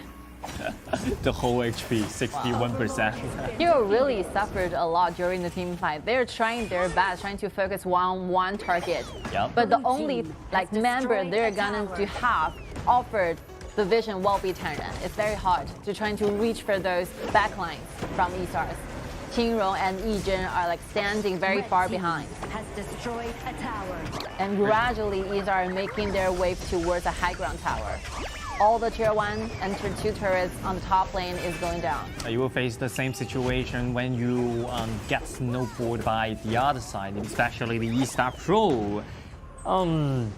Maybe you can show some competitive in early game and mid game and you get some succeed team fight, but after 10 minutes you'll find out the only left turret is the high ground turret. Yes, Fuzi is trying to fight back, looking for the target. Lock into Yizheng. You just stand right now and look at Hua Hai jumping to the backline, uses the destiny trying to kill more and destroy the backline, including the Qingrong, just like an assassin. No fear, still trying to approach Qingrong, but the limit of the ability is quite short. So there's no way he can get his hands on Qingrong, but manages successfully gaining the flash force out from Qingrong again. Yeah, you caught my carries. It doesn't matter. I will destroy your backline as well. I mean, Dongfang did what he can do the best role. He find a target. He secured down Gong Sunli, the marksman for eStar, and get a kill instantly. But look at the positioning from Hua Hai. Separating the whole team fight, making Hero have to retreat back, have to play it passively. Yep. Oh, the first 14 minutes. I mean, Hua Hai and Ziyang are fighting over against each other, fighting for the MVP. I couldn't really decide who performed better because these junglers and the support are doing a good job. They're doing a good job, but I think Ziyang will be more better. Yeah. All performed in their best state. And right now, the Shadow Tyrant and Dongfang's trying to find the change. Do it again. They're not rushing. But without the flash, it's hard to do it. On the Shadow Tyrant, they just have to make sure that Hero make their staff closer, and we're trying to initiate. Getting all the river from the bushes again. Oh, look at Tianyan. And then the Forsaken contract's been connected. Dongfang is in danger without the flash. Got to stay there. Completely isolated from the resting of the squad. Hero really tried. Every single time the ultimate from Xinghen trying to make sure that eStar have to retreat back, but they just couldn't find any more space to follow up to help Dongfang stay alive for a longer time. It's pretty hard for him, and the Forsaken contract won't allow you to move to have the extra movement. And now Hero is standing in the mid lane while eStar is getting pressure on the bottom lane. Member of the heroes, and they have been taken down the high ground turret, and Tianyan's been in half, so they have to retreat ready for the Shadow Overlord. I mean, from those things that he just released happened, we can see that eStar basically holds every single initiative when it comes to team fights. They can choose to invade, they can choose to engage, but they can choose to retreat back at the same time. There's no way that Hero can make them stay or make them go in further. They just have to accept what eStar is offering. This is not a good sign. Yep. And Your composition stands better when it comes to those wave split push strategies. You don't engage in 5 versus 5 if you are not so sure, 100% sure you can win this. Simple conclusion is you cannot fight without out of numbers. And you have to aim the good numbers with Dachao system. Dongfang still in danger right now. Look at the back line. You will be destroyed by this kind of heroes. And then Huanghai jump inside. Yuanfang's down, but the resurrection's been triggered. And then Destiny's been triggered as well. Dongfang's not available to make him alive. But TianYun went too deep in that time. Taken too much of the damage, and eStar only losing 1 but getting 2 kills Winter, and right now they're rushing to this Overlord. Once they have this Overlord, I think it's about time. eStar will give Hero the last hit. Let's see, the whole formation of the Heroes members are fully disrupted by the overcoming damage offered by Huanghai. Quite a dive. eStar waiting for the Shadow Tyrant and Shadow Vanguard to show up. The Shadow Vanguard is still on their hand. Is still holding the trigger. They might place it on the top lane since they have already gained the bottom lane high ground tower. Yep, top lane is more better. Yes. Because destroying the double side lens high ground turret is always the priority of the Vanguard. I mean, this is how the whole thing goes. Because Hero is in the blue side. They take the initiative going for this Dachao composition. So the whole draft from eStar is designed to counter your whole system. Yeah. So you do better use the best of how the function will be offered from Dachao instead of constantly getting into the team fights going against your enemy who is fully prepared to do the team fights going against you. So don't use your weakness to go against their strength. What will be one true strategy for Hero? It's what you can do best. Yes. But right now, eStar is leaving no choice for them. And they're kiting around to shut down the HP. And Dongfang will stay in the front line, and look at the Vanguard, it's just so tanky. But a lot of AoE just zoom away the Yizheng. It's hard to get close to the high ground turret. But with Hero's abilities, for example, the ultimate from Heng, they can clean the wave quite fast. Yeah. They still have one last slide of chances. Yeah, and this Shadow Tyrant was taken about the eStarPro, and look at the Forsaken contract. What allowed you to go back? But Dongfang is being still alive, and ultimate lock to Lam. Everyone staying low. No one's gonna die. Oh no! You killed this runner. No fear, trying to find some kill, but it's not available for him. If he can have extra 1 second, I think he can trade life going against with the backlines. He used a Pure Sky by himself a lot of time. He used the Pure Pack going in exchange with a Destiny, trying to do the maximum damage. But unfortunately, the time is not enough. Let's see how Hero played during the team fight. Firstly, the Sage Sentry was being triggered, and then No Fear is being brought back by TianYun's first ability. Those minor CC chains is very fatal towards No Fear. Yeah, because this kind of position is pretty embarrassing. Look at that! Dongfang's being caught and rampage. Back over to Yizheng. This is a bad decision because you're facing the fact that you're still waiting for jungler to revive, but your top lane just went directly into the team. And they want to end this game as quick as possible, and No Fear has been taken to half. And then Huanghai exchanged the Sage Sentry trying to find a lot more damage, but they failed in this time. Good one. 4 versus 3 right now. Something's gonna turn around of this team fight. I mean, No Fear just rotate back to the team fight so quickly that Qingrong had no time to try to respond to it.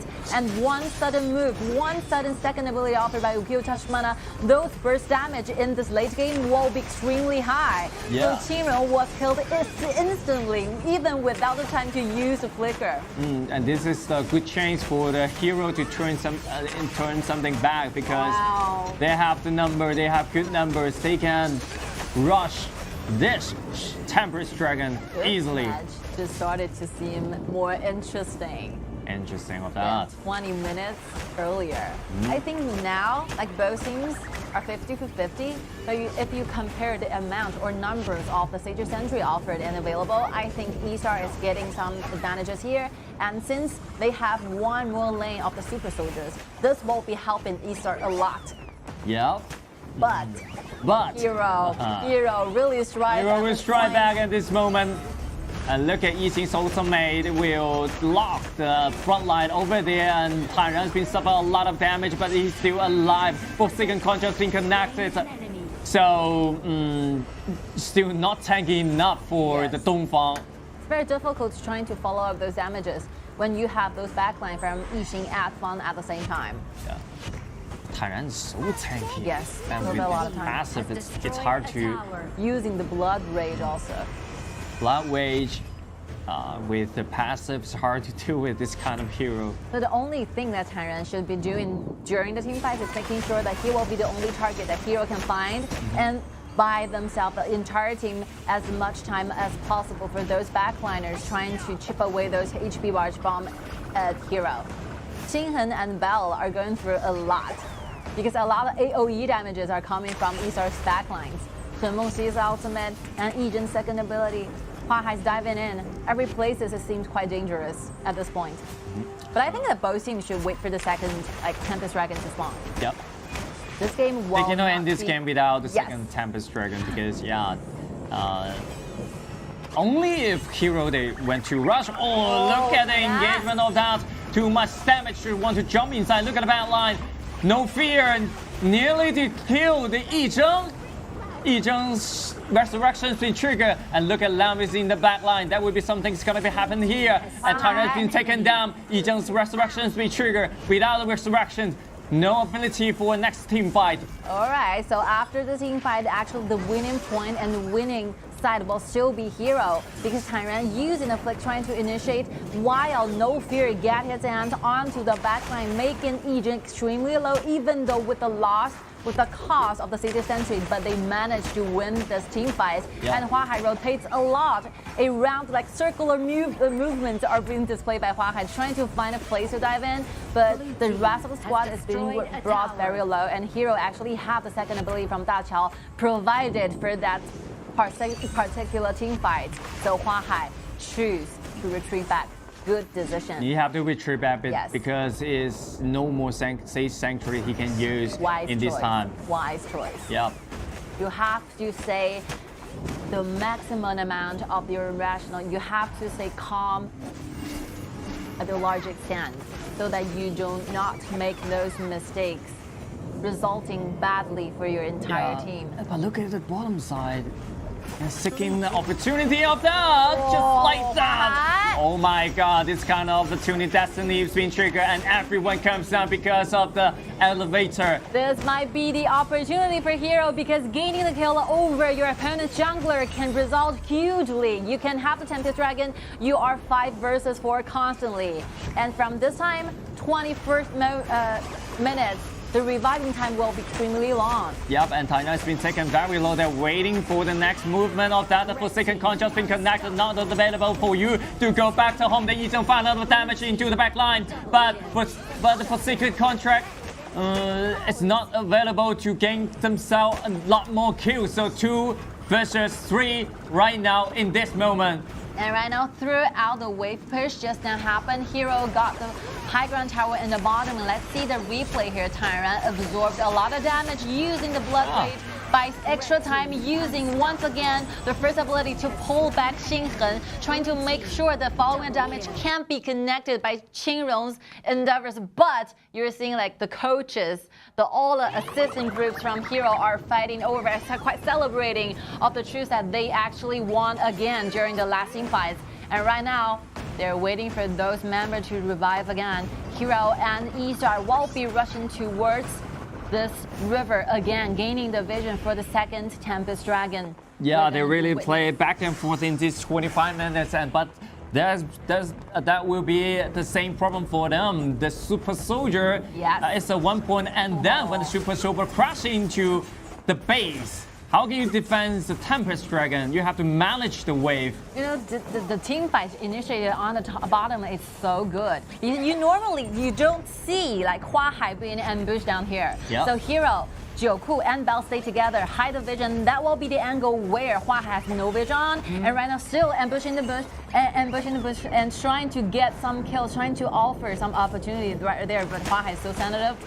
He knows there's somebody hiding. He knows there's something's gonna happen because you can only collect 3 people in front of you. The information is so important. Yes, this is what makes Huahai so good as an esports player. Look at the ultimate used by the Ying right now. What he can do next in this time for second control's been connected. Dongfang is in danger. Dongfang was killed by the enemy. And then Lam to come inside. You're gonna destroy the whole backline. And then the Destiny trigger. Once again, triple kill back of the Huahai. You want to go back. Just let it go, and then the Dachao were back over in the mid lane trying to interrupt the minion wave, but there is still a King running into the base. You have no ability to stop this. Can you stop this or not? The answer is no. 27 minutes. Finally, eStarPro strike back beautifully with the team fight and earn themselves another point.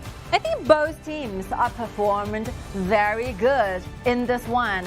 Compared with the previous encounter, you can see that Hero basically has no hit back going against eStar. And for this one, you can see how deeply they performed and prepared for this matchup to going on. You can see those very serious facial expressions happen on eStar, because the last time we used this composition going against you, we gained themselves an easy point.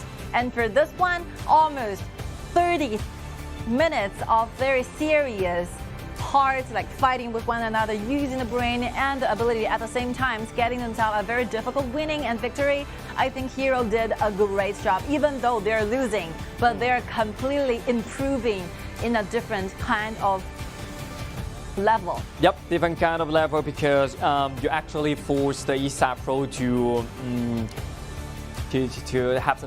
have to defend the high ground turret, and even though it was very close to win this game, but the single team fight actually can turn around everything. I think Ziyang's pretty good. Every time Dongfang were trying to take the elevator and back over to the home or hotel, whatever, back over to the fountain, but every time Ziyang will use the Forsaken contract to make sure you cannot go back. There's so many moves, so many wonderful, like astonishing performances from those players. One more member we should pay more attention to is TianYun. Every single time, the diving and using the first ability with the flag available, he managed to initiate those team fights by pushing together, waiting for Huahai to diving at the same time. Yep. The very last one, we almost thought that TianYun might be going down, but with the HP that low, he's managed to initiate and trying to gain Huahai the perfect angle, trying to go for those kills.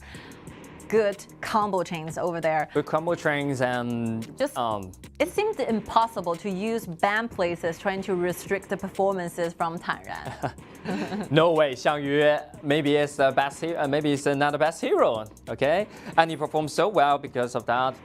He sacrificed himself to find the perfect position for the Huahai. Without this kind of sacrifice, Huahai cannot end up this kind of team fight. Of course, if you want to date it back in the very beginning of the game, the first rhythm from eStar will be initiated by TianYun, using the flash as well, making sure that the two members will be strict together onto the walls so that Huahai can do the maximum damage.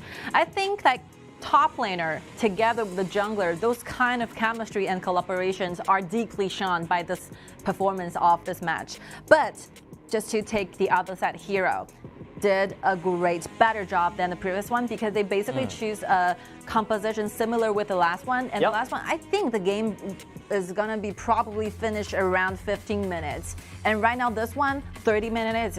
It means you doubled yourself in your performances. At least they delayed the game to the 27 minutes, and you do have the opportunity to win this game. And look at the MVP. Ziyang, as I predicted before, Ziyang will be the MVP. Actually, performed so well in this game. It's really a challenging problem for a director, for a whole group, to choose to decide who will be performed as the best for eStars matchups. Because every single one of them are just making sure that everything stays in the perfect way with one another. And right now, this might be, not the last one. Those team fights in the late game, But every time he will make the restriction to the elevator. Every time Dongfang cannot just go back to the home. Even Dongfang didn't use the flash at that time. He was just thinking about, if I come back and use the flash, you can do a lot more things. But for Forsaken Contract, we make team forget everything. Oh, the coaches are feeling super excited for this kind of. I think the coaches from both sides, they are just like on the roller coaster. Happy and then fall down to the sad and then happy for the down. They're really running closely with one another, especially in the very late game. After 20 minutes, gaining Nanjing Heroes' first Tempest Dragon, the balance starts to be like 50-50, even trade for both teams. Yeah, when the game goes to the 20 minutes, I think everything is in detail. Every single team fight, you cannot miss any detail for it. I mean, it will be very difficult for Bell trying to find a good positioning point to deal those damage because very limited rooms is offered to this player, only contributing 17% of the damages off. This is not a very good answer when you are playing marksman, but I completely understand because you are facing the fact that you're constantly getting poked by TianYun Shen Mengxi. That visibility at ultimate makes you impossible to find a perfect and safer place, trying to make sure you can deal the damage to the backlines. Yep, and TianYun always in the front line. This is the only target you can get in touch with him. I don't blame Bell for doing this because I don't think I can possibly coming up with a solution, trying to figure out where Bell can actually go during the team fight. You're facing so many threats. Yeah, so many threats, and you only are found. You are not just like Concert You or Lady Sun. You're not a very, very, very late game hero. So I think Bell already did his great job and performed so well in the late game. Did his best. It's very difficult and mission impossible to find a good way because you're facing a lot of damage coming from different angles. You're facing from the up to the top, from up to the top, hit bombs, front to the back. You're facing constant being a target, being Tyran's target, being Hua Hai's target. It's no possible way for Bell to stay alive. Yep, he's been a lot of people's target. Yes. This is quite important. Look at Dongfang. Actually, they performed so well in the early game. They used the flash and ultimate to lock some target, and then use Da Chao's elevator to go back to the fountain. But you will be interrupted by Ziyang every time. No, this is a very essential. Wow, this is good. That's a good play. That's a real play. A crucial moment for Hero. So before the team fight starts, we are seeing the single vision from eStars. Hua Hai having complete no idea they're standing at that corner. So they're making good use of the limitation of the vision offered by the minion waves or a single hero. They know it will be the best place, trying to being spotted by Hua Hai, but also as well they can do the engagement onto Hua Hai. So Hero is really improving a lot. They are the teams, KPL teams, they have been improved during the beginning to the recent games. I mean, to the large extent, they really improved a lot. These starting up 5 members does not have enough time to trying to form deeper bond with one another. So I think Hero really tried them best. Yeah, tried them best since hard the KPL qualifiers, and yeah, until now, the schedule is really tight and short, so no much time for them to reset. Respect. So highly shout out to the Hero, right? Highly respect. Okay, the players in the both teams should pay some time to get some reset because they have go through a long time of the matchup, and so do we too. So we will take a short break.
Thank you for your patience, and here we go back to life.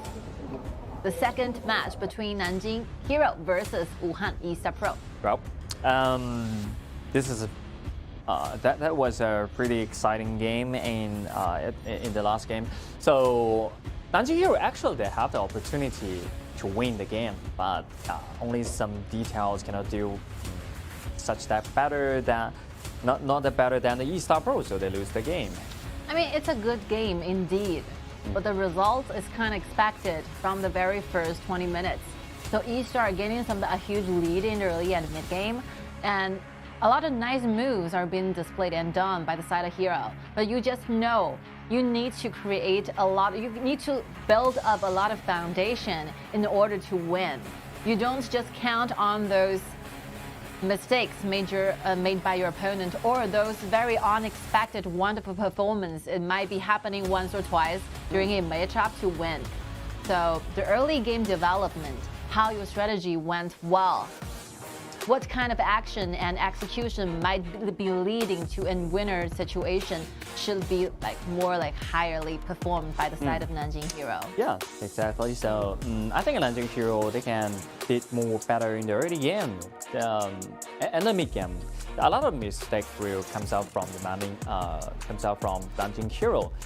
And then there will be some timing caused by the eStarPro, so they can turn something back. Now Hero has some of the cards available. For example, Jungler, Monkey together with the Warrior top laners, or Mozi together with Bai Dao goes into the mid or the bottom lane. Might be some choices for them. But by the way, the match in the New Year. But they showed the Zhang Fei in as a first pick, maybe Bai Dao. It's okay. You need it's a some chance. tanks. Yeah, You need some tanks. Oh, but they showed up the Guan Yu. That will be the disaster for the Bai Dao. Yeah, this is what we talked about during the recess, right? You have to make sure what kind of composition a hero trying to come up with, you will definitely have a marksman existing in your composition. So who will be the nightmare towards those very vulnerable backliner? Guan Yu Kai it is. Wang Yu Kai. So, Bai Dao is not available in this game at least. And when you're facing Kai and Guan Yu, especially Guan Yu at that time. Yes. Maybe huge threat.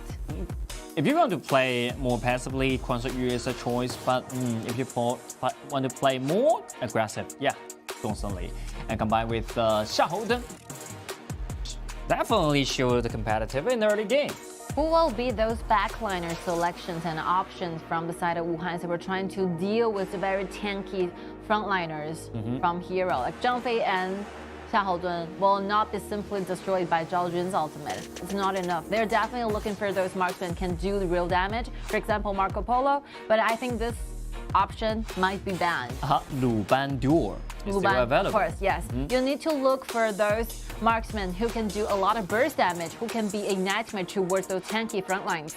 But I think Luban Master and the Tai General will be the Nanjing Hero, the next two bans. A lot of banned places. Yeah. So that will be a hard choice for them. Maybe they can use Lambo with Mengya, but just see what kind of options are being left out for eStar to pick. Yep. You can also aiming and targeting at the mid lane as well. This is what SK is doing, basically gaining themselves like more restriction on the position of the mid laners. So Xinghen has already used Yixing. Shen Mengxi, Zhou Yu is banned away. Who will be the last one? Nian Musashi. All right. Okay. That would be something still available in the mid lane. 其实 maybe it's a change for them, but lack of some damage. Yeah, the damage cannot be secured using Qi Shi. Ban away Luban Master and the Lady Sun. That's a good choice for that. That will more fool around of this kind of ban position. So the leftovers of the marksman choices, G might be the one with Imperial Order. He can simply take care of the frontliners by himself. Yi Zheng, he used DRG the most. He used DRG for 4 times with 100% winning rate. All right, this is understandable. You use Luna to go in against Guan Yu Ma Chao, Guan Yu Kai. It's okay. Oh, you beat the Bai Dao. Yeah, Bai Dao go to the mid. Good one, good guess. I think it's possible. 80% of the possibilities that Nanjing Hero is going for Bai Dao. Oh, what's this? What's this? I have no idea. Gongsun Li go to the mid and yeah. All right. Like make good use of your teammates. Xinghen used to be the best top laner existing in the whole KPL, and for now they're still going for these 2 warriors. Like 3 warriors, I could say. I would count Luna as an extra one. Yeah, extra 1 warriors and 3 warriors, but still with some magical damage because this is Luna, right? I think Juja always can surprise me because he always gets some good cards in his hand to side lane players. No, it's a jungler Mulan. So No Fear is using this Mulan as a jungler, and Xinghen will use Luna as a mid laner. What's this? Huh? Is that? No, it's the truth. They're not switching positions anymore. It's done. It's done or not? Okay. Okay. Oh, what a relief. I almost my whole world just went upside down for a bit. Your world's gonna collapse of it. Mulan carried this might jump into the jungle land. Wow, I never heard that. You can bring something special to us. You cannot bring the nightmare to your fans. Okay, this makes more sense. Because I was losing confidence trying to decide what will be the final composition for the side of hero because they surprised me a lot. I don't feel confident enough trying to make a decision on what kind of heroes they're trying to fix down in the finalized one. Yep. All right, this makes more sense. That won't be the first time they use this kind of this kind of combination to warrior because they have two side lane players, and then the constantly goes to the mid lane. So this kind of a switching, I was just wondering if that will really impact the eStarPro or not. Because the last time they changed the sign, they used Guan Yu, Xing played Guan Yu in the mid lane. Doesn't really affect something, right? Yeah. It's very interesting. So among all the further analysis we can do, I think the only one who will feel extremely painful will be TianYun. So take a look at all the heroes from Nanjing hero sides. All nightmares towards this Guan Yu. Doing the side lane solo lane up, Xiaohodun can be quite of a problem towards Guan Yu. And you're facing the fact that you'll be constantly targeted by this Mulan. Mulan will be the first original generation we use to go against Guan Yu at the same time. Constantly hard to target Luna with a lot of minor CC chains, and you don't definitely want to kill Zhang Fei during the team fight. So, 5-member targeting at the same time, TianYun. Let's see, what kind of performances TianYun can perform towards. Yeah, TianYun have to go dive into the back line in second hand or even third hand. Is there any backlines? Is there any backlines from no the side backlines right there because only you can treat it as an assassin. What will this Kuang Yu do during the team fights? Well, this one is very interesting. Looking forward to see what will be happening during this match. Let's go. And this man, after this match, can show some value of TianYun, this player. All right. It's hard to deal with this kind of situation. The most challenging one.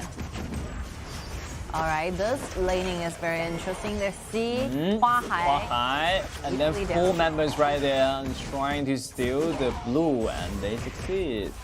And they even exchange lanes. TianYun go to the bottom lane while using Yizhen, the marksman, going to the top. Hero, they're trying to exchange something back, but I mean either lane. Kind of damage. It's hard to do. Either side lane will be a task for TianYun. Either you're facing Dongfang, Xiaohodun, or Mulan. It's all the same. You're gonna. Look at Bao. He's straightforward in that sound. And TianYun comes in, jumps in, and the first ability, but damage insufficient in the early game is the biggest problem. You can just see how confident Xinghen is. Confidence are completely bursting out from the movements. He felt obviously much safer and more confident when using this kind of warrior and top laner instead of those mages. He said, that's what I do. Yeah, this is what I born with, born to be a warrior. We are seeing the screenplay, how the player is doing, using this kind of hero. Who's gonna want to be a mid laner in this very precious moment? Because I'm a side lane player. Right, the first round away. Nothing happened. 10 seconds went down. Hero can secure whether they can secure the second round of blue buff. Yup. Oh, look at the Nas right there. Flash! And the first blood goes to the fear. No fear. And look at that corner in so certain for that. And another stun found by the Xiaohodun. And then the Zhaojuns arrive. Look at the damage to who's been frozen. And the damage will fall into double. Oh, again, using the ultimate trigger those instant state of impunity trying to escape back. And that's the right timing there. They're gonna take the second blue in this moment, very precious moment. I think this is the same problem for them. For the hero, they always want once more. Yeah, this time they can retreat actually. If they retreat, they can take the blue back and then start another phase with that. You know, one thing missing from the team fights will be Jacko's ultimate, because even though Ziyang is only level 3 at the very beginning of the team fights, but after several seconds passed by, he reached to level 4, gaining the ultimate as soon as possible. That might be the problem for Hero, because they do not have the ultimate available, but Ziyang managed to stay alive and using this ultimate trying to lock down one person, and that target will be Jacko. Yep. Well, that's the very beginning of the team fights, and after that, after losing this one, so eStar making their rotation to the blue and resulting in no blue for no Once gear. again, look at the CC change. He cannot use his ultimate, and the TianYun will jump inside the final dollar of damage and destroy the backline. Once again, we will see the no fear has been taken very low, and then Heng jump inside, use the flash, trying to find some kills inside, but not enough damage for any kill over that. 1-for-4 trade. A big win, a big victory belongs to eStar. I think this might be it. This might be it for Hero, because they're losing so many things at once. After this team fight has been triggered, we can see a lot of resources actually taken up by side. And this is a very simple and easy and clear. If you're using this the ultimate combo, trying to lock down one person, and at the very early game, the damage is enough. You are not so tanky, you cannot absorb all the damage we're trying to put into a team. 5 members upon 1, that's enough for every single kill. Jacko has been killed for a lot of times. The ultimate is already available, but have no time to use it. Yep. When it comes into the team fight, you're hard to defeat the eStarPro. You know, what's eStar? The best here is not how they're trying to invade or how they're trying to make sure that the team fight goes on. It's that they can digest so quickly about those very uncommon compositions of their enemies. They do not waste any seconds trying to figure out what kind of a strategy they're going to deal with. They're just find the best solution for them. Changing the lanes, making good use of the 5 people surrounding around together, and make good use of combo chains, using the ultimate from Zhang and Zhang at the same time. Yeah, and they will find a chance with this kind of conversation. Every time Ziyang and Qingrong, this kind of duel will never let you down. They just quickly adapt to any kind of environment they're facing. No matter what kind of weird composition their enemy is going for, they just directly came up with a solution how to deal with this kind of situation. And again, I think Hero is melted down in a piece, because this kind of composition cannot accept the fact that they're losing those 2 high ground towers. Oh, those 2 top outer turrets. Outer turrets lose, and no fear is in it's been lead by the opponents a lot. And look at that, Heng do a lot of damage inside, but without the flash, it's hard to do a lot more things inside. And then Dongfang, you run into the crowd, and Heng as well. Everything is collapsing at this moment. The goal lead is being impossible to chase up, and the whole composition of Hero standing on one hypothesis. If they can go through the early game farming up process quite well, but they're losing it in the very beginning of the game, and right now they're trying their best to try to solve the time, but I think eStar is not giving themselves a lot of chance. I think they should retreat in this time. When Dongfang fall in danger, I think Heng have to retreat in the first time. Just reduce the damage, as more as she can. Oh, come on, once again, Zhang Liang. The suppress, you have no idea, and you have no way to escape of it. And look at the TianYun, he's flanking in the red side, looking for another team fight. Team has destroyed a tower. From now on, I think every action, every movement as a group will be a whole destroy of the movement, destroy of the execution, destroy of the original plan for Hero. Yep. Very hard to reform what they want to do in the very first place. But for Hero right now, it's kind of Just like the nightmare, especially no fear, without any buff, and then no way to farm up. If you want to go to the side lane, trying to farm up right now. Once again, you're trying to find some damage into the backline. That's a good position in it, and the backline's been destroyed. And look at TianYun trying to kill the Gong Seng Li. Bao used the best ability to dodge away the user wall to take some damage back. All right, well, he have extra chances. He is very low in HP, and Yijin standing right there, making sure that Bao cannot go back. Yep. But this is the best chain they can find. Yes, actually. good combo chain. Yep, and the Mulan used the flash to find the damage inside, but the winter's coming. We guarantee this kind of hero cannot walk out this area in safe. I think this team fight, this recent two team fights is really beautiful from the side of Hero. You can see the combo chains together, this ultimate from Jacko and Luna at the same time diving in, using the very limited damage to put eStar's backlines really, really low, even though Luna went down, but I think it's okay. And Bell tried his best to follow up those damages, making sure that TianYun can be really, really low.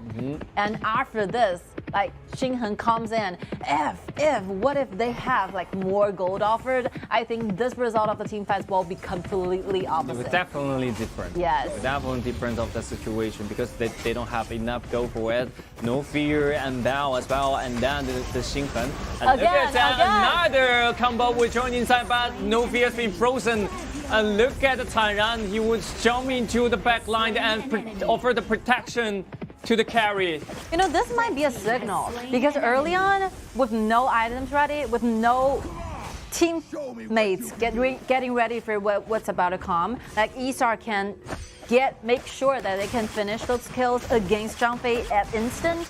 But from this time on, you can see those combo chains, Zhao Jun's second ability, including Ziyang's ultimate, those 2 seconds countdown, they cannot try to take Zhang Fei down. And once Jacko managed to find a way to unleash the ultimate, the result from the team fight might be different. You just make sure you have this one more initiation method, and you might be looking for more. Ooh. We need so accuracy. Yes. Accuracy in this kind of moment. Oh, first down there. And look at Bao still in danger too. The area of the winter's coming so huge. 2 members down here. We don't need to talk about the accuracy of this kind of execution because the gigantic gold gap will show a lot of things.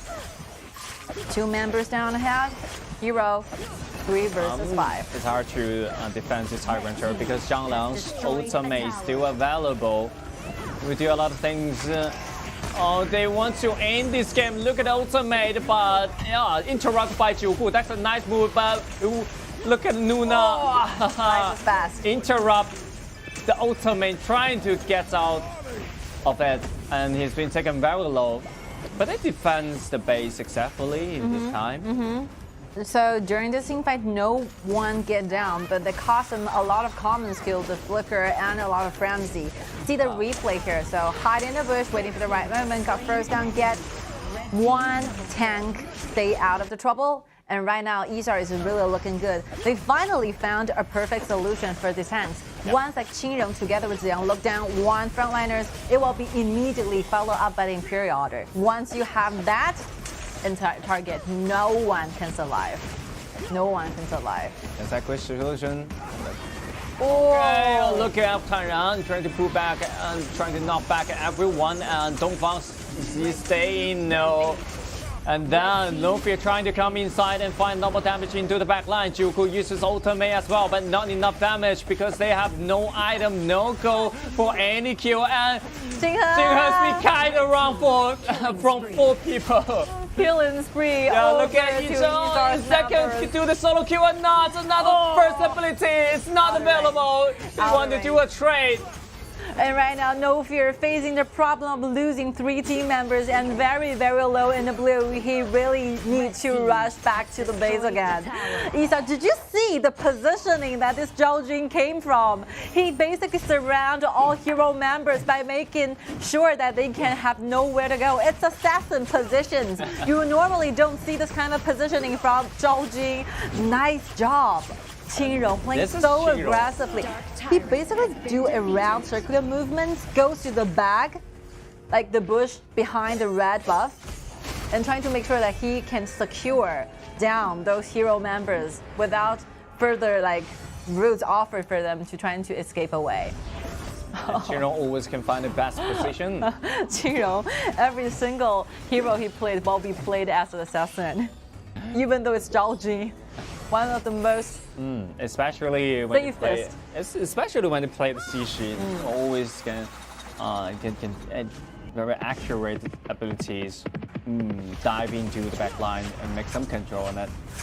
I mean, Xinghen really tried. Yeah. He tried everything he got. The Howling Emblem trying to catch someone, but no one's gonna be there. Overlord. The hero's gonna live. Another Howling Emblem trying to strike back. Look at the Jugu's right there. It's a good positioning, but no one's gonna follow. Bounce down, because Huahai is so tanky and with a burst damage can take down him personally. And look at another kick from TianYun. That will be nearly an ace from the hero. And TianYun be the only one looking for Mulan. At the same time, the only thing he have to do is trying to make sure Mulan cannot go back.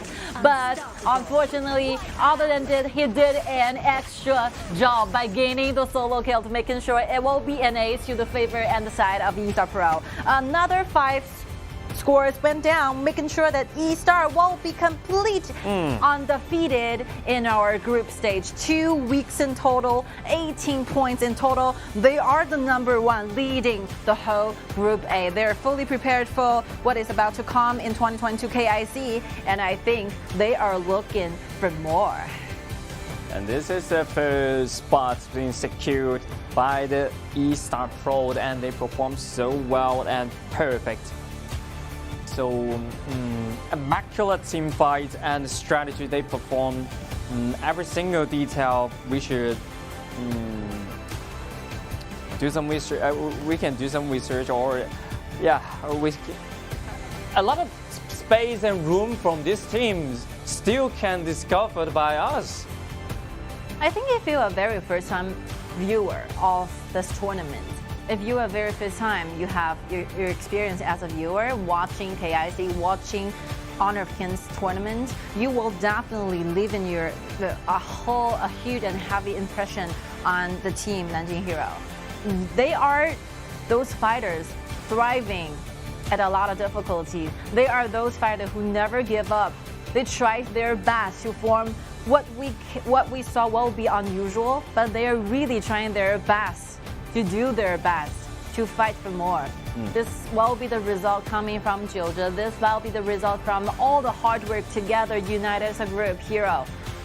Even though the result is still the same, like 0-2, complete disaster, complete failure going against #1 team, eStarPro. But I think it's okay because you definitely improved a lot comparing with the very first one that only happened within 1 week.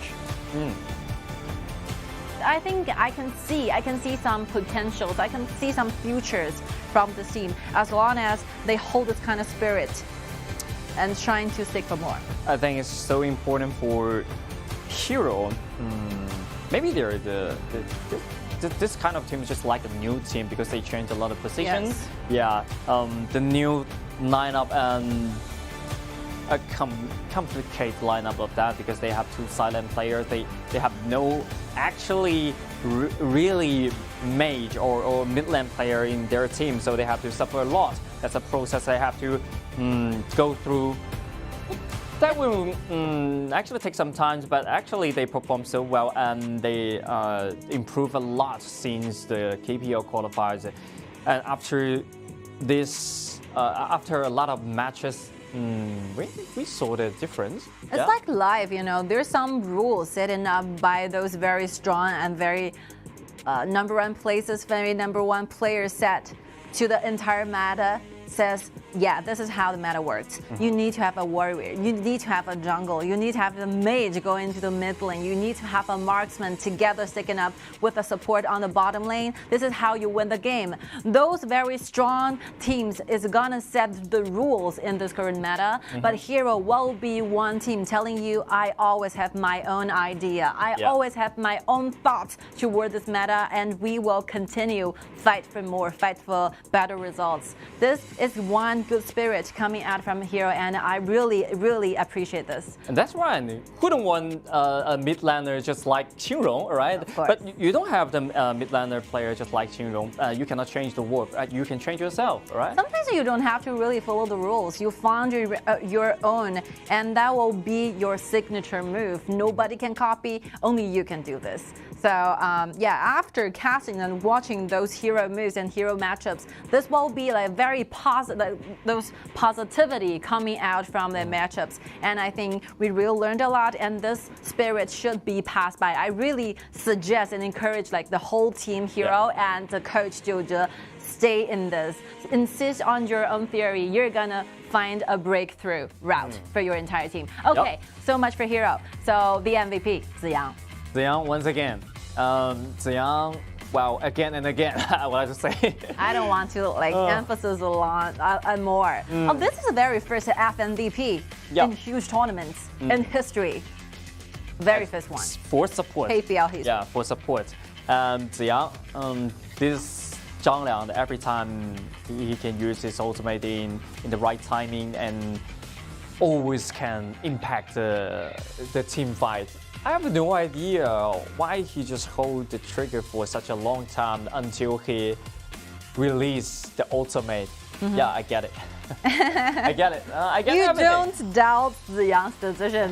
You don't doubt it. That's why it make me a caster and not a professional player. He will always be the best answer. Yep. Look at Ziyang, still holding the trigger, and whoa, why Bao just he show a lot of patience on that, and Bao, wow, come inside. You will find out a suppress just waiting for him. And the last team fight from here, I think Bao actually in a very bad position because he have to avoid the Guan Yu, and then he have to avoid Ziyang's ultimate. So a lot of things have to worry about. And the last team fight, Ziyang nearly to die. He still hold the trigger on that. He hold the trigger for no fear. Yeah, very patient hunter it is. You have to be patient enough waiting for the perfect target. You don't waste your talents on irrelevant heroes. Just like a lot of players, they actually don't know the main purpose when they join the commit in the team fight. How can they use the ability to stop things or start things? But Ziyang actually he knew everything. When's the best time to use this ultimate is quite important because you can just use this ultimate in a single time in this team fight. We've talked about how difficult that TianYun can be because facing the fact that the 4 hero members and those heroes are especially designed to counter the Guan Yu, but as a result, like TianYun got not killed at once and even gaining 5 kills to his side. Yeah, but he really did a great job. Very good performance. That's someone we might ignore for a long time is Yi Zheng. Look at the damage, 120k. 120k, he did the damage on that. Maybe Yi Zheng is not such that highlight in this game, the control or something, but a lot of damage actually offered by him. You know, Yi Zheng is a very special player. He has a very long history. He has been an esports player for a very long time. He witnessed generations after generation. He experienced deeply and changed himself after every single meta change. And finally, he remained himself as a very aggressive marksman who will thrive and excel in doing solo lanings. And even though like Yi Zheng might be some most criticized player during the whole entire eStar players, but he remained to have a very confident, very calm mentality. I really respect this kind of player. He will always offer the entire team those very happy atmosphere. And in the grand final, he will be the one responsible for the whole team atmosphere. The tension will be released by Yi Zheng. Yi Zheng is really good a player. It is. Yeah, really good player of that because he always can suffer, always suffering a lot of pressure in the bottom lane, but he always can deal with this kind of pressure. This is what I will show some respect for him. Of course. Okay, we are ready for interview and let's see who's with us. Hello， 坦然跟我们打个招呼吧。大家好，我是武汉 Esports 坦然。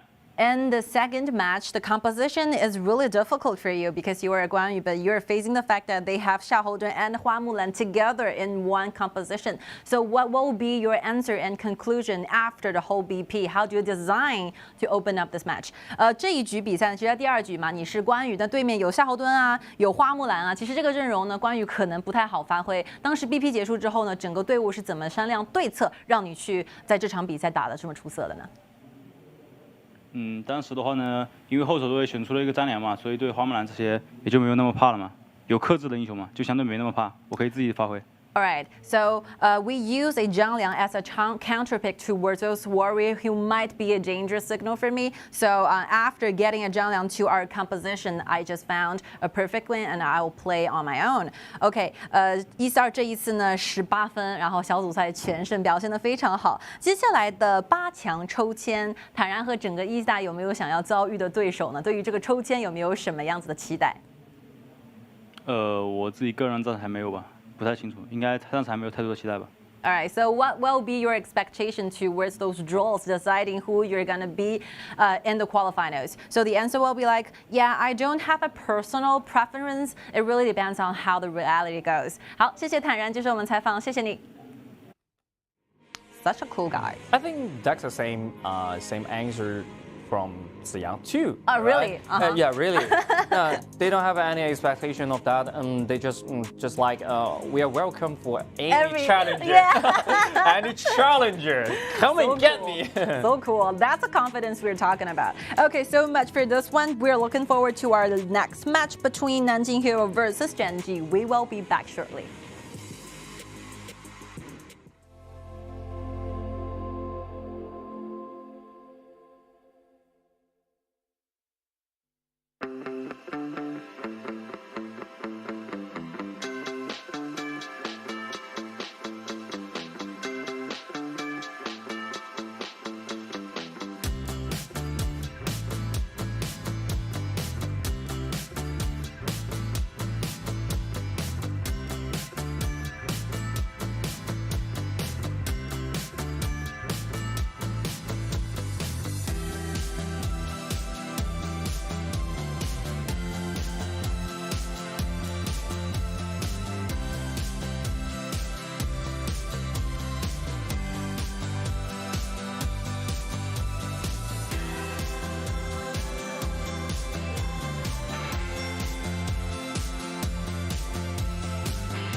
All right, ladies and gentlemen, thank you for staying with us for a long time because our first match started up in 3 o'clock p.m.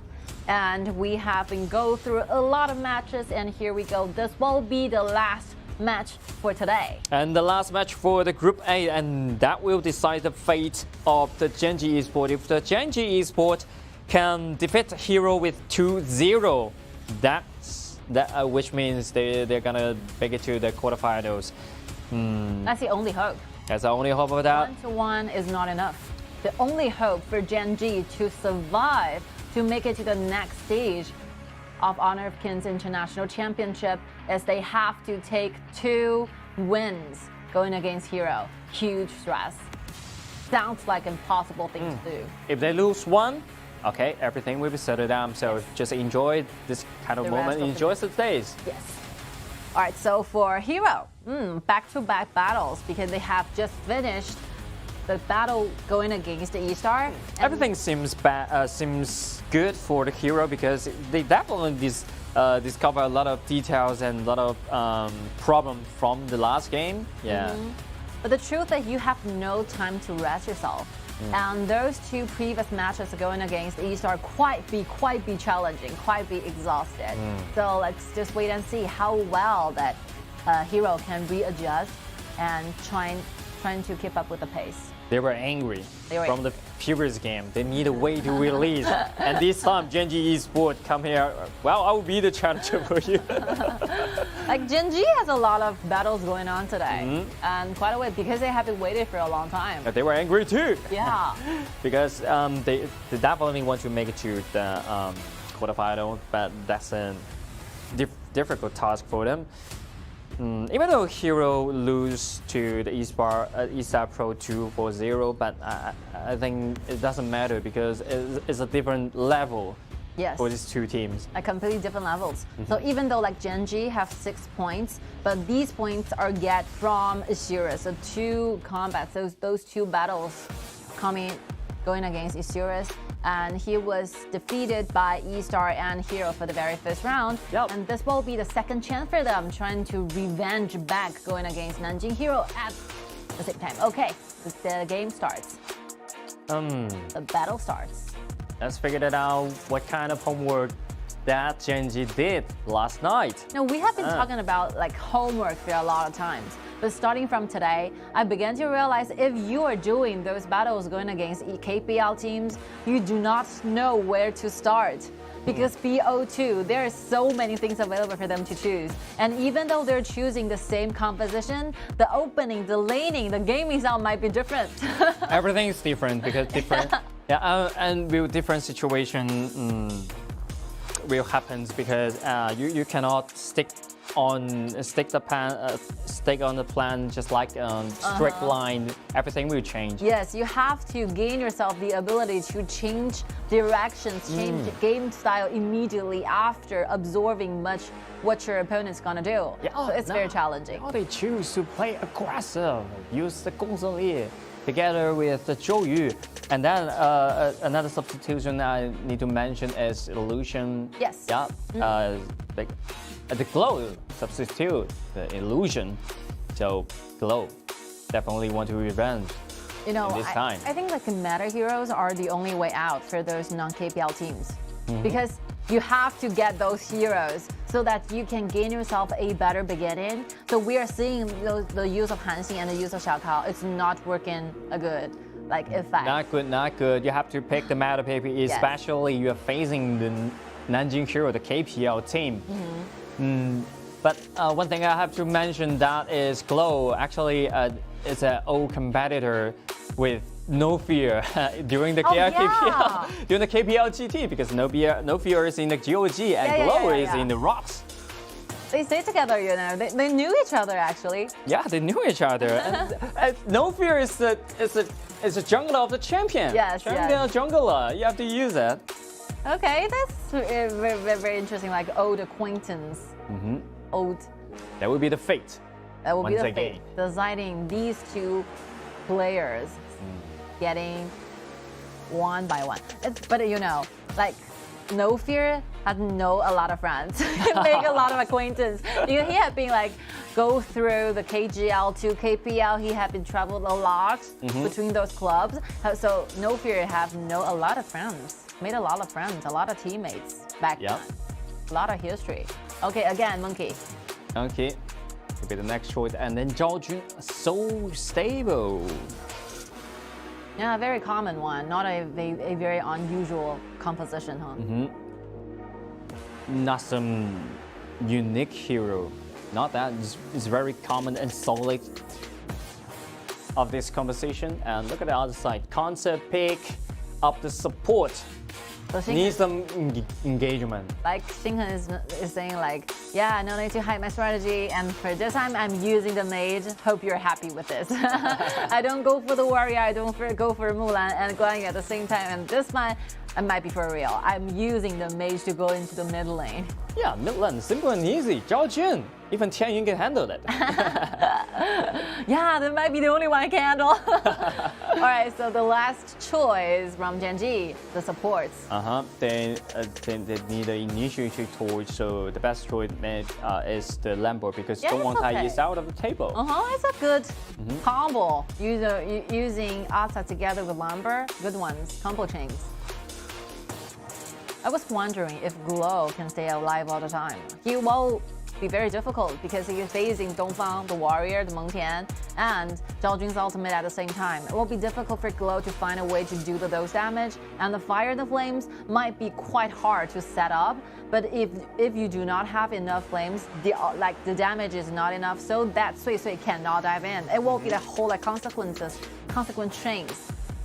So yeah, Glow is very important. Glow is very important, but for the security of himself, I think he just plays the flame and blow the flame, just let the fire go as a wildfire and then walk away. I mean, yeah, whether Gen.G can find some successful engagements will be depending on whether this Glow can stay alive during the team fights. They need the damage from Zhou trying to form a better team fights. The damage will be needed from this mid laner. So the main crucial factor for Gen.G to do, trying to make sure Glow stays alive. Especially you have to deal with Mengtian, this kind of hero, and you have to use the fire and especially you need the item which called Nightmare.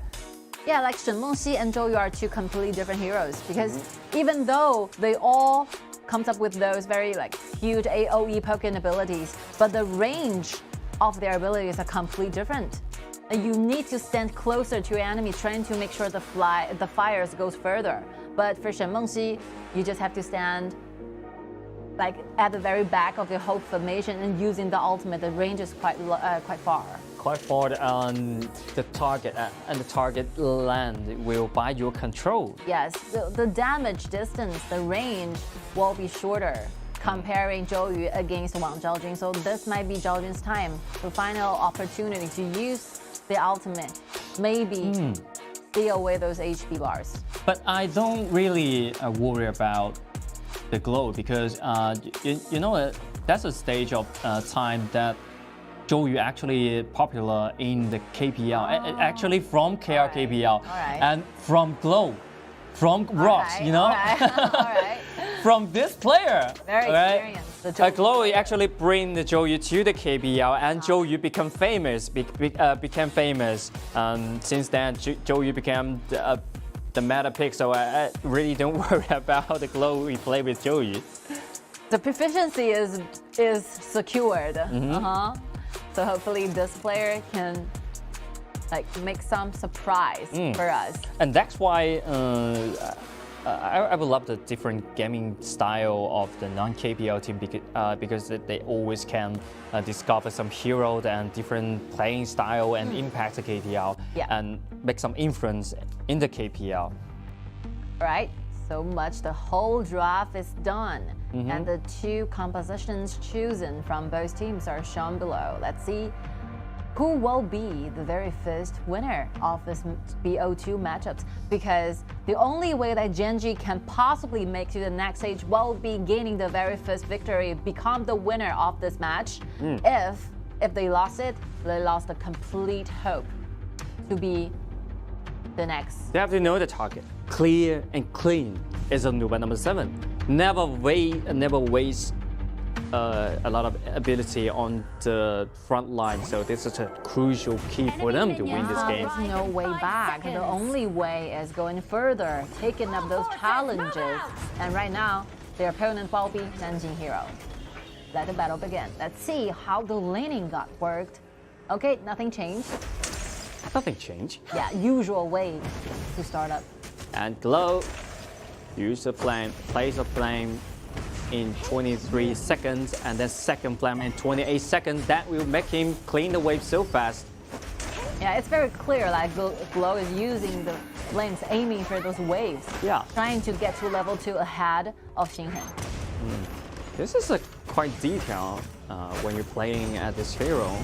Oh, Dongfang taking care of those minor animals right there. Okay, the bear camp's been taken away and Bell's been taken very low, so the River Sprite regained by Gen.G.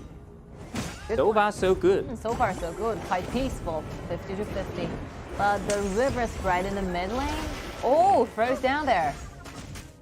Not much damage can follow up.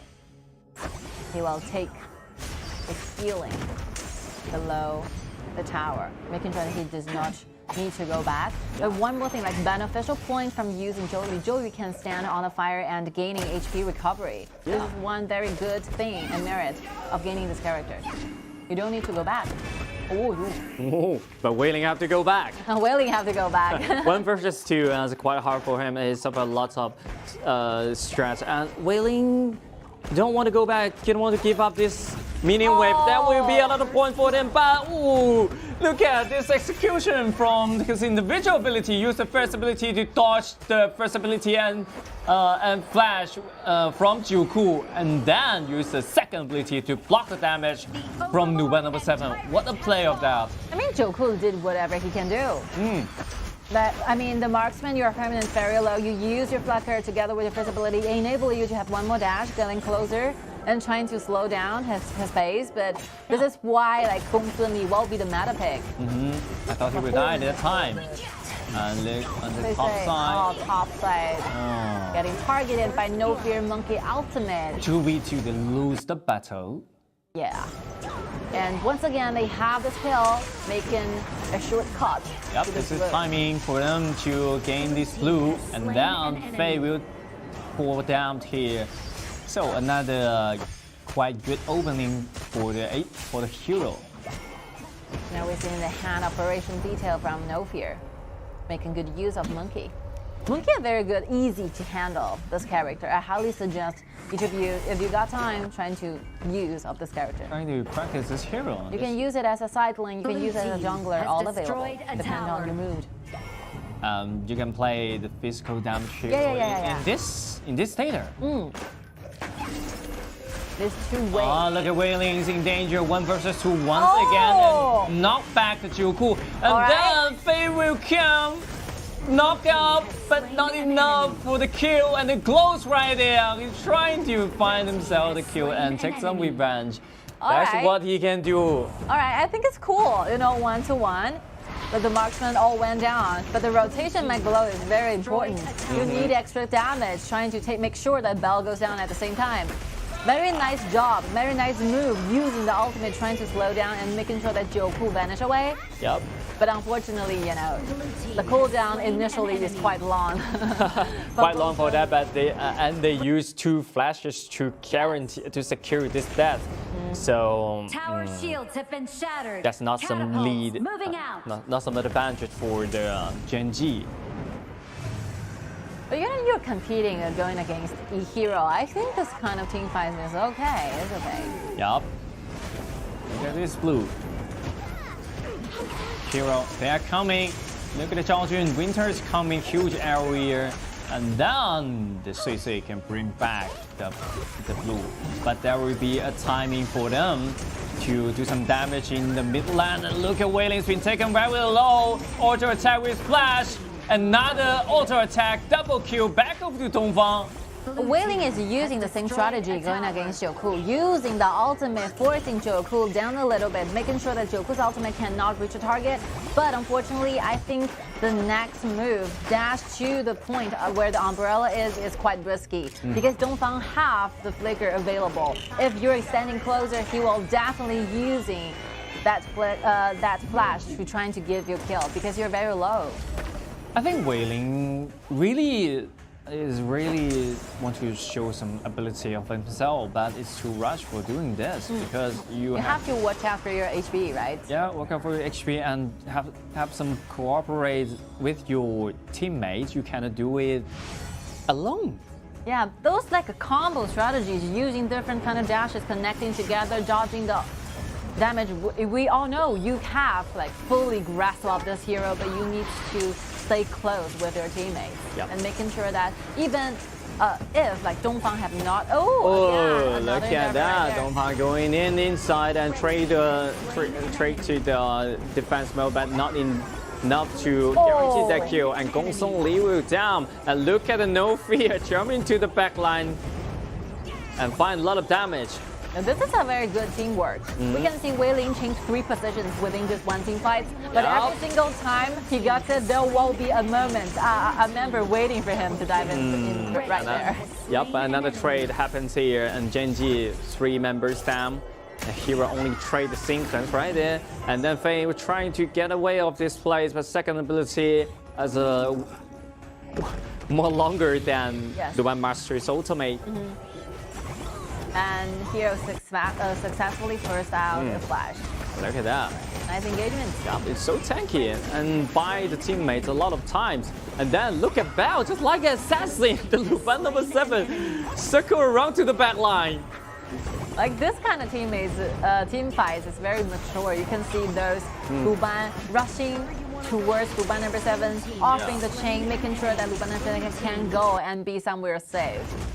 Yeah, this movement, this place, and this angle, choose to dive in, choose to participate during the team fights is very like risky for Bao. Yeah. I think Bao should develop more items instead of doing this thing. Like damage is the only thing he's looking for. But luckily, Jacko's out there in that time. I think Hero is practicing those combos with Luban's ultimate together with Zhaojun's second ability, those lockdowns. But they it's not working Yeah, it's not so working. far. Okay, Dongfang uses ultimate, so tanky.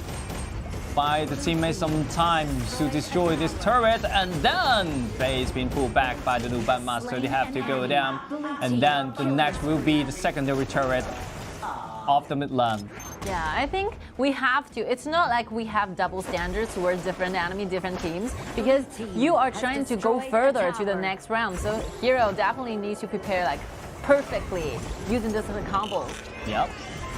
This combo is so important, and Glow used the flash to keep himself alive. And then the minion wave's been cleaned by Glow. No fear. Shut down. The ultimate is still available, but no fear just killed by the enemies. And Bao used the flash trying to get out of this place. And second ability will knock back the enemy, and then Dongfang jump inside just like a general.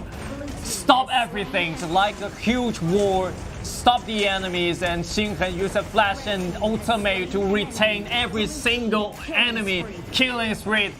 And J1 uses a flash and trying to catch the Jacko right there, but Jacko has an extra shield. It's hard to kill. Wow, these two guys will spend a lot of time trying to get the kill. For that, for the single kill. JY, oh my god, you just want to kill Jacko. What else he can do? I mean, if you leave these two warriors for a very long time, I think they can basically take this solo fight for over 5 minutes. It will be needed. And these warriors can always try to gain some HP recovery back. But this team fight is like taking up for a long time, almost winding down for 1 minute.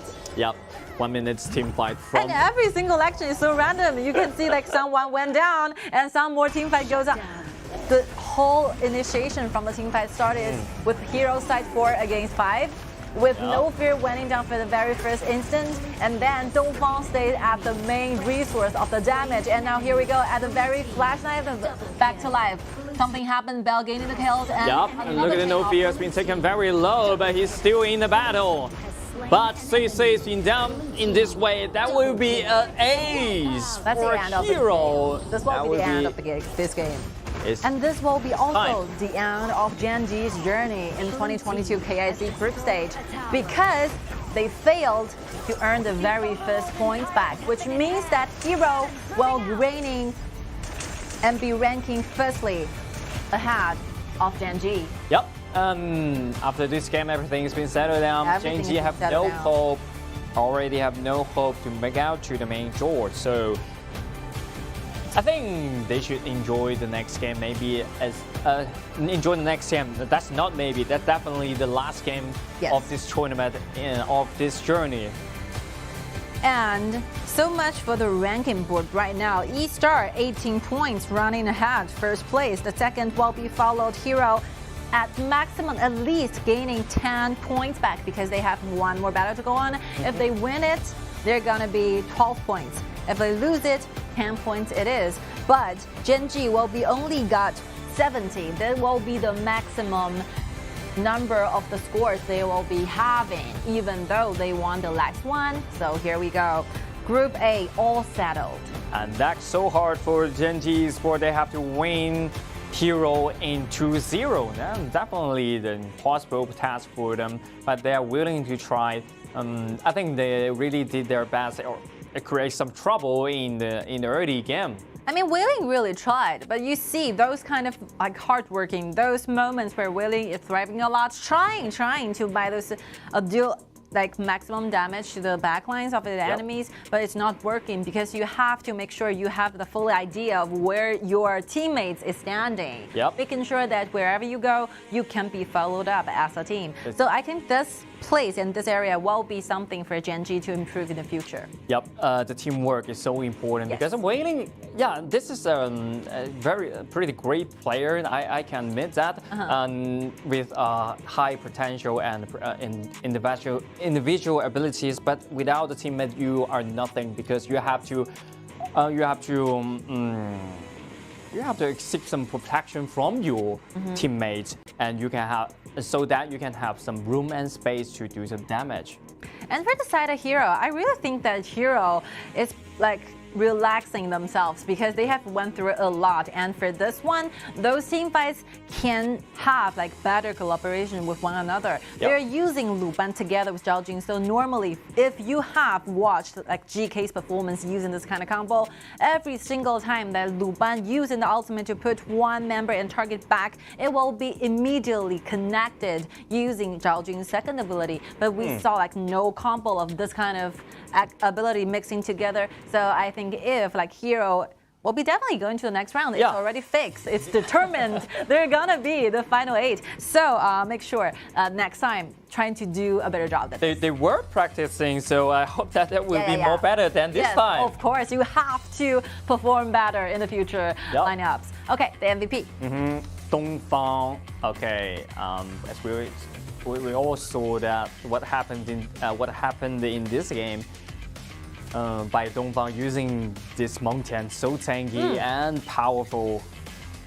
I mean, Dongfang really changed my impression, my old impression towards this player, because the last time I saw him play, he was representing Hero in the early starting point of 2022, like sprint season, KPL regular season, and I think Dongfang is facing a lot of troubles and struggling for a long time because he will be the substitute for Heng.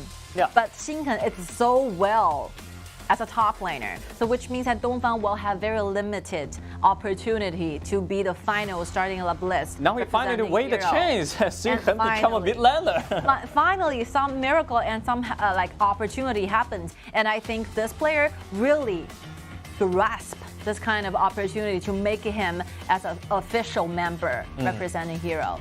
Sometimes when the chances hit you in life, you have to get it.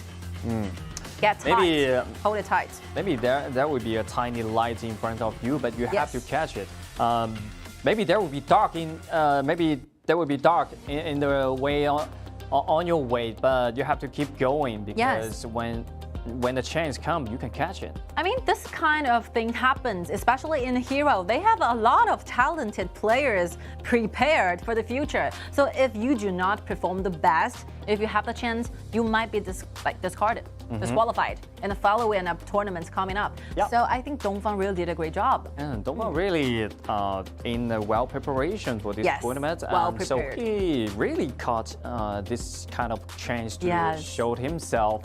I mean, when the chance finds you, you grasp it, you hold it tight, and I think Dongfang really did it. I'm so happy for this player because Hero are facing a lot of competitions when it comes to who Hero. will be the final five. Yes. Yeah, Final 5 and Hero all they still need the Hero 2, the hero of this team.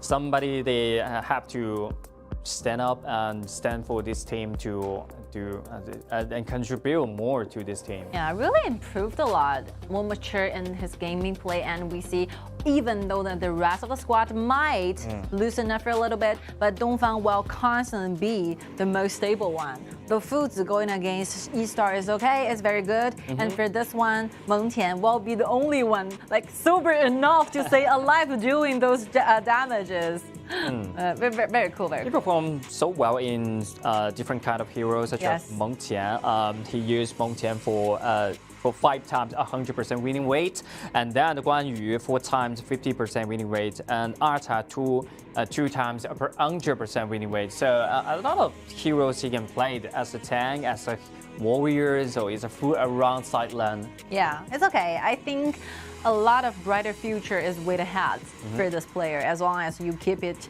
yourself right there, trying to become a better player in all aspects. I'm talking about your performance. I'm talking about the proficiency of those heroes you're going to prepare for, and I'm talking about the mentality, which will be a really important factor when it comes to being an esports player. So important, and look at that. Even though everything is in chaos.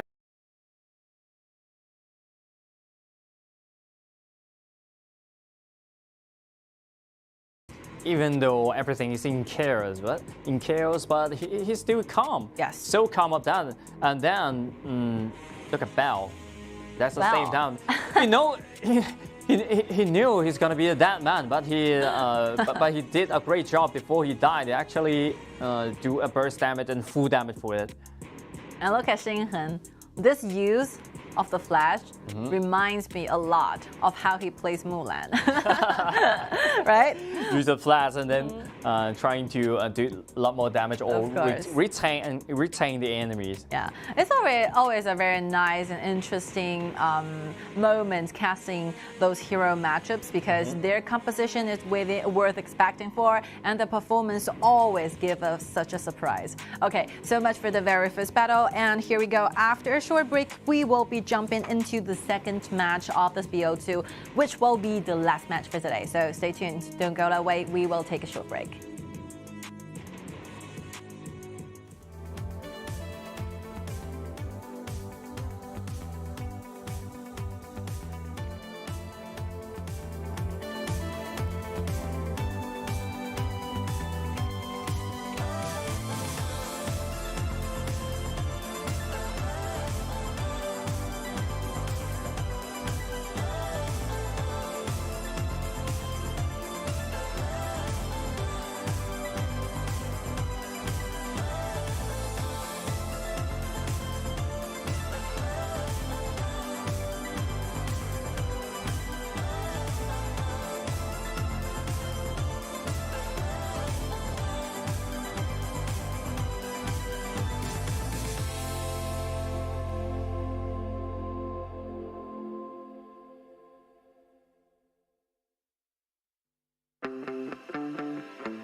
All right, thank you for your patience. Here we go. The last single battle of today.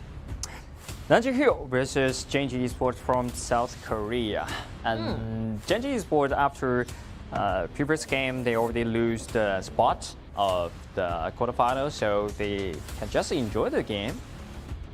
And the switch of positions, we can see like Gen.G goes to the blue, but instead, like Hero goes to the red. Wow, the drums. Good ones. Always felt better when you have encouragement from your teammates, when you have encouragement from your fans. You can rise up your spirit from the drum. I was wondering, what are the two coaches thinking about for this point? For this moment, I think just play what they like to play, and what they play best is enough, because this is the last game of this journey, so just enjoy it. And so after today's matches, all teams, for Gen.G and eStarPro, they might have a long time resting and find a better place for them and trying to fight for more in 2023 of the tournaments. And for eStarPro and Hero, they can earn themselves a lot of holidays, a lot of days to rest and practice more, getting prepared for the following up matchups. Getting prepared for the quarterfinals. Yes, very important one. Reduce the mistakes. And now, let's jump into the last game of today. And the last game of Gen.G Esports. Nanjing Hero is in the red side, Gen.G Esports in the blue side. Gongsun Lee and Mai Xunli has been banned away.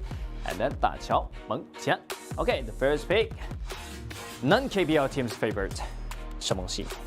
I was wondering, starting from which game, specifically, does Mai Xunli went on the bans in the very first round that often? I think this happens a lot in today's matchups. What happened? Actually, that's not a crucial factor for this game. Yes. Okay. But it's pretty funny. And then, Myanmar Musashi and Tai Zhenren. Getting prepared for your marksman, a good support, always a good choice.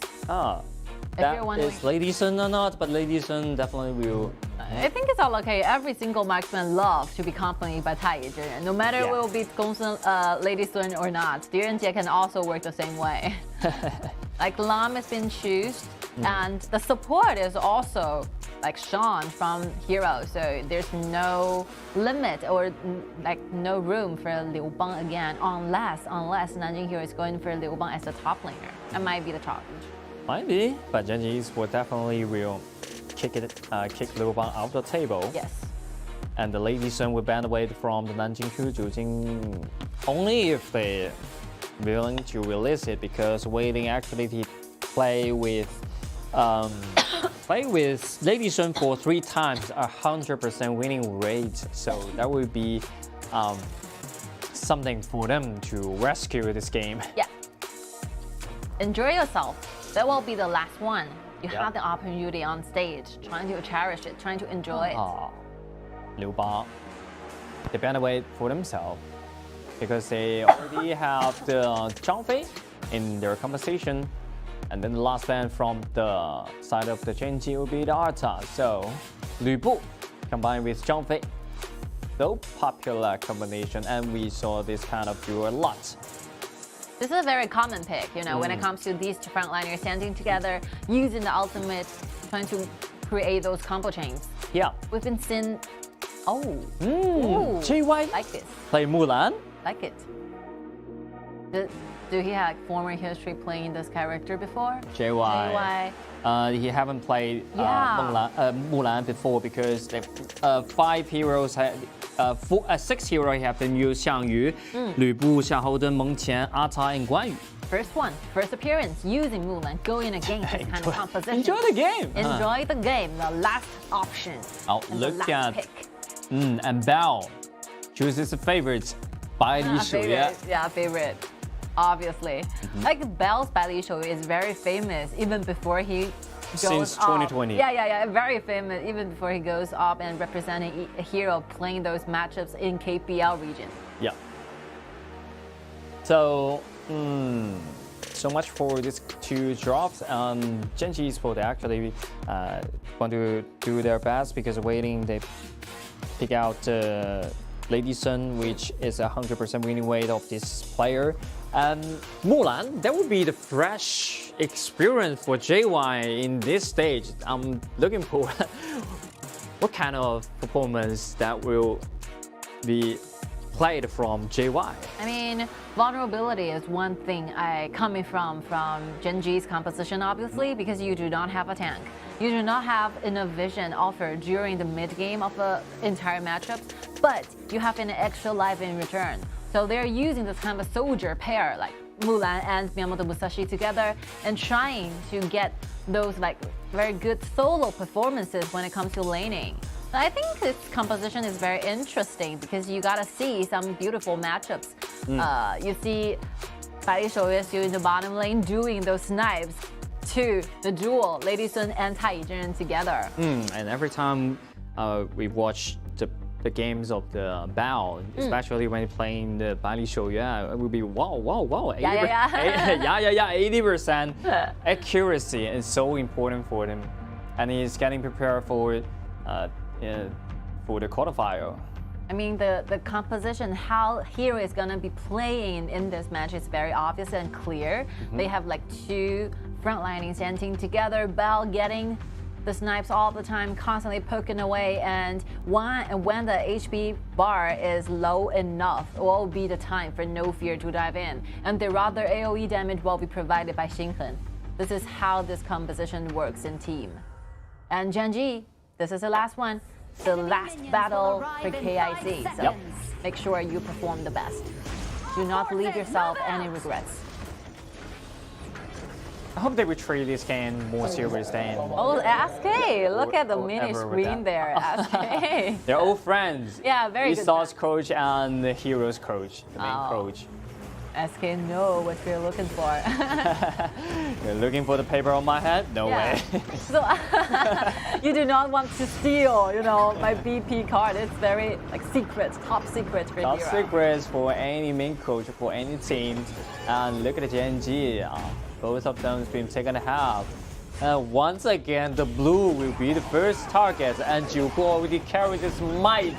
And look at it, Miyamoto Musashi is hiding on this way, and JY would like to come into and would like to do some damage onto the Heng is down, and don't want to use the flicker trying to find himself another kill, but this is quite dangerous for him. Flash is available. Alright, No Fear is No Fear is coming. Passes the trigger, and he will be the hunter.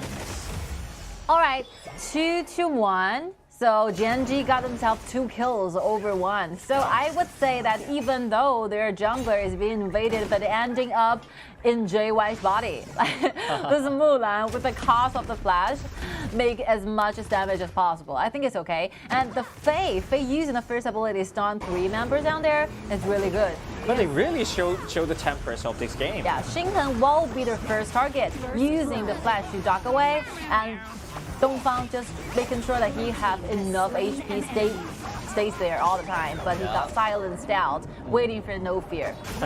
No Fear, when the passive been triggered, Yeah. he just dives so fast. I think the first ability from Faye is really good. Good initiation. Overlord and Tyrant have spawned. As usual, the Hero, the KPI team definitely will invade the blue buff, but Gen.G did a great job with the defense. Nice defensive fight. And look at Bao. Oh, this time it's gonna be the solo kill or not? Well, but the stun offered by Faye will keep him alive. The range is not enough. Watch over that second ability provided by Dao. Oh, nice stun. Okay. Once again. Okay. All right. Oh, let's see how many damage he actually took up with. Heng's flames and Bell's 2 snipes. He cannot. We're gonna count on the number. Just a lot. Plenty. Amount. Take a lot of damage, but there's no way that you can delay the farming up. This kind of situation where the teams from both side lanes are doing a lot of skirmishes is what the jungler is looking for. Just stay close with one another, making those team fights from the side. Nobody steal anything from my own resources, and I'll keep farming up until the point I dive in collecting those kills. And right now, and starting from that moment on, it will be the time for No Fear to shine. No Fear is enjoying this a lot. Yeah. 2.5k. It's already Leading. level 7 right now as Dongfang. Oh, already come to the bottom side. Oh, look at that combo. Very beautiful. Oh. Wei Ling, he's just rolling away to get over the wall and then trying to kill and trying to trade back Xinhen, but it fails. And then Jacko will die here. Oh, but look at Bells! This knife is what we're looking for. Oh, this bullet was from 1,000 ways away, so 1,000 miles away. Wei Ling really tries. He used a flash trying to dodge those combo chains from these two frontliners, making across the wall and trying to find a perfect safe place. The only one he saw will be Xinhen, but Xinhen is a Zhou, so it's okay. Using those auto attacks will enable Wei Ling to do those damage. Use a flag and saw Xinhen, even though he's been stunned, but it's okay. Hide in the bush, made himself find a quite safe place, but that season snipe here. The second Wei Ling got out of the bush, he will be the only target for Dao. And I think Gen.G, they really did a great job in this game, cool. especially the early game team fight. I think the Gen.G were more stronger than the hero. Yeah. And more aggressive. Let's see, when you release your tension, you're gonna perform better. This is one common thing. We have been witnessing this kind of thing a lot. Yep, and look at this place, and No Fear is being taken down here because No Fear is trying to take down Wei Ling. But Tai Zhenren's ultimate is still available, so I think that he should cancel this kind of thought. Again, Bell is making the rotation from the bottom to the mid, which means that hero will be constantly forming those very fixed formations, stay in the mid lane. We're trying to make sure whoever goes to that will be poked up. So my jungle will be safe enough, and I will try to decide when I choose to invade into jungle. Mid lane is very important when you're trying to pull off this kind of strategy. And right now, top lane, JY standing alone. He has no idea that but it's been spotted by Bell. Because there's an eye in this bush, in the river bush. But actually, JY didn't know that thing. It's the first ability of the Bai Li Shuyuan. Destroyed a tower. Really effective in this. Oh, JY is in danger. Luckily, Glow will block this bullet. Bodyguard, really bodyguard, literally bodyguard. Okay, another snipe. Now this is how the game goes. So hero, if you have paired yourself with a sniper such as Bai Li Shouyue, the good thing is after taking down the very first tower in the bottom lane, you started to shift this sniper to the mid. So whoever comes to the mid trying to clean the wave will be poked, will be losing their HP, and that will be the moment where you dive in together as a group, taking the resources from them. Yep, as Lu Bu falling guard jumping inside, trying to find the kill one to the Cloud, and the Cloud with the resurrection, he can move away, but the teammates is not that lucky. Two of the Gen.G's been down. I mean, Gen.G, if they come upon with this kind of composition in the future, they better work on with those side lanes. You push your side lane first, but you do not try to engage into 5 versus 5 in the mid lane. Yeah. Actually, JY already did his job. Yes. He killed he killed the Xinhen at that time with the flash. Oh, trying to find a stun, but what's next? Where's the damage? The teammate, it's coming. Okay, the teammate's coming, but also the hero's teammate is coming too. But it's a little slower than the Gen.G, and right now they have been surrounded by 5. A lot of damage will fall to the team fight, but no fear, just jumping into the back line, just trying to destroy all of the rest of the squad. The damage is enough. No fear has to wait. Triple kill back over to the No Fear. Right now the quadra kill, he destroyed the back line by himself.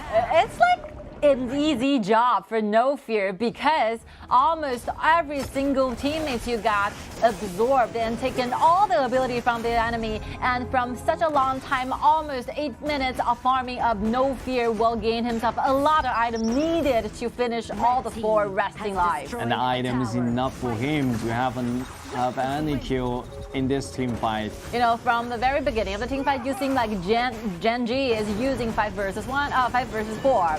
They're winning because they have one member more than Hero. But if you take a look at the mini-map, like No Fear is making rotation from the top to the bottom very quickly.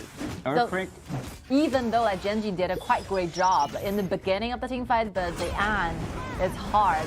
Yeah, because this is a Fever. No Fear. No okay, jump inside the back line Wang, even though he missed the second ability, but it doesn't matter because it is rich enough to take that such of damage.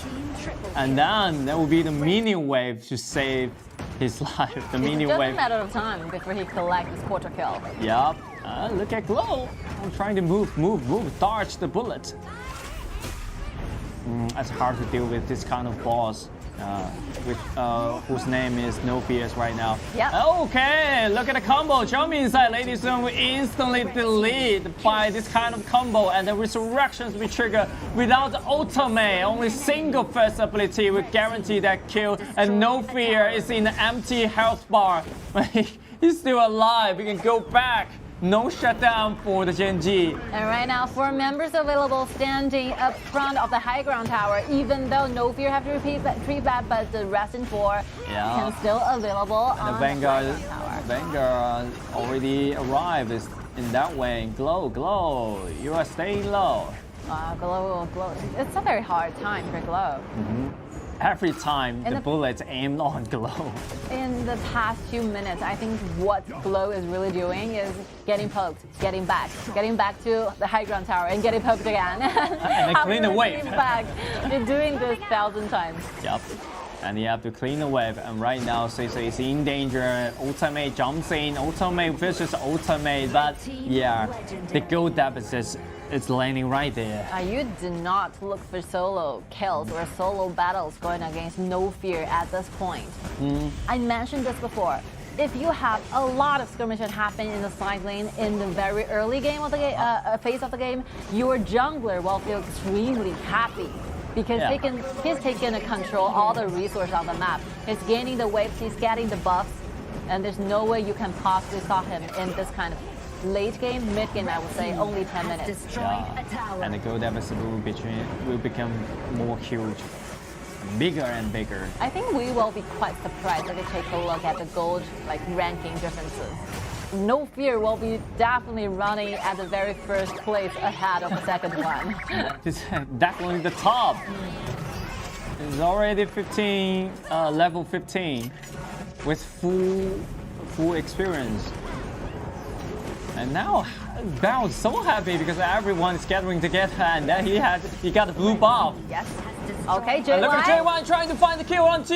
The Bao, that's not gonna succeed at that time. Another bullet, and it's around 5 pool. He's being surrounded, and let's see the Shadow Vanguard, the bigger version on the bottom lane, rushing through the high ground tower because the tower has already been taken down by Hero. But without poking damage, it's hard to end this game in one round. So they have to destroy the mid-lane turret. 11,000. 11,000 on that, but the Faye will find the stun, Destiny Swing trigger, and then ultimate pulled him back. Oh, No Fear still alive. It's a very rampaging. Another rampage play. This single snipe cost 3,000 of the remaining HP. The whole HP bar just vanished within one single snipe. This damage is very huge at this point. One snipe will cost a half HP. You know, for Gen.G, I really suggest them they look for kills over to Heng, for example, Heng, Bao, but not target your own on No Fear. This high goal lead is not gonna work. Impossible to try to kill. The cooldown is sufficient, 40%, and the damage is okay. And No Fear even is trying to develop enough gold, trying to change those Sage Sentry within Destiny. I think he will probably get to there soon. But right now, they have to care about this kind of bullets. It's so hurt in this time. And look at the Nian and Assassin trying to find the Bell, but Bell just used the ultimate to get away, and No Fear he finds Sui. And then JY is gonna There's gonna be surrounded by 3 right now. Look at the Bao is in danger. Use the ultimate, unstoppable. Another bullet, 10 kills, double kill. Back over to the Bao. And let's see the rest of the squad what they're doing. They're trying to gain themselves enough HP so they can get ready for the next team fight. And right now, Hero is making sure their waves are rushing into the base. They're looking to end this game. Yeah, the all-round explosion. Right, Look at close, nearly to the so close, but he's so close. So close, but you're so close to the gun. And congratulations to the Nanjing hero there, and the Gen.G Esports. They also performed so well. This is the last game for the Gen.G Esports in this tournament, in this journey. But I hope that we'll, play a lot of, we'll enjoy this tournament. You know, this is very difficult. You can truly understand what kind of pressure that Gen.G is facing in this single time. They are facing a lot of pressure for the both side lanes. But as well, they have to make sure that they can try to put up with how fast, like No Fear is farming up. There's no way they can manage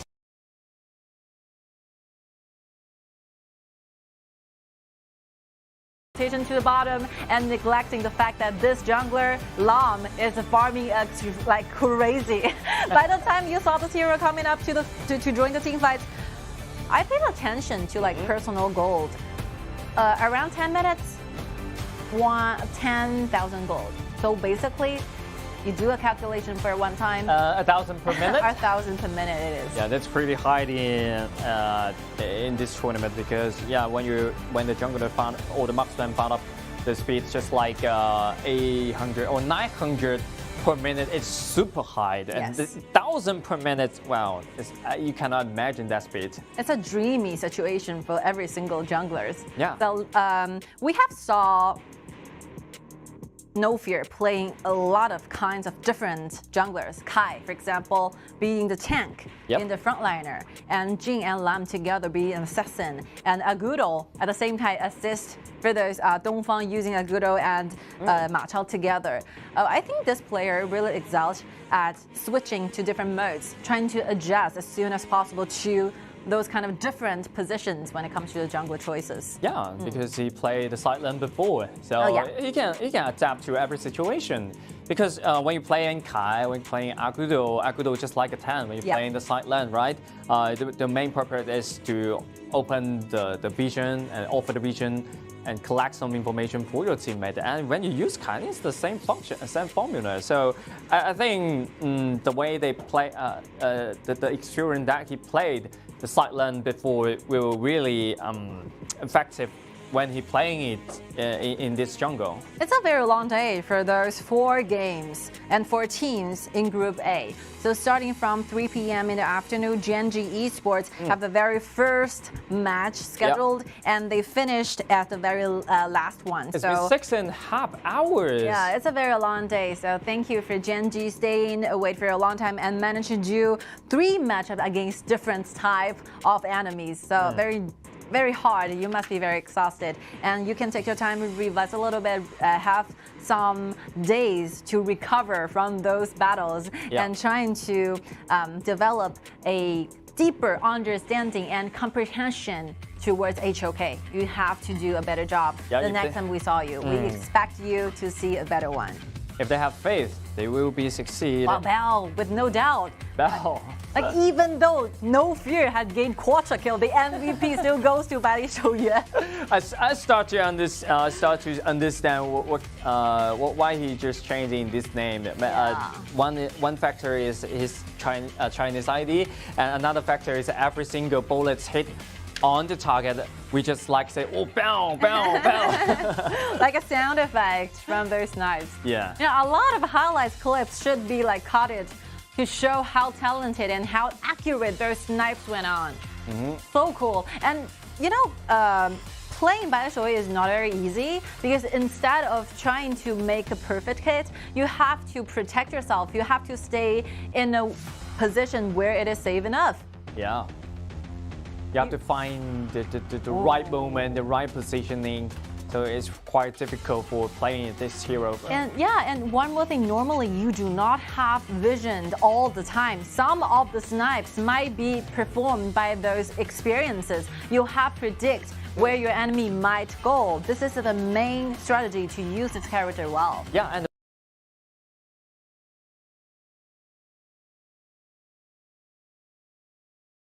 what's your movement, which way you will go, and yeah, I can feel it. I can hear the winds. 706 will be the KDA. Yeah. And yeah, another good news for No Fear, TianYun, also a good one. What kill it is. Every time Bao in a bad position, but he always can survive. Just like the time he's surrounded by 5 members, he used the wall. And then when you stay beside the wall, you will become invisible at that time and use the flash to dodge a lot of damage. Of course. Like, nice job and nice performance from all the 4 teams in Group A. You really set up a very good role model for the filling up at Group B, C, D. We expect to see the matchup as amazing as today's one. So stay tuned. But I think Glow already did a great job because he played in the KRKPL since 2018, and right now he can he always keep going for three and a half years of that. So I pretty respect these players because honestly, not much achievement he got before, but he always will keep the spirits and on the stage and always want to fight for his dream. There's a lot of lonely nights he went through trying to insist on his only initial dream, trying to pursue like esports as a dream. So hopefully we can see those players did a better job in the future. We are gonna see you in the future tournaments, of course, with no doubt. And the next game for eStar and Hero, congratulations again for these 2 teams making to the next stage. They will have some time to rest because we're gonna go through another draw ceremony. So after that, we will dive directly into the quarterfinals. So stay tuned. We are gonna see those more fierce battles competitions starting from now on. Okay. We are ready for the battle. We're ready for the interview, and let's see who's with us. All right, No Fear, hello， 跟我们打个招呼吧。大家好，我是南京 Hello No Fear。 All right, the first question will be, you're so close to a pentakill, you actually got a quadra-kill instead. So what happens? What will be the strategy and communication at that team fights? 刚才呢，第2局其实你拿了一个4杀嘛，离5杀只差一点点了。那个时候的团队的沟通是怎么样的？跟我们分享一下吧。团队沟通就是比较平静嘛，然后队员在沟通拿5杀。但是最后没有拿到，会觉得有一些不好，就是有些失望吗？不会，因为那宫本本来就离我很远，拿不到应该是正常的。 All right, so we're communicating with one another quite calmly, looking for collecting those kills. But unfortunately, this Miyamoto Musashi is staying quite far from me, so makes me unable to get a pentakill. But I think it's okay. I got it covered. All right, so a lot of fans are expecting to see you do a little English interview with us. How do you think? 其实吴伟，听说你最近呢有在练习英语，其实你的很多粉丝呢都希望可以看到你用英文接受一段采访，你觉得怎么样吗 ？OK 吗？ 我觉得 no problem. No problem. Okay, the first challenge I'm gonna give you, please use English to give some compliments to your teammates and your coach. 那第一个你的小难题呢，能不能用英文来夸奖一下你的队员和你的教练九哲呢？我觉得教练今天的 BP 就十分的 beautiful， 然后队友今天的表现也十分的 very good。How about your own performances？ 那你自己呢？ 我自己 yes. Yes, also very good as well. Okay, the last one is quite challenging. 最后问一下吴伟啊，今天这场比赛赢了之后，觉得自己的世冠目标是什么呢？世冠目标英文可能不太会说，但是我会尽自己最大的努力，无畏无惧，奋勇直前。 And how about I teach you of some phrases and you just repeat after me? 那我来教你一些些，你尽可能的来尝试一下好不好？I will do my best. How about this? 加油，学习一下吴伟。突然就不太行了。Okay, I know. You will do my best and make it to the final glory and fight together with your teammates. Completely understandable. Okay, 谢谢吴伟接受我们的采访，很棒哦。拜拜。 Yeah, he really tried. He really tried. Very good and beautiful. I heard these two terms. I just afraid he said yes, I do.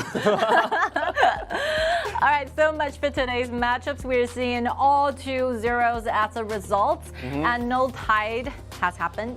No tide.